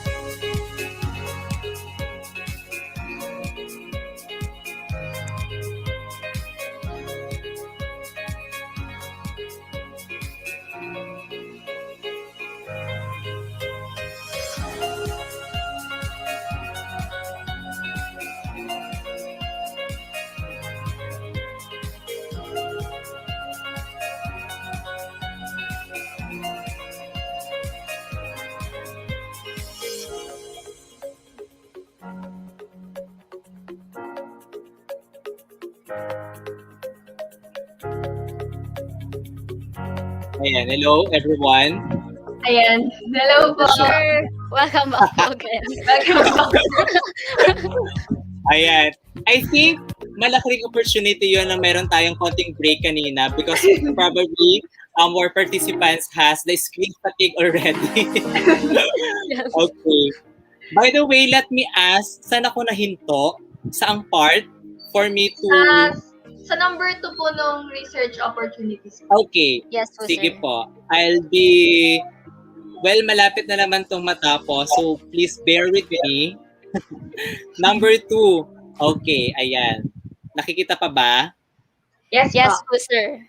Ayan, maraming salamat. Ayan, maraming salamat po sa pag-antay. Yan po. Yan po ang pinakamagandang gawin natin ngayon. Pag-aantay, pero may kaunting reflection sa pag-aantay. Okay, so quickly ko lang din po banggitin muli. Ito yung ilan sa mga research questions natin na pwede nating balikan or pag-aralan or i-reflect on our current practice as educators during the distance learning. As I have mentioned about the child protection concerns, kasi di po ba, ngayong distance learning, nasa bahay lang yung mga bata. So let's analyze how DepEd addressed the child abuse, addiction, media consumption during the distance learning. Okay, because we believe that also affect to the learning of our learners. Also, second, How gender responsive are the structures and policies of distance learning. Okay? So tingnan din po natin yung ating mga policies ba na nilabas ng central office kung ito ba ay gender responsive. And yung mga directives ba or yung mga utos from the regional and division office are responsive, are gender responsive. Okay po? And how ready is DepEd in providing an inclusive learning environment during the learning delivery modalities? Kung lahat po ba ng ginagawa nating efforts ngayon ay naisasama natin or naisasali natin ang bawat uri ng mag-aaral. Katulad ng ating mga mag-aaral na nasa IP communities, yung ating mga mag-aaral na meron learning difficulties, ano po, so sila ba ay nasasama natin sa ating LDM. And third, research teams, how effective is the professional development framework in the delivery of K-12 curriculum? Particularly ngayon po, alam ko po na nagsulputan ang napakaraming mga professional developments or mga trainings na naglabasan sa Facebook Live, sa YouTube at iba't iba pa. Let's assess if these are effective in the delivery of the K-12 curriculum or the LDM. Nakatulong ba yung mga tinuro ng ating mga speakers on how we are going to conduct the current learning delivery modalities? What qualifications and competencies are required for teaching an inclusive learning environment? Ayan, anong katangian ng isang guro na dapat ay dinadala natin? Ano po? So tingnan nyo na po yung PPST. If the Philippine Professional Standard for Teachers are also fit for you now sa ating current distance learning. How can pre-service teacher education, ayan, yung ating mga education teachers, ang mga ating mga education students, let's analyze how can the pre-service teacher education be improved to develop teachers who can effectively deliver the K-12 curriculum. Okay? Or are they ready enough or are they prepared enough to face the future of education? In terms of health standards in schools and workplaces, let's assess how effective are health standards as prevention and mitigation measures in DepEd offices and schools, and how our health standards integrated in the curriculum. Yeah. So tingnan din po natin if integrated sa ating mga modules ngayon yung mga health standards and protocols. Ano po, para hindi natin siya nakikita na nakahiwalay. Ano po. So let's integrate yung mga health standards sa ating curriculum. And lastly, on the reconfiguration of annual school opening and activities and partnerships, let's analyze if our Brigada Eskwela and our efforts on Oplan Balik Eskwela are meeting the stated objectives. Diba? Kung effective din ba itong Brigada Eskwela natin to meet our stated objectives. And how can DepEd maximize partnerships to support the implementation of the Learning Continuity Plan? Paano natin mas ma-maximize pa ang partnership? Lalo na kapag nag-safe reopening tayo ng klase. In terms of finance, procurement, and delivery, let's analyze if effective ba yung ating DepEd MOE, effective or sufficient ba yung ating DepEd MOE or DepEd Finance in supporting the LCP, and how does the financial performance affect key stakeholders in DepEd? Ano po? Paano nakaka-apekto yung paggasta natin ng ating budget in terms of engaging our stakeholders in DepEd? And on monitoring, evaluation, and adjustment, dito, masipag tayo dito, ang DepEd, how effective yung ating LCP at sulong edukalidad in meeting their stated objectives. And what are the unintended consequences? Ano po? So hindi lang po natin tinitingnan ano yung mga gains natin sa LCP and sulong edukalidad, but at the same time, let's analyze ano yung mga unintended consequences, particularly sa school level natin. And then ipadala po natin yan sa kinauukulan para malaman po natin ng ating decision makers kung ano yung current situations at the school level. And what are the factors affecting the effective delivery of learning continuity in schools? Ayan, let's analyze po yung mga ganong factors that effective. Ayan. So, lastly, for my presentation, these are some key points in conducting research or on reflecting your practices in the current distance learning. Let's analyze or are your research questions relevant? Di po ba? Let's analyze yung relevance ng ating research questions, relevance on your teaching and learning practices, relevance niyan para sa iyong mga mag-aaral and relevance niyan sa iyong community. Let's also consider the appropriateness of research methodology. Lalo na po ngayon, napakahirap ng pag-conduct ng face-to-face data collection. So let's look for other appropriate research methodology kung paano natin makokollect yung quality data. Ano po? Lalo na po, ito rin isang challenge namin on how are we going to get the insights and experiences of those who are living in the far-flung areas na walang access sa technology. Wherein ngayon, ang access lang namin to do consultations ay mga online consultations, but yun nga, nahihirapan kami on how to get the insights from those who do not have access to the online platform. Ayan. And also, very important in conducting research, ano yung contributions ng ating research findings to the clients? Ano po? Again, let me remind you that in writing research, you are also writing the history of the current distance learning. Ano po? More importantly, what is the contribution of our research findings to the policy and program development? Ayan. So yun lamang po at maraming salamat. If you have questions, you can address to me personally through this email address at jan.carandang@deped.gov.ph. Muli po, maraming salamat and malaking karangalan po sa akin na makabahagi sa inyo ngayon. Palagi po tayong mag-iingat. Ayan, thank you so much po ulit, Mr. Lawrence, for that very informative sharing po. And as I said a while ago po, sobrang helpful po talaga na you gave us ideas po with regards to research na maaaring yung mga mag-fourth year student ay pwede silang makakuha ng ideas po dun. Yes, thank you so much po, Mr. Karandang. We discovered new insights and we became more aware and familiarized with the BELCP. Okay po. Thank you so much po, sir. Maraming salamat po. So at this point po, may we call on again Ms. Hannah Nicole Ariola, the President of the Educator Circle, to present Mr. Karandang's Certificate of Appreciation.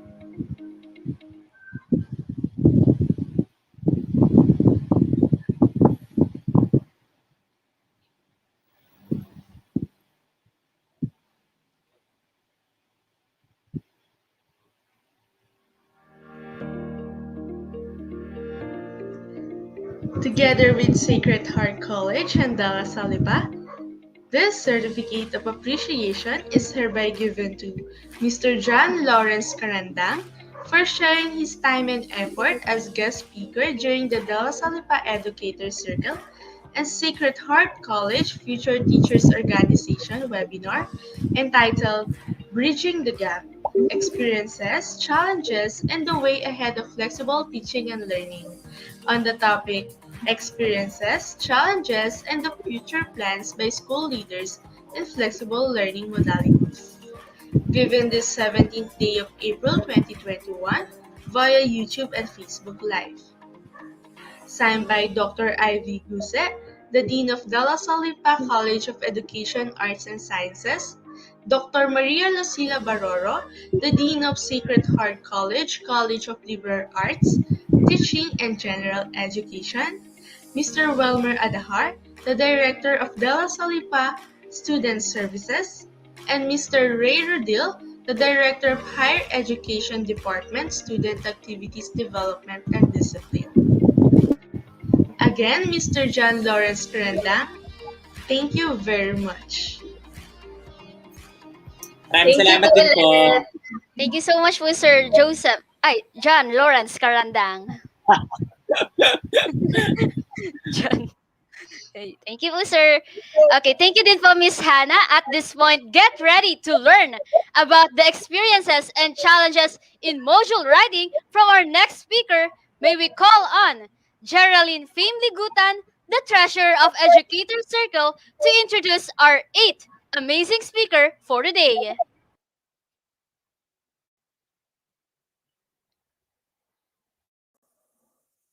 Introducing to you 5th from our speaker for today. He is a principal too in Lamon Bay School of Fisheries. Let us all welcome Dr. Aris Barago.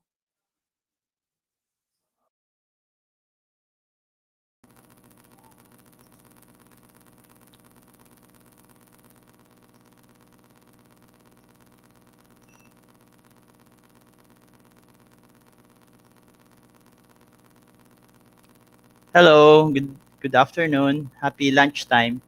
Can you see my screen now?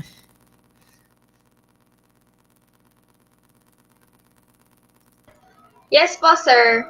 Yes po. Thank you. So for this afternoon, I will be sharing to you the challenges, future plans, and of course, the experiences of leading a school, a textbook school in Quezon Province. To give you a background, there is a difference between a general high school and a technical vocational school. In Quezon Province, there are four technical vocational schools. First is Manuel S. Inverga Memorial School of Arts and Trades, which is a school which is offering industrial arts such as automotive, electronics, welding, and fabrication. And our school, Lamon Bay School of Fisheries, is offering agri-fishery that is located in Gumaca, Quezon. The next one is Bundok Peninsula Agricultural High School in Mulanay, Quezon. And the last one is Godofredo MTAN, which is also an industrial arts school. So in Quezon Province, we have four technical vocational schools. And we are offering a curriculum which is called STVEP, or the Strengthened Technical Vocational Education Program. So before I would like to start my talk, I would like to greet my mentor and my professor, Ma'am Joy Talens, and of course, Dr. Baroro of Sacred Heart College. And I would like also to thank Sir John Sumbanon for helping me out with this presentation. And of course, I would like to greet my co-teachers from Liwayway National High School and Lamon Bay School of Fisheries, where I am currently assigned at. So here are my valuable experiences as a school leader in flexible learning modalities. First of all, I got this presentation from a Google form which I asked from my co-teachers, whereby I can get their voice and actual experiences in this time of pandemic and in their practice of flexible learning modalities. Because as you know, as a school head, you have different key result areas as discussed by our speaker earlier, and she mentioned that as a school leader, you have a different modality as compared to a teacher.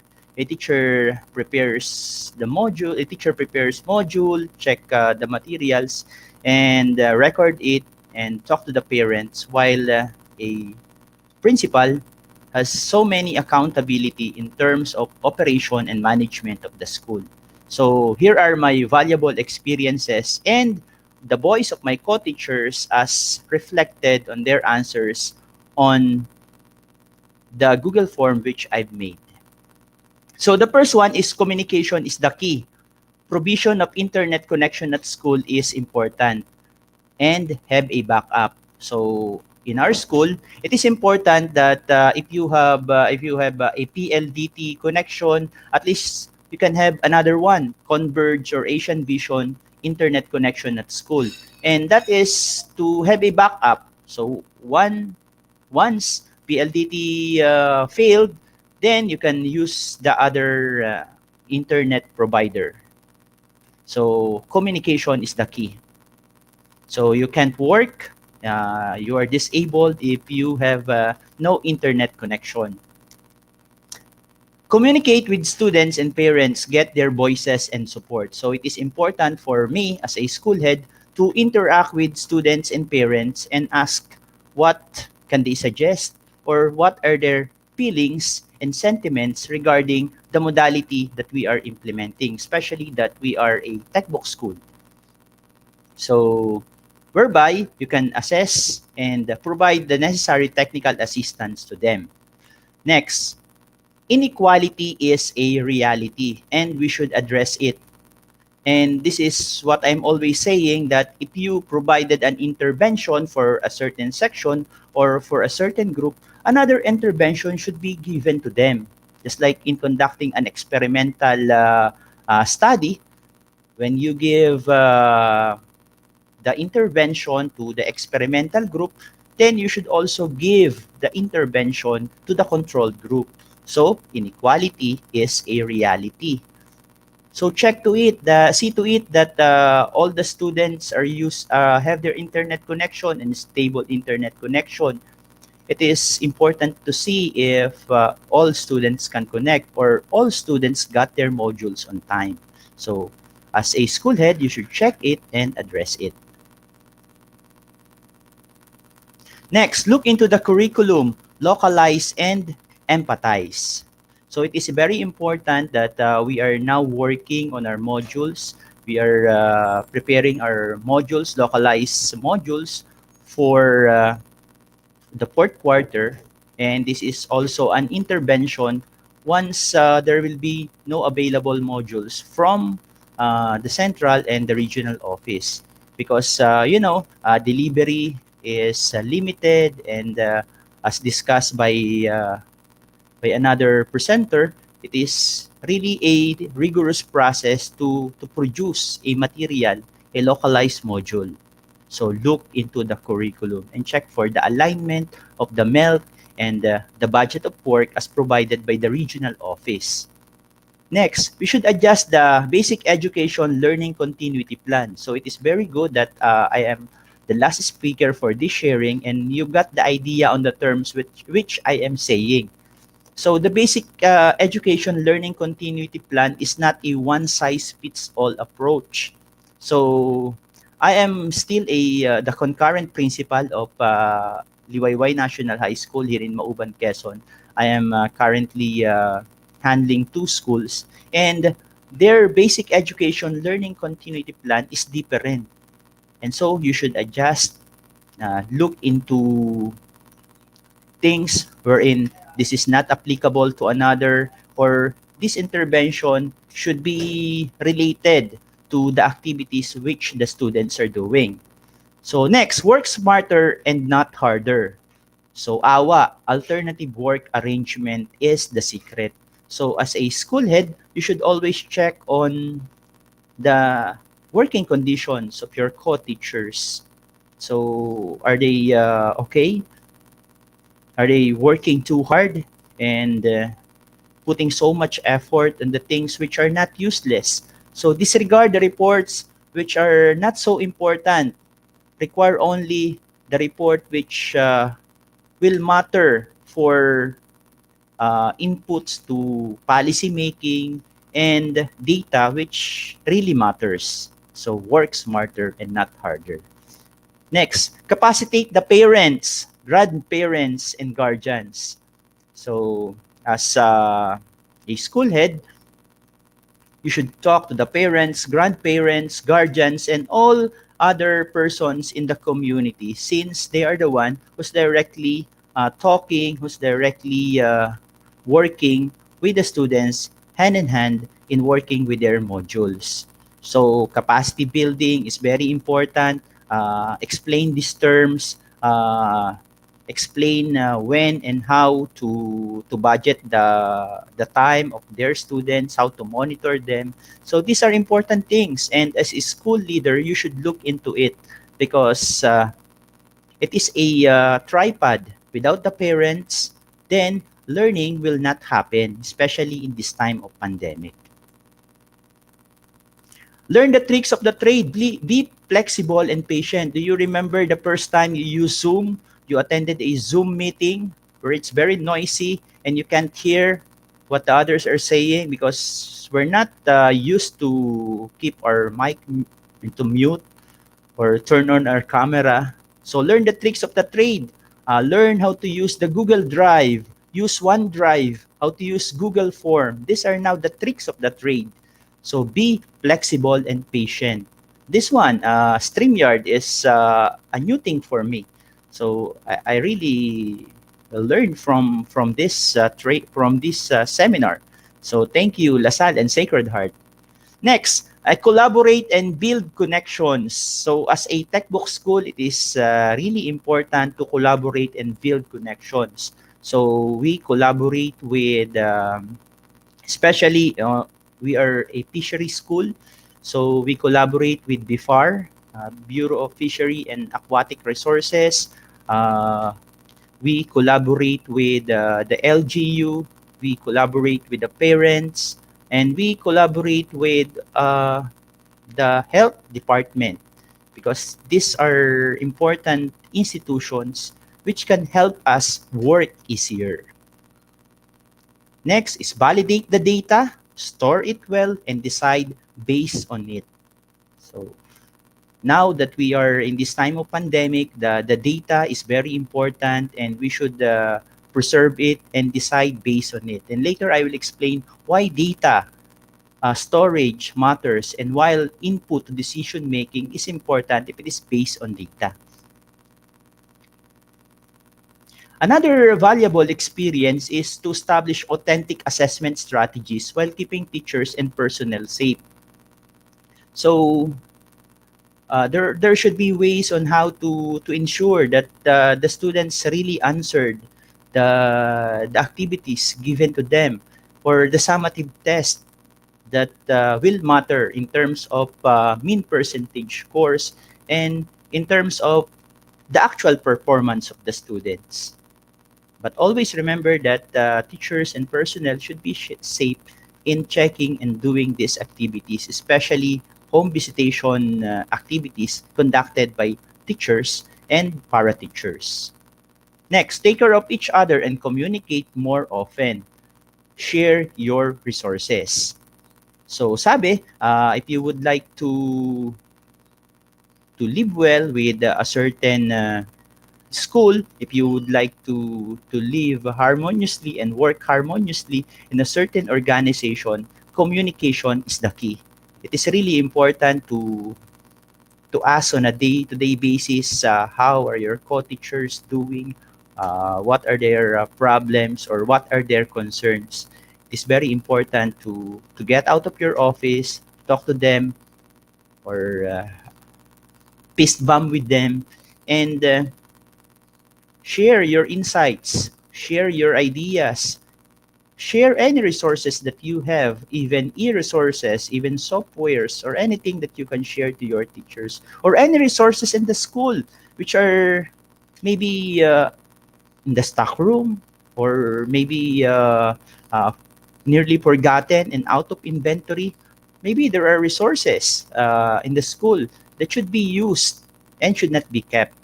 So always remember, sabi ni Rizal, ang mga gamit daw no mga unang panahon ay tinatago ng mga Kastila at nakalagay sa eskaparate. So even the teachers, while they're not using it because there are no students, science equipments, technical vocational equipments can be tested, can be used for video recording, for demonstration teaching, and thus will help and enhance our teaching skills. For my challenges as a school leader in the flexible learning modality, when we say challenge, it is very good to say it is very challenging. So many people are always saying, this thing is very difficult. You are a very difficult person. No, we should use the word challenging. This work is very challenging because in challenges we learn, we become strong. The first one is indifference of parents in the modular distance learning. We all knew that modular distance learning is, of course, new, and many prefer still the face-to-face modality in teaching. So this is a challenge. Child labor. In Quezon Province, there are, especially in Gumaca, in Mauban, Quezon, there are really students who are who's working in the farm, working in fish ponds, and some are tricycle drivers, some are selling baluts at night. So when they did their work, so when they got home, they are tired and does not have any energy to work on their module. So this is a challenge for us. So next is reading and numeracy skills of students. Sabi ngayong pandemic, parents are really racing uh, with each other in terms of the reading and numeracy skills of students. So pandemic po tayo, wala po tayong hinahabol. Noong pong panahon ng giyera, yung pong mga lolo at lola natin, pare-parehas lang sila, hindi sila nakapag-aral. So, the first thing is to strike a balance between learning, giving the students the love for learning, and keeping them safe. Next, non-submission of students' output due to various reasons. So, nilagay ko yung various reasons. Maybe it's the second one, the distance of students from the school. Maybe the transportation fare is very high. So, parents and students can afford to pay and go to the schools. So at this time, it is important to adjust the learning continuity plan of the school. So try to identify the students and look for hubs wherein the students can get their module or deliver the modules at home. Okay. Next, teachers' knowledge and skills on module writing. So unlike Sir Abrencilio, who's an expert in module writing, teachers should also be capacitated on how to write, how to unpack uh, the competencies, and how to be a writer, and the skills can be developed. Next challenge, of course, is the students' connectivity. There is a joke that if a student can answer the question in an online class, he or she will be saying, mahina po ang internet connection. And that is true. The infrastructure services in the Philippines in terms of internet is very low. This is really a challenge for all of us. So what if we are in the city? Well, the internet is not so good. Paano pa yung mga nasa periphery? So students' connectivity is really challenging for all of us. Not just for all of us, but also for the government and for the institutions who are running it. Next, students' lack of resources and learning materials at home. So students, of course, are not all rich, and I'm always saying to the teachers that if you will be preparing an activity for the students, so let's say agri-fishery, you will be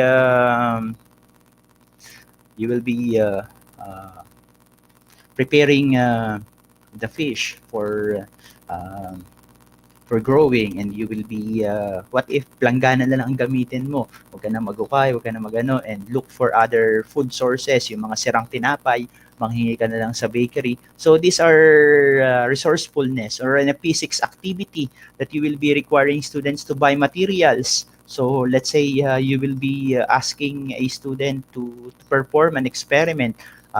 Let's say the first quarter in the fourth grading for grade 9, which is projectile motion, di ba? So, humanap na lang sa gubat ng salanga ng bayabas and lagyan ng rubber band and be resourceful. Next, financial and material resources of the school. As a school head, it is very important to look into the financial and material resources of the school. And together with this is transparency. It is important that the financial obligations being disbursed and being liquidated should be known by the teachers, by the personnel, and the community as well. Because in this time that we are working in the government, especially for us, it is very important that public funds should go really to what should be allotted. And of course, we should take note of our health and safety concerns. So in our school, it is very good that we have a school nurse who regularly monitors our blood pressure or test our blood sugar and ask us if we have maintenance medicines and other things that corresponds to health and safety concerns. It is also important to check on if we're doing exercise or if we're eating healthful food. So it's very important. For my future plans as a school leader in the flexible learning modality, we should establish a system of communication with parents and students. Again, communication is the key. So We all know that we have this suggestion box. That's very important. Or let's say provide the parents with links to answer or to communicate with them so that feedback and information can be attended to. Provide agricultural support and livelihood projects to family and the community.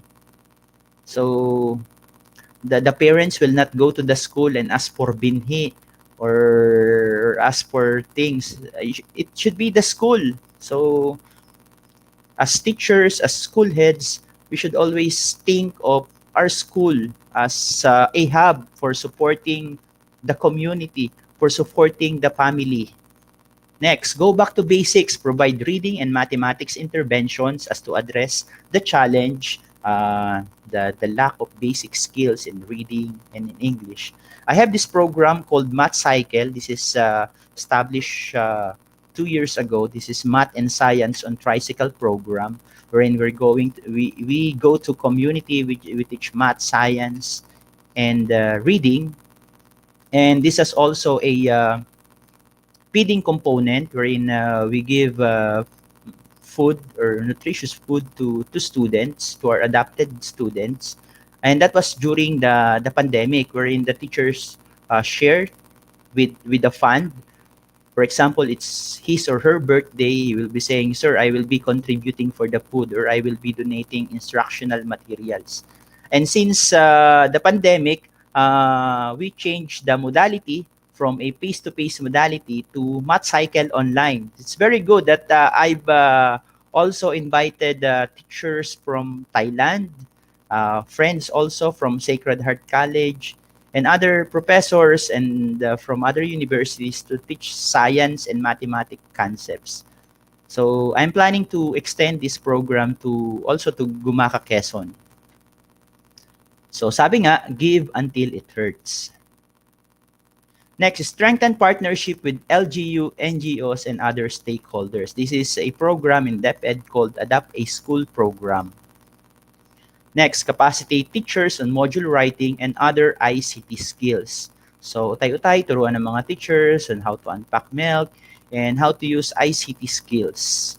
Next, adjust the basic education learning continuity plan as needed and focus on textbook skills or integrating textbook skills into other subjects.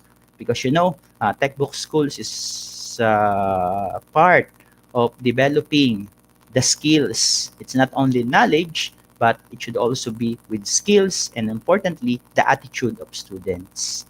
And of course, establish health monitoring system for teachers, personnel, parents, and students so that we are sure that we can do our job well. And if not, rest and get well and go back to war again. Next, learn and apply economics in education. Maybe you've heard this concept, economics in education. So for every project that you will be doing, you should identify the data and measure first what will be the benefit of investing in this, or is it really important? Just like in this time of pandemics, we preferred not to to repaint the school, but purchase some materials in the reproduction of modules. That is economics in education. So try to weigh and try to strike a balance in the scarcity of materials of the school. Next, establish reward and award system for students, parents, teachers, and personnel to keep them motivated. So once in a while, give award to teachers, consider their work, award them as most efficient personnel for the month, or parents who's most efficient or most active in the submission of module, or outstanding teacher for the first quarter, and so on. Even a certificate will boost their morale and make them well. And lastly, pray hard. So we should always pray and give till it hurts. So thank you, and God bless us all. Ayan, so thank you so much po, Mr. Barago, for that very profound sharing po of your journey. And we hope that your future plans will be a success soon. Yes, partner. I'm sure just like me, our viewers learn a lot from Dr. Barago. We really learn the tricks of trade. Be flexible and patient. Once again, thank you so much for Dr. Barago. Now we shall proceed to the awarding of the certificate. May we call on Ms. Maria Frances Reyes, the President of the Future Teachers Organization, to present Dr. Barago's Certificate of Appreciation.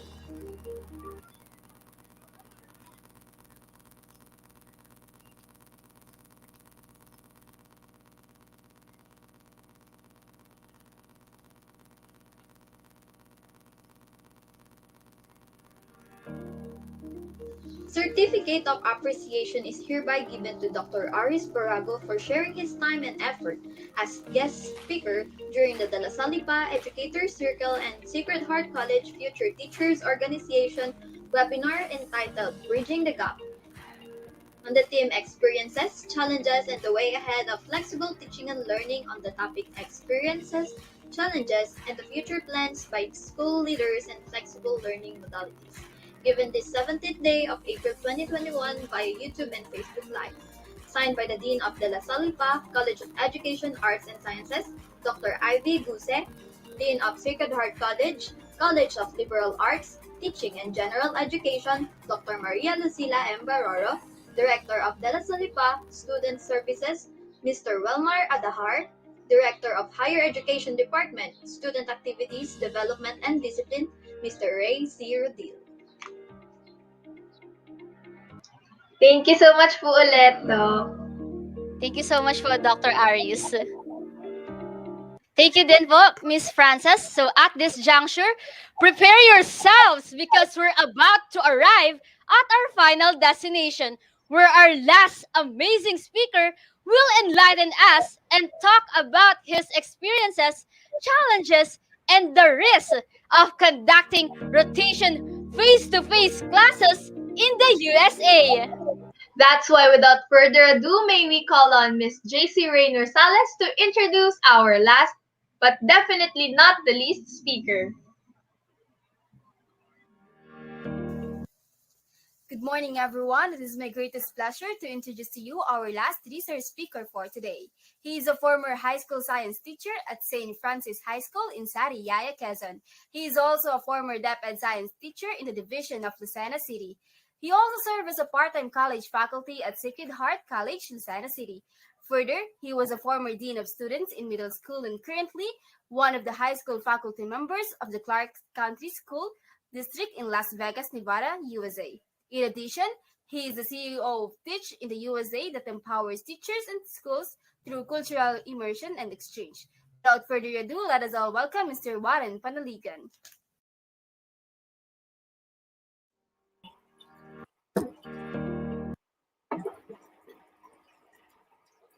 Hello, good evening, everyone, and good morning to all of you. Do you guys hear me? Yes po. Okay, thank you so much. It's been 5 hours, 24 minutes, and 27 seconds. So thank you for waiting. Thank you for your time. Thank you to Dr. Talents, which is a good friend of mine.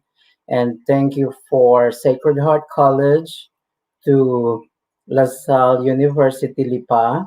And thank you everyone for waiting. And I hope this your waiting is good enough. Okay, so I would like to introduce myself. My name is Mr. Warren Panaligan.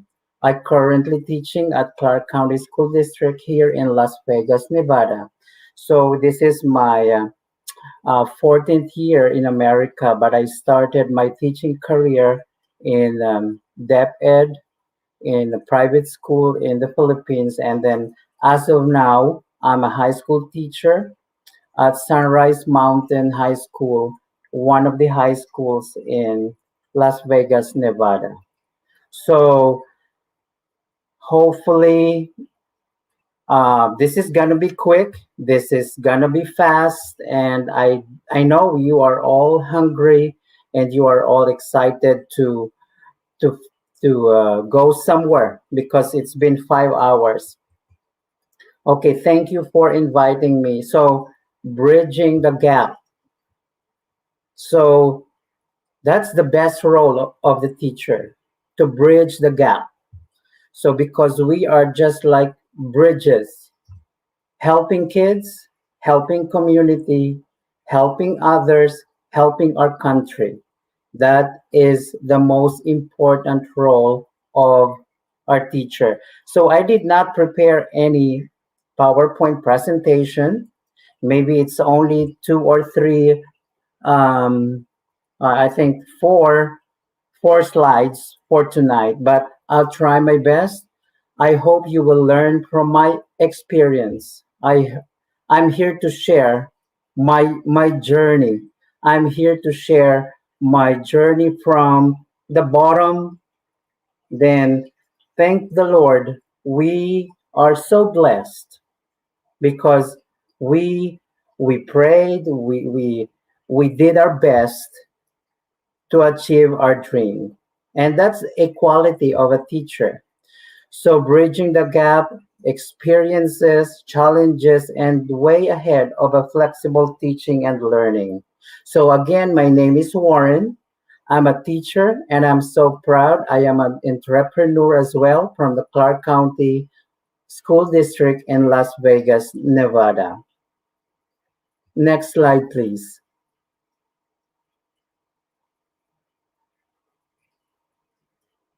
Okay, I just want to begin from one important quote. So, through teachers use themselves as bridges over which they invite their students to cross them. Having facilitated their crossing, joyfully collapse, encouraging them to create bridges of their own. So, we are here to help our students. I can't imagine the world without teachers. I can't imagine the world without us. So in some country, like in the US, teachers are the frontliners. They give a lot of priority to teachers. In the Philippines, they give more work, more burden to teachers. So, and that's not the reason why I left.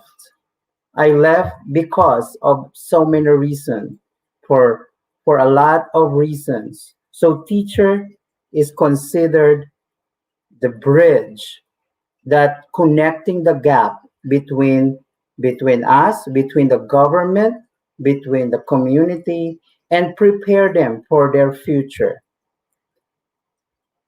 Next slide, please. So through our knowledge, teachers are the bridge. Without us, our students, because of our leadership, because of our knowledge, because of our expertise. So we guide all our students into a better future. And that's our most important role. And that's our most important role in life, to guide, to help, and to build our community, to build our country. We are the one that is assigned to help our government to build a strong future. Without us, I can't imagine if there is no teacher. So without teacher, the world is in chaos. Without teachers, the world is in jeopardy. Without teachers, the world is not in order. And I always believe on that. And I'm so proud to be a teacher. I'm so proud to be a Cordian. I'm so proud that I was a Cordian. I'm a Cordian and I'm, I'm accordion forever. So I graduated from the most um, Sacred Heart College is very dear to me. I love Sacred Heart College because it formed me to become a better teacher. So, teacher is a profession and as well as our vocation, and we are bridging the gap. So, I would like you to learn from my experience as a teacher. So, my journey in America is wasn't easy. It was so challenging, and I will talk about it. I encourage you and I want you to get motivated about my experience. I want you to learn from me because learning from others' experience is one of the best that we can do. So, some of you or most of you are some of you are probably a beginning teachers or a new teachers here, or some of you are veteran teachers like us. I've been in the teaching profession for almost 25 years. So since 1996 I started teaching and until now, and I have no other job. I have no other um, extra job aside from teaching. I know teaching very well. So, and why do we need to become a successful teacher? We need to empower our profession. We need an empowerment job. We need to empower ourselves as a teacher. If the government in the Philippines, if our admin didn't give us an empowerment, empower ourselves. Don't take a risk. Please take some risk and follow your dreams. So next slide, please. So imagine the world without us. I want you to watch this short video. I want you to watch this and learn. This is only a 2 or 3 minutes video clip.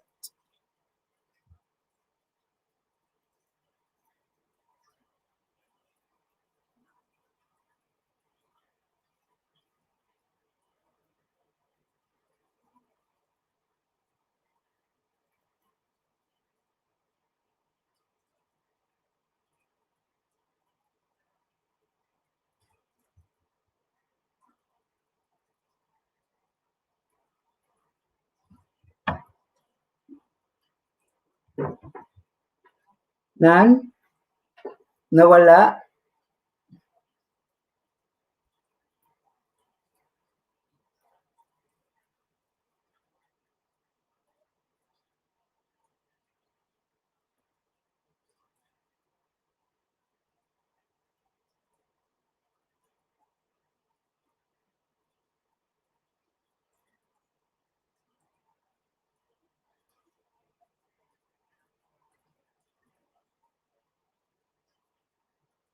Hello?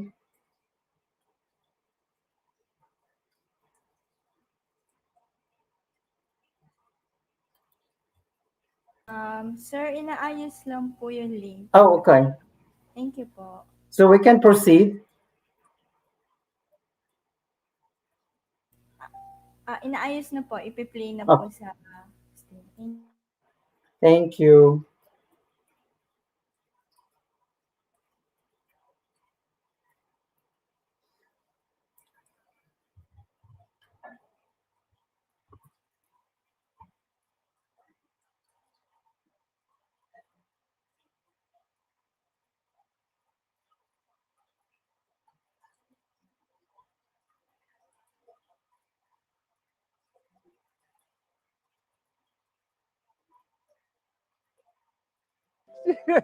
That's what you're gonna ask her too? Um, That's a hard question. world without teachers. What would the world be like without teachers? Um, Chaos. Sad. Because I won't learn anything. the younger generation wouldn't have anyone to look up to learn from. Walk around ignorant. I mean, we could keep the teachers, but just no homework. That'd be pretty cool. Everybody would be going cuckoo and we wouldn't know anything. I think that is the scariest thought that anyone could ever have. I think it will be craziness just because I feel like teachers are, besides our parents, the first people we meet who like shape who we become. I haven't always been like the best student throughout my whole life. I was always in trouble. I had suffered 3 Fs and I realized like, oh, well, I need to fix that, you know? 4th grade was over. I'm here 5th grade. We graduate 6th grade. Hey, Miss Gonzalez, how you doing? And then she's like, oh yeah, I heard these are your grades. What's going on in that science class? Like, she was like totally just keeping up. And I just felt like, whoa, like something's different about that. Gave me the time of day. Mostly it was very he was very engaged in stuff that I was doing. Even though I was in detention, I was still learning. And she was the one teacher who really saw a lot in me to make me feel like I wasn't the kid that other teachers were saying. And there was a point where I said, okay, I'm going to fail my French class because I haven't been there. So I haven't done any homework. I'm just going to drop out before I fail. And then she specifically came to me and said, no, I'm going to work out a deal with you so that if you stay, you won't fail. We didn't do good at school. She would chew you out, but she'll always give you a chance to make it up. You know what I mean? She'll never put you low standard and just leave you there. You know, and that's one thing I like about teachers. They won't leave you behind. You know, and when I got accepted into colleges, the first thing I thought is like, I better go. And I better go and tell her. I'm gonna be like, guess what? I got into Penn State. I got into a UC. I got into all these colleges. Actually inspired me to pursue political science. She's basically the one that taught me to just keep trying. I can accomplish more than I probably think I can. I felt it. Like, she didn't have to do that, but it made the difference. You see, I'm getting emotional because like she's great, you know. Give me a minute.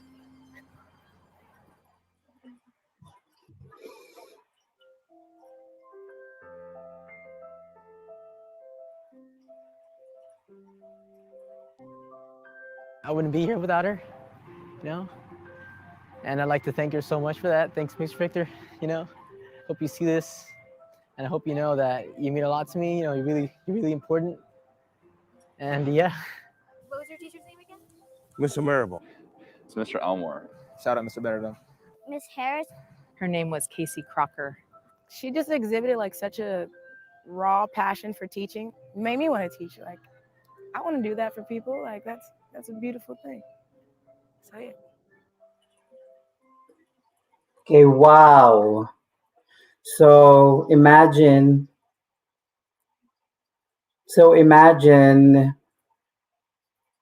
if imagine the world without us. The world will be a total mess, and the world is a total destruction. So teachers, we touch lives of our students.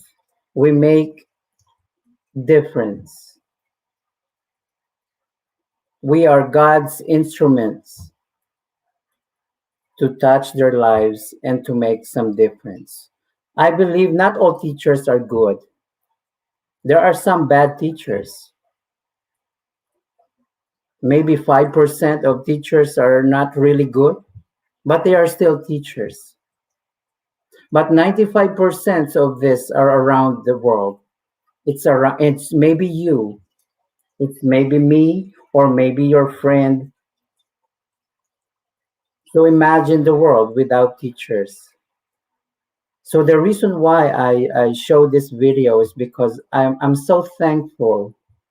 I'm so thankful that I am a teacher. I became a teacher. And I am so thankful that until now, I didn't quit. I almost want to quit because I'm here in America. I can find a job in a casino. I can find a better job in different offices because I finished master's degree.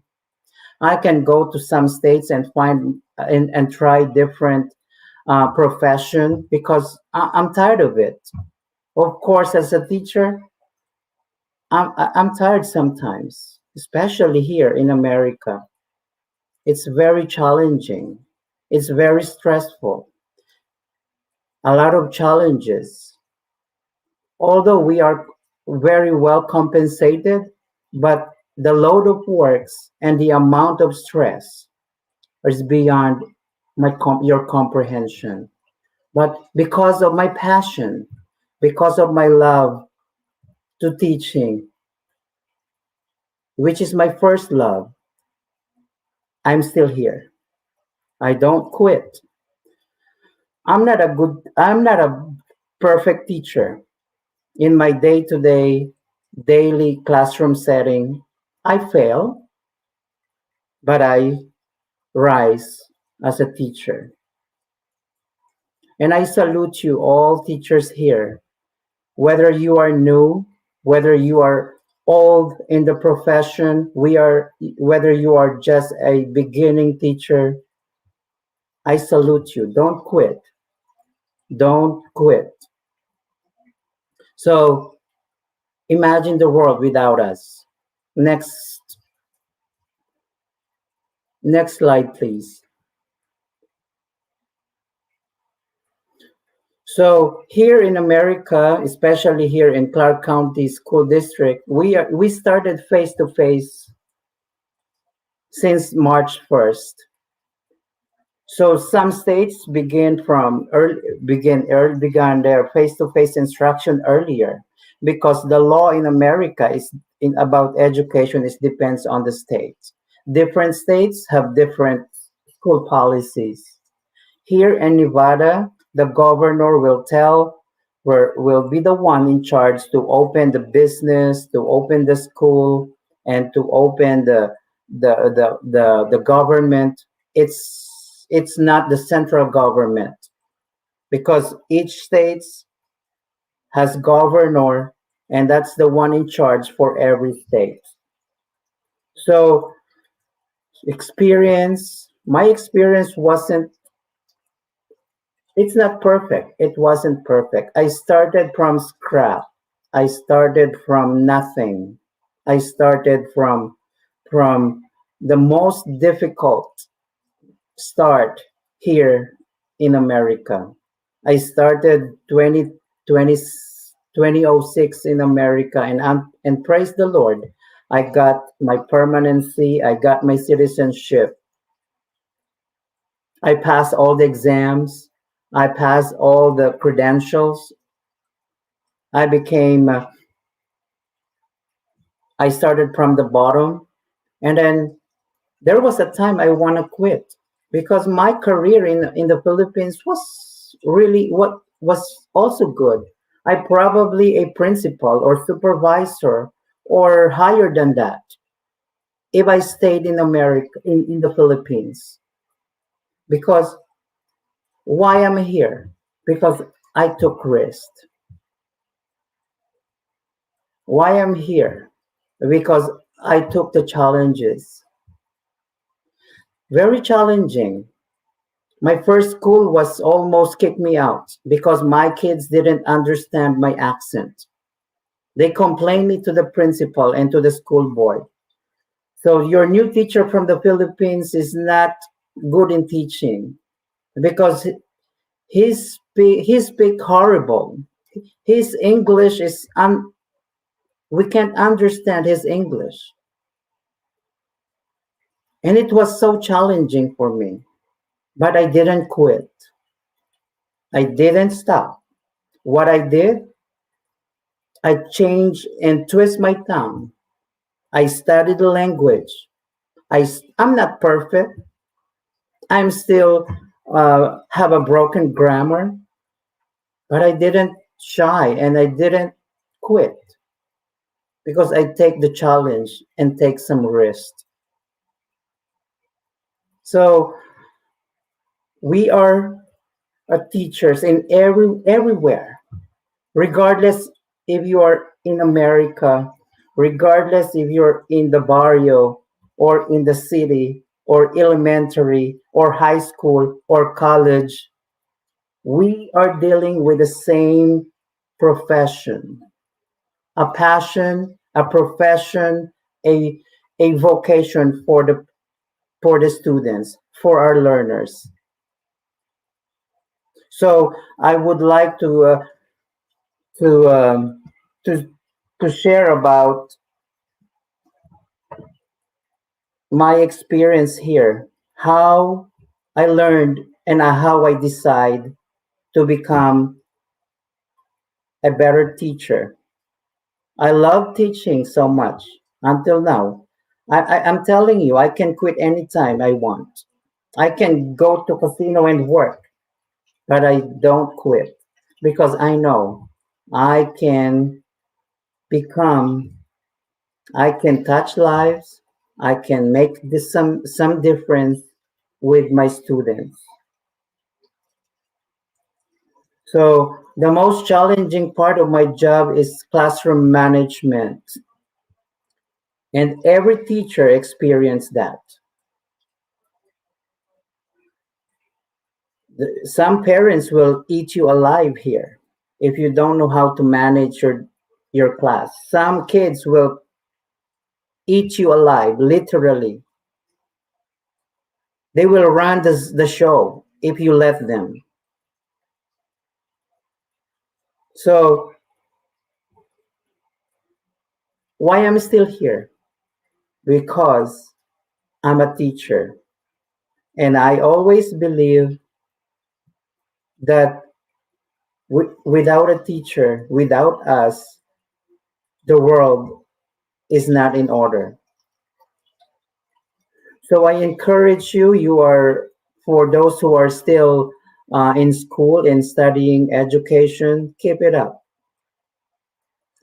There will be no wrong. There is no wrong in doing in your career.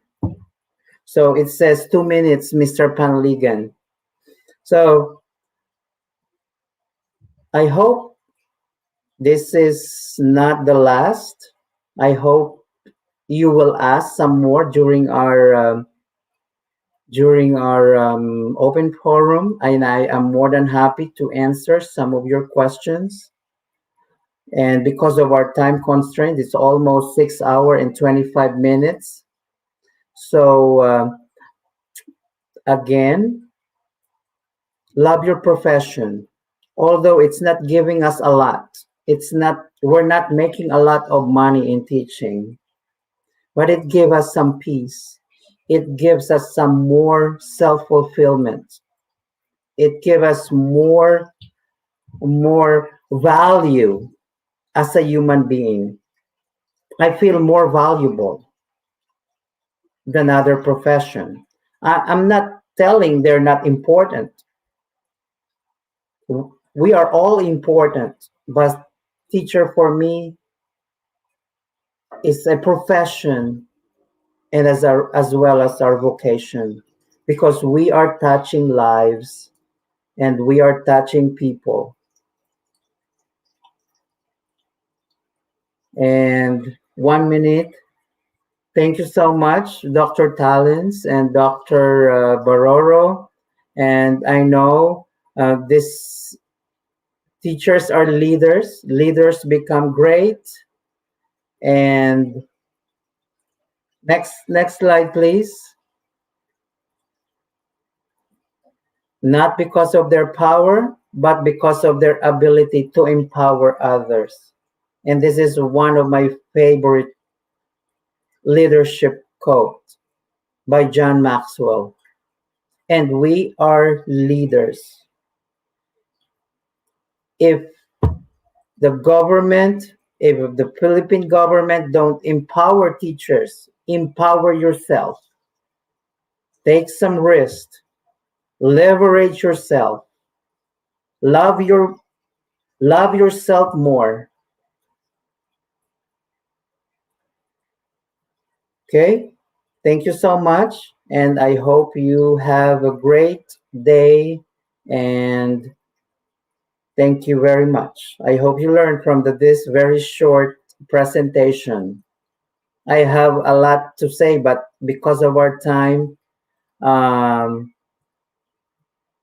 they cut me out.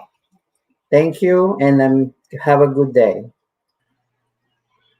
Thank you so much po, Mr. Panaligan, for your sharing of your experiences as a teacher in the USA. We are really amazed and we are proud of you of all of the challenges that you have conquered. It is very inspiring talk and especially to our education students who aim to teach overseas in the future. Yes, partner, it You're was welcome. indeed a nice talk coming from our last amazing speaker. Truly, the best and important role of the teacher is bridging the gap. And I believe that it is the noble profession as well because we provide the edge in integral formation. Again, thank you so much, Mr. Warren. You're And welcome. now, we shall proceed to the awarding of the certificate. May we call on Miss Hannah Nicole Ariola, the President of Educators Circle, to present Mr. Warren's Certificate of Appreciation.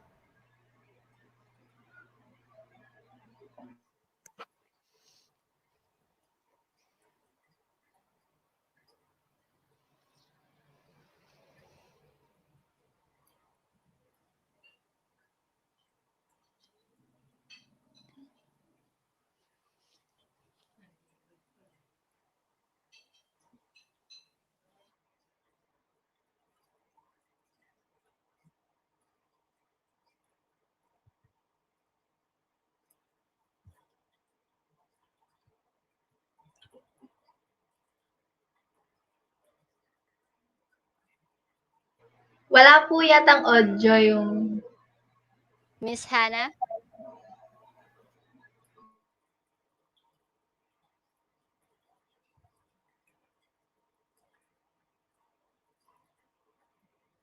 Again, thank you so much for Mr. Warren Panaligan. Together with Sacred Heart College and Dalla Salipa, this certificate of appreciation is hereby given to Mr. Warren Panaligan for sharing his time and effort as the guest speaker during the Dalla Salipa Educators Circle and Sacred Heart College Future Teachers Organization webinar entitled Bridging the Gap: Experiences, Challenges, and a Way Ahead of Flexible Teaching and Learning, on the topic Experiences, Challenges, and Risks of Conducting Rotation Face-to-Face Classes in the USA. Given this 17th day of April 2021 via YouTube and Facebook Live. Signed by Dr. Ivy Guse, the Dean of De La Salle College of Education, Arts and Sciences, Dr. Maria Lucila Baroro, the Dean of Sacred Heart College, College of Liberal Arts, Teaching and General Education, Mr. Wilmer Adahar, the Director of De La Salle Student Services, and Mr. Ray Rodil, Director of Higher Education Department, Student Activities Development and Discipline. Again, Mr. Warren Panaligan, thank you very much. Thank you so much po ulit. Thank you so much, Mr. Warren Panaligan. You're welcome. Okay, thank you. We know that some of our participants here have questions for clarifications and additional information. So at this juncture, we will have the open forum. We are now opening all the chat boxes for queries and clarification. So to our dear future educators, teachers, and partakers, you may now comment down your questions. Again, if you have questions, I just want to remind each and every one of the participants to include the name of the speaker who you want to answer the question. So we are now opening the platform, the comment section for the questions.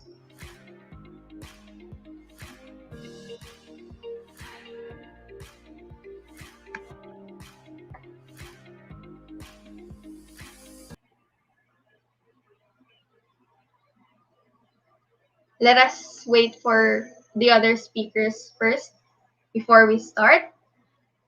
So to our participants, again, You can comment down below your questions to any of our speakers.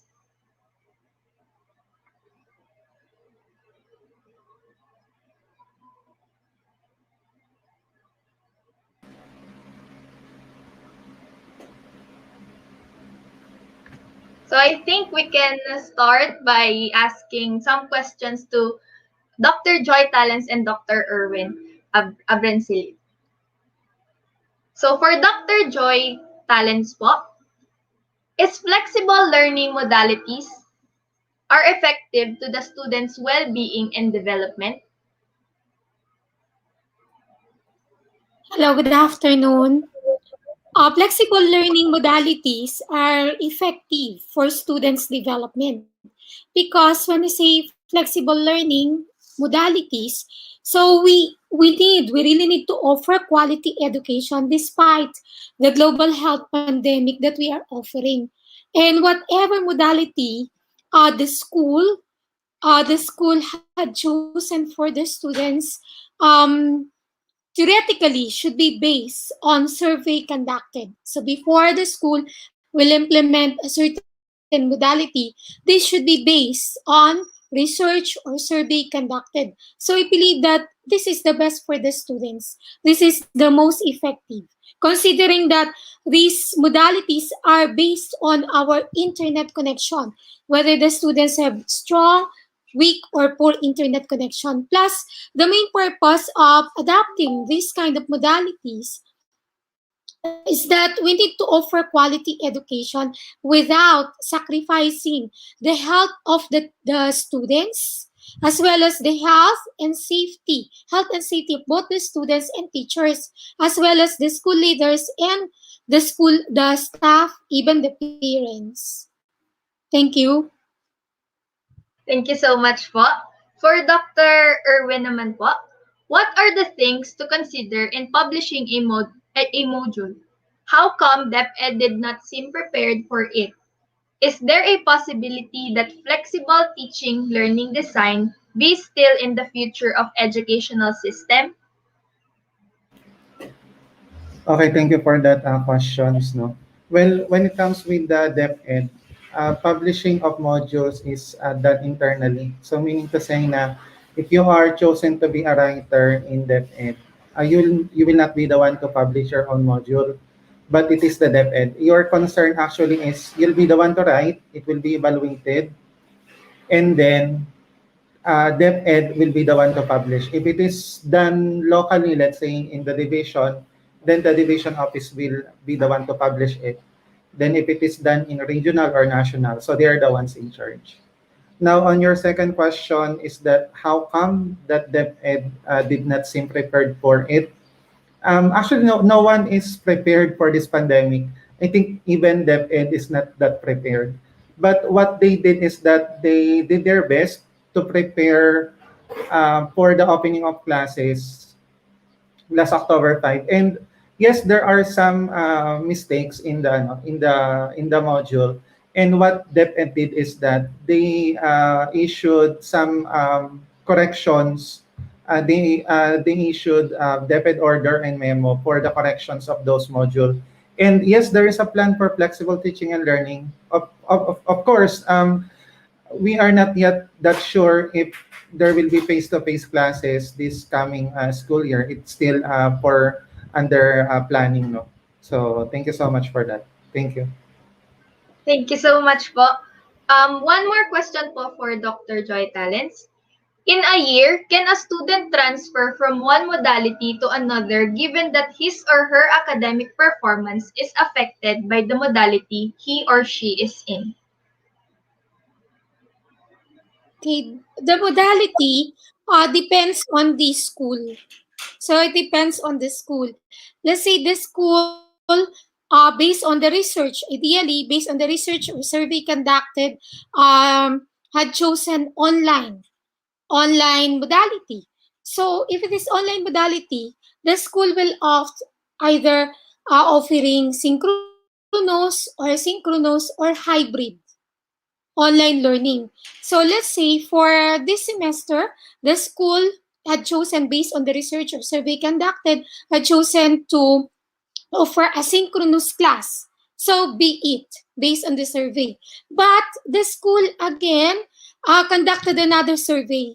So based on the result, so it is better to offer synchronous classes. So the school could also introduce the use of synchronous classes. So it depends on the institution. And ideally, the institution should conduct survey before implementing any decision to change the modality. Thank you so much po, Anyway, Dr. okay, can I add some more? Anyway, the survey, I believe that the survey includes the effectiveness of the previous modality. So will this be effective for the academic achievement of the students or not? Thank you. Thank you so much po. For Dr. Erwin po ulit from our Facebook Live, does the DepEd and the writers consider the gender sensitivity as part of gender and development in writing and evaluating the modules? Yes, it is part of the guidelines. And of course, DepEd is very sensitive to gender and equality. Yes, thank you. One last question po for Dr. Erwin. How do you respond to issues wherein some individuals post on social media sites the errors or flaws they encounter in their modules? Well, I think it is part of the freedom of speech of every individual. Yes, they became memes, especially during the opening of classes, but I just do not know if there are some legalities or legal steps done by DepEd. But so far, I do not have any idea if they have one. But what they did is that they issued some DepEd memos about the corrections of the said modules. Thank you. Thank you po. Last question na din po for Doc Joy Talents. How is work immersion for senior high school students implemented under the flexible learning? Work immersion is for senior high school, and this could also be done in a flexible learning, particularly if the teachers are creative enough on how will they craft the program for work immersion. Because when we say flexible learning, so we really need to offer quality education, but we need also to look into the contents of MELCs. So the the most essential learning competency. I know that Ed has this a list of competencies for work immersion, but again, so considering the different modalities of flexible learning, so it will depend on how creative the teacher will address or will craft the program for work immersion. Like for example, we know that some of the work immersion programs have something to do with tie up with a company. Maybe if it is a tie-up with a company, the teacher could also drop a memorandum of agreement wherein the conditions as well as the conditions, the responsibilities are there, and this should also be aligned to the mode of delivery of the institution. So instead of working face to face, like for example, I know in some work immersion programs they work in let's say a government agency, an NGO, for example. So same thing with their employees. They have to work from home program as long as the competencies are met, and they also consider the safety of the students. So same if it is work from home, so that scheme should also be applicable to the students undergoing work immersion. And the teachers and the school leaders should be creative enough on how they will craft this. Because our main purpose is to offer quality education despite the pandemic that we are experiencing. Thank you. Thank you so much po. So I think we are done po for Dr. Joy and Dr. Erwin. Thank you so much po ulit. We Thank will you. now We will now move po to Sir Dr. Joseph Nang and Miss Helen Tolete po. Hello po. Hello. Good afternoon. So for Dr. Helen Tolete po, what are the techniques you can give to teachers when it comes in preparing modules? Thank you. So aside from what we have given to you last earlier, knowing how to align is very important in making a module. Aside from that, may I also suggest that you have to focus on the multiple intelligences of our students, lalo na in times of this time, di ba? Badly needed that we can have, or we should know the kind of students that we are catering, as well as the learning styles of our students. And basically, we must focus our modules as a student-centered learning material. Thank you. Thank you so much po. For Dr. Joseph Nang naman po, what is the best way in preparing an effective module or learning materials for the students? Okay, I think it's all about empathy, Reina. You put yourself in the shoes of your students because when you will be doing a module with activities that the students may not be able to accomplish on their own, specifically as they stay at home, then the learning material that we create as module developers might go in vain. So teachers, just like what I've told you a while ago in my presentation, one of the challenges in for me as an author of a module created for the private schools was the mindset of limiting the kind of activities that I recommend to the students only with the limited resources or limited materials they have at home, and to ensure that they can do the activities effectively even though they are not allowed to go outside. So I think it's all about putting yourself in the shoes of your students to ensure that they can relate to and be able to accomplish the activities that you recommend effectively. Ayan, so I think po, yun pa lang naman po yung question for Dr. Joseph and Dr. Helen. Thank you so much po. Thank you. Thank you. Bye-bye.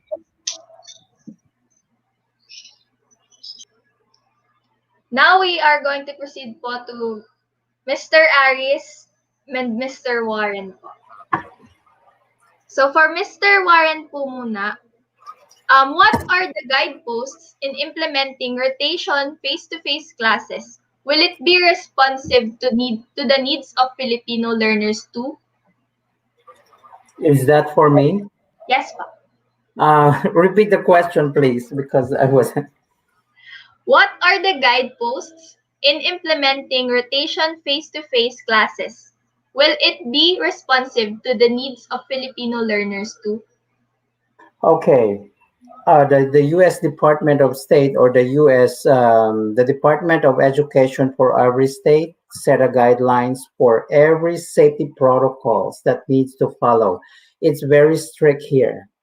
So in particularly in my school was ready for every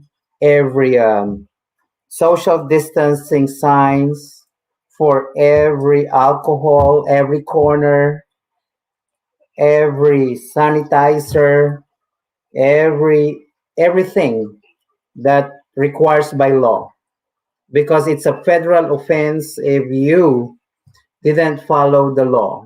So here, the principal will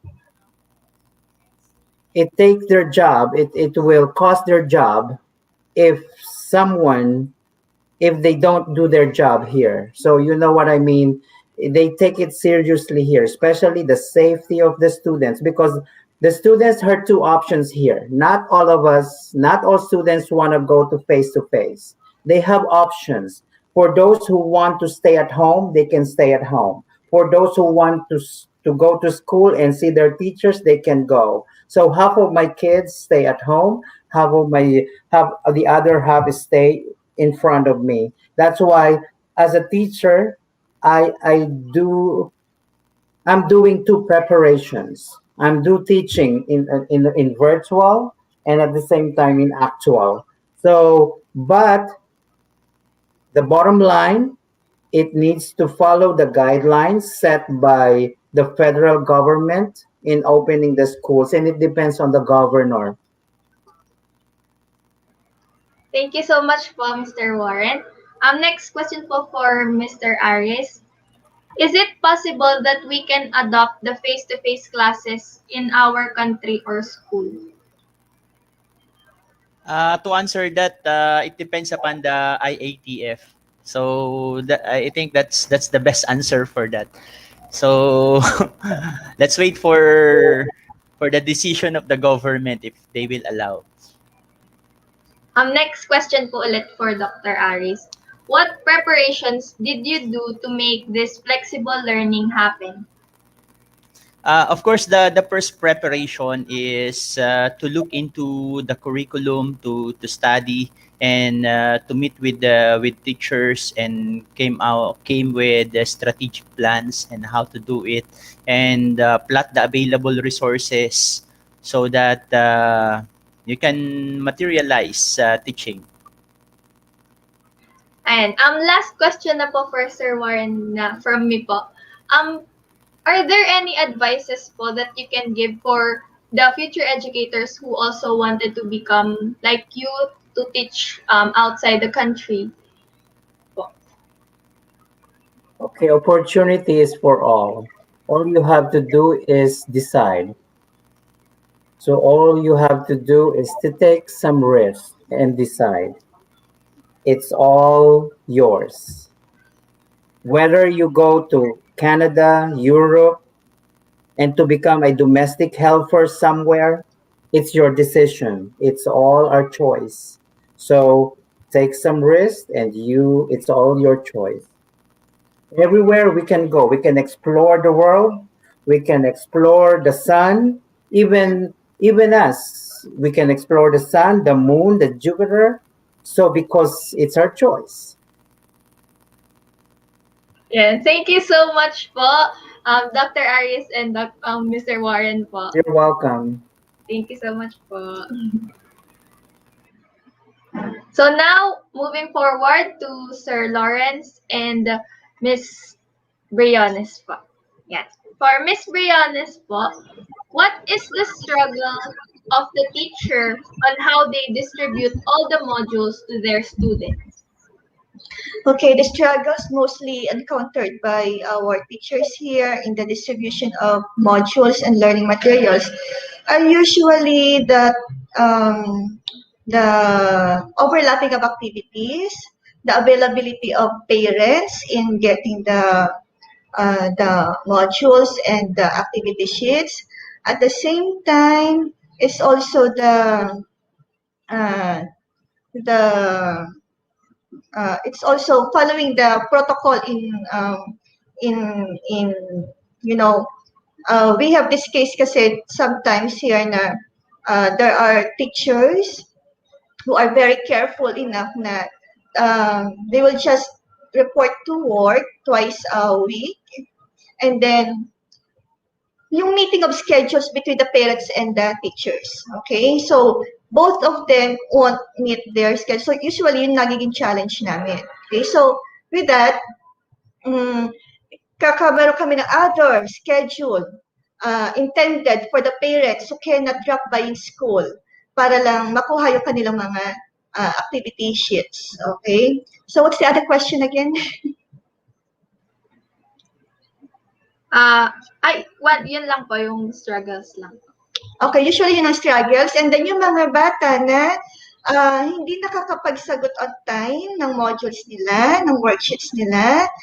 So, paano yung follow-up ng mga teachers namin para sila ay makapag-submit? Okay, so yun usually ang mga routine na ginagawa ng aming mga teachers para ma-follow up parati ang aming mga learners and at the same time mga parents. Okay, that's all. Thank you.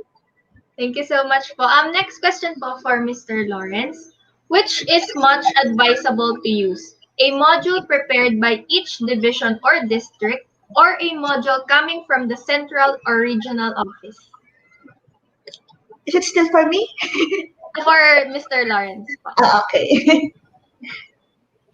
I'm answering this based on my experience as a teacher, ha. I'm not representing the side of the DepEd Central Office. I'm representing myself, no, as an educator and as a policy analyst or policy technician. For me, it is better to use the locally produced modules, but with the quality assurance guidance from the national office. Which is yun din naman talaga yung ating pinupursu din ngayon. Dahil sa natatandaan ko, may nilabas din namang DepEd orders or memorandum ata yun on the guidance on quality assurance of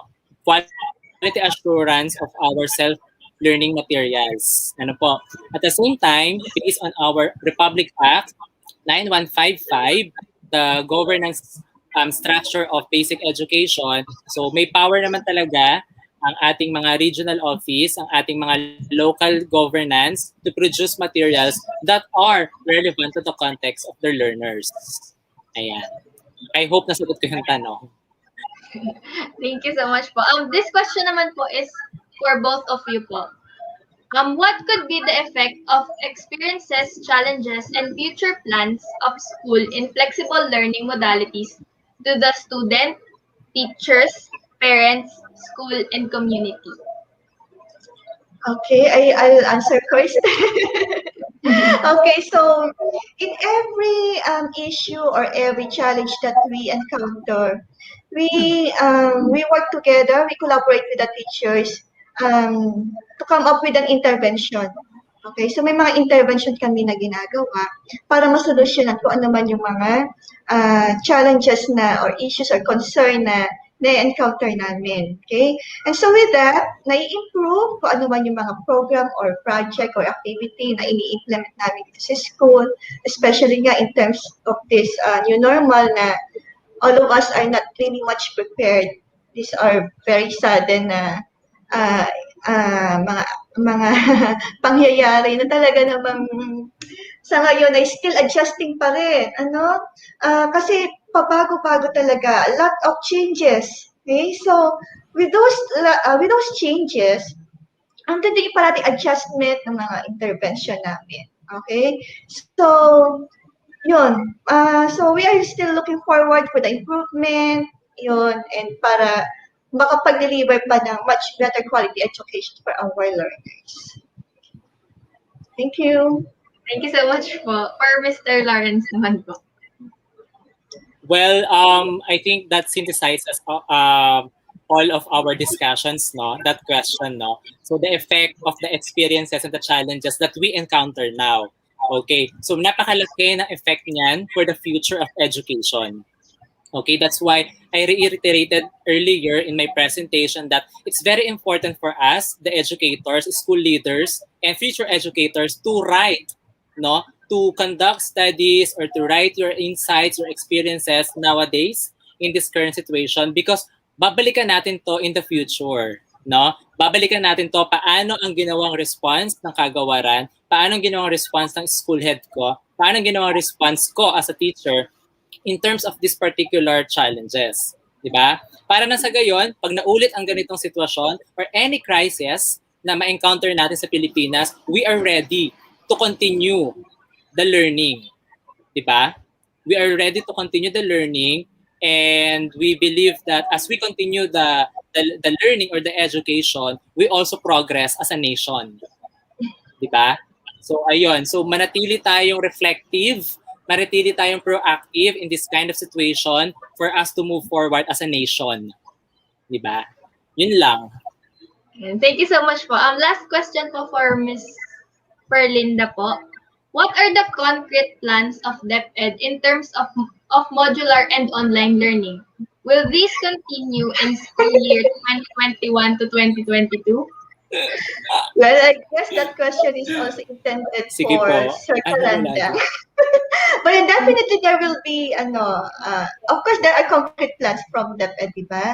Okay, and yung mga guidelines naman from central to down to the school level, cascaded sa amin. And so, yun yung mga guidelines and mga DepEd orders na sinusunod namin. So, waiting lang kami sa kung ano mang mga memorandum na binababa sa amin. Okay? And then, definitely it will continue, I think, till next year. And then, kung ano man yung maging plan pa nila, so nandun lang naman kami para sumunod sa DepEd, para sumuporta. And then, life must go on nga, and therefore, yun, antabay lang kami, Sir Lawrence. Sige. Yeah, can I add Thank you. also? Sige pa. Di ba? Because I think that question is also relevant for us working at the policy level and the program level. So it's very important for us to hear and to know the situation at the field level. Ano po? So it's very important for us to know the situation at the school, at the classroom.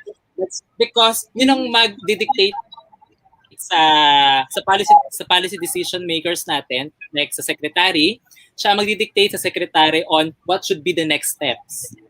Di ba? That's why it's very important. Kami din sa PRD, sa policy research, we advocate on producing evidences talaga, no? Quality and reliable evidences.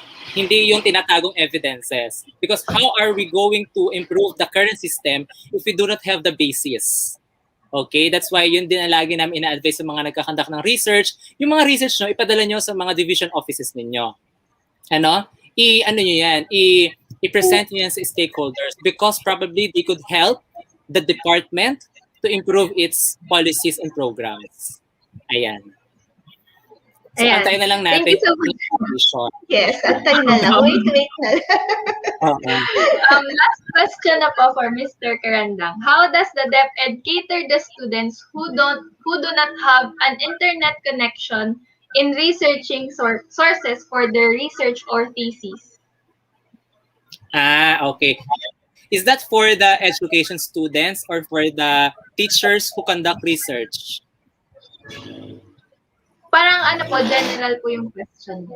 Okay. So in terms of difficulty on data gathering, diba? Because of the in absence of internet connection. So again, balikan natin yung mga research methodologies, yung mga research methodologies, yung mga remote data collections na maaari nating magawa.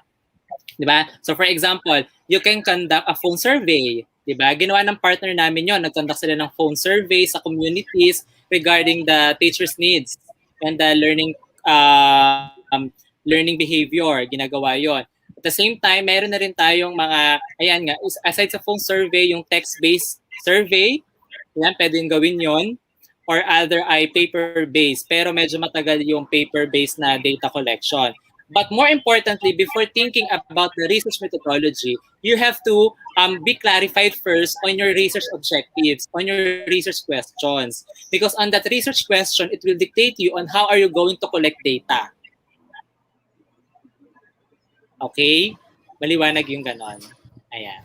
So I hope nasagot ko yung tanong na yun. Okay, thank you then. Thank you so much po. I think those are the last questions na po for the vote. Thank you so much po ulit.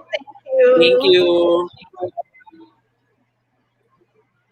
I think my last question pa po for Mr. Aris. So, babalik ko lang siya. Yeah. For Mr. Aris po, how do you ensure daw po that the students' learning since technical vocation courses are more on hands-on skills? Okay, thank you for that question. I'm expecting that question. The first solution is to program what will be taught to the students. So during this time that you can't bring automotive technology or the sewing machine to the community because it's very difficult. So what you do is you program first the lecture part and wait later if the schools will be open so that technical vocational education can materialize. Next, if there are instances that students can do, let's say, fishery. What if you dig a hole at the back of your house and you will be given with the fingerling so you can grow tilapia. So that's basically doing it hands-on, or growing tilapia on a bathtub or on a planggana. Okay, for the materials, if you will be making materials and catching fish, so you can use raw materials. You can use buli or ting-ting to do such materials. But there are still programs in DepEd that we are utilizing, that we are bringing the materials and equipment to the community to teach hands-on activities. So the first answer is to program the lecture part and later wait. Next is indigenization, localization, and the last one is to bring, if you can, the materials, the equipment to the community. So these are the answers. And thank you so much po, Doc Aris. Ayan, so I think we are all done with our question and answer or the open forum. Thank you so much to all our participants who sent their questions to our speakers. And for our speakers, thank you so much for the meaningful answers you gave us. Wow, partner, it was indeed a very enriching exchange of thoughts of our topics today. Truly, we highly appreciate the expertise of our amazing speakers. Salute to our modern heroes as well. Thank you so much, dear participants, for the questions, as well as to our dear speakers for answering the questions willingly. And now, our event is near its end. But before we part ways, let us hear from our beautiful presidents that made this event possible, Miss Hannah Nicole Ariola, the President of Educator Circle, and Miss Maria Frances Reyes, the President of the Future Teachers Organization, for their words of gratitude.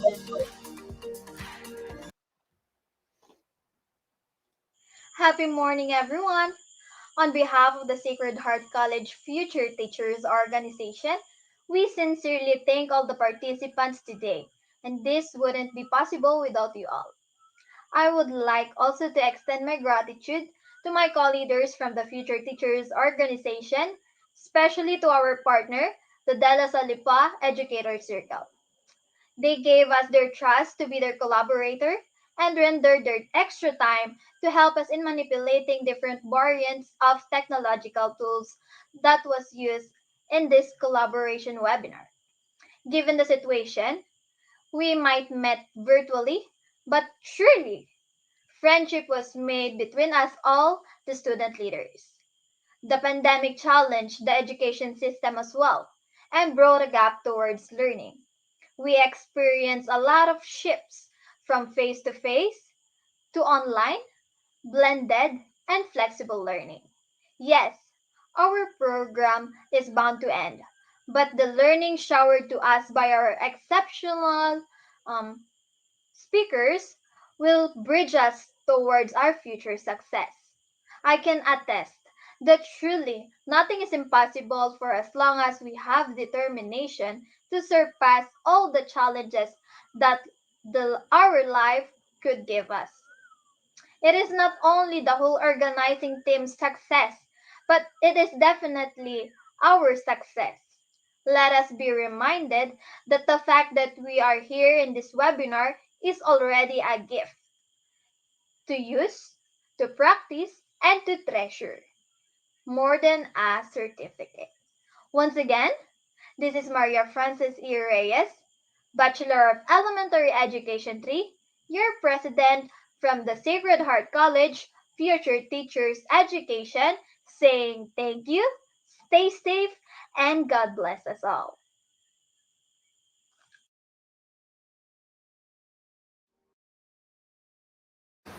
Good day, everyone. Before we end this webinar, I would like to take this opportunity to express my gratitude to our guest speakers who dedicate their time to share their experiences and challenges in this new normal education. Also, to the Dallas Salipa Education Department Program Chair Dr. Joy Talents and the Dean of College of Teacher Education in Sacred Heart College, Dr. Maria Lucia Baroro, for the enormous support and trust they have given to us. Moreover, this would not be possible with a diligent partner, the Sacred Heart College Future Teachers Organization, headed by Miss Maria Frances Reyes. And lastly, I would like to extend my appreciation to our organization's advisor, officers, teachers, and students from different schools who joined today. It has been a challenging year for everyone. I know some of you want to be back in the life we used to do before. Moreover, one of the most affected in this time of pandemic is the education system. Our learning environment switches from face-to-face learning to modular or online learning. With this, I hope that the webinar you've watched will bridge the gap of every challenges you face amidst the pandemic and lead you to more opportunities and achievements in your chosen field. I am Hannah Nicole Lariola, the Executive President of the La Solipa Educators Circle, and together, let's continue to teach minds, touch hearts, and transform lives. Thank you so much to our dear presidents for that very heartwarming message. Wow, this webinar has been a success, and this event will not be possible without the grace and guidance of our Almighty Father. To end our program, may we call on Miss Elaine G. Rojas, the Vice President of External Secretary of Future Teachers Organization, to lead our closing prayer.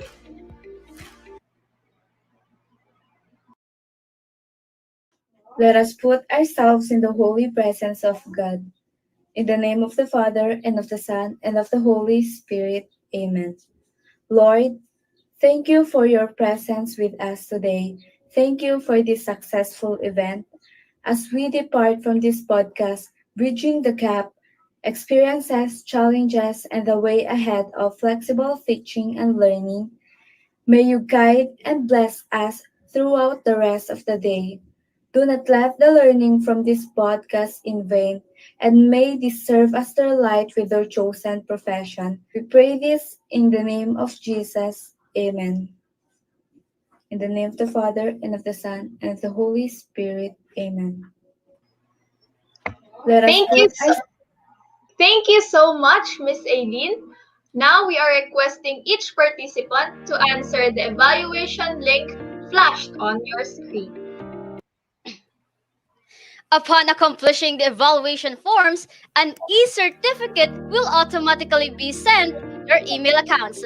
So be sure that you type correct names and email addresses. So, there you have it. Our webinar has finally come to an end. I would like to thank all the persons behind this successful webinar. Thank you to the officers of the La Salle Lipas Educator Circle and the Sacred Heart College Future Teachers Organization.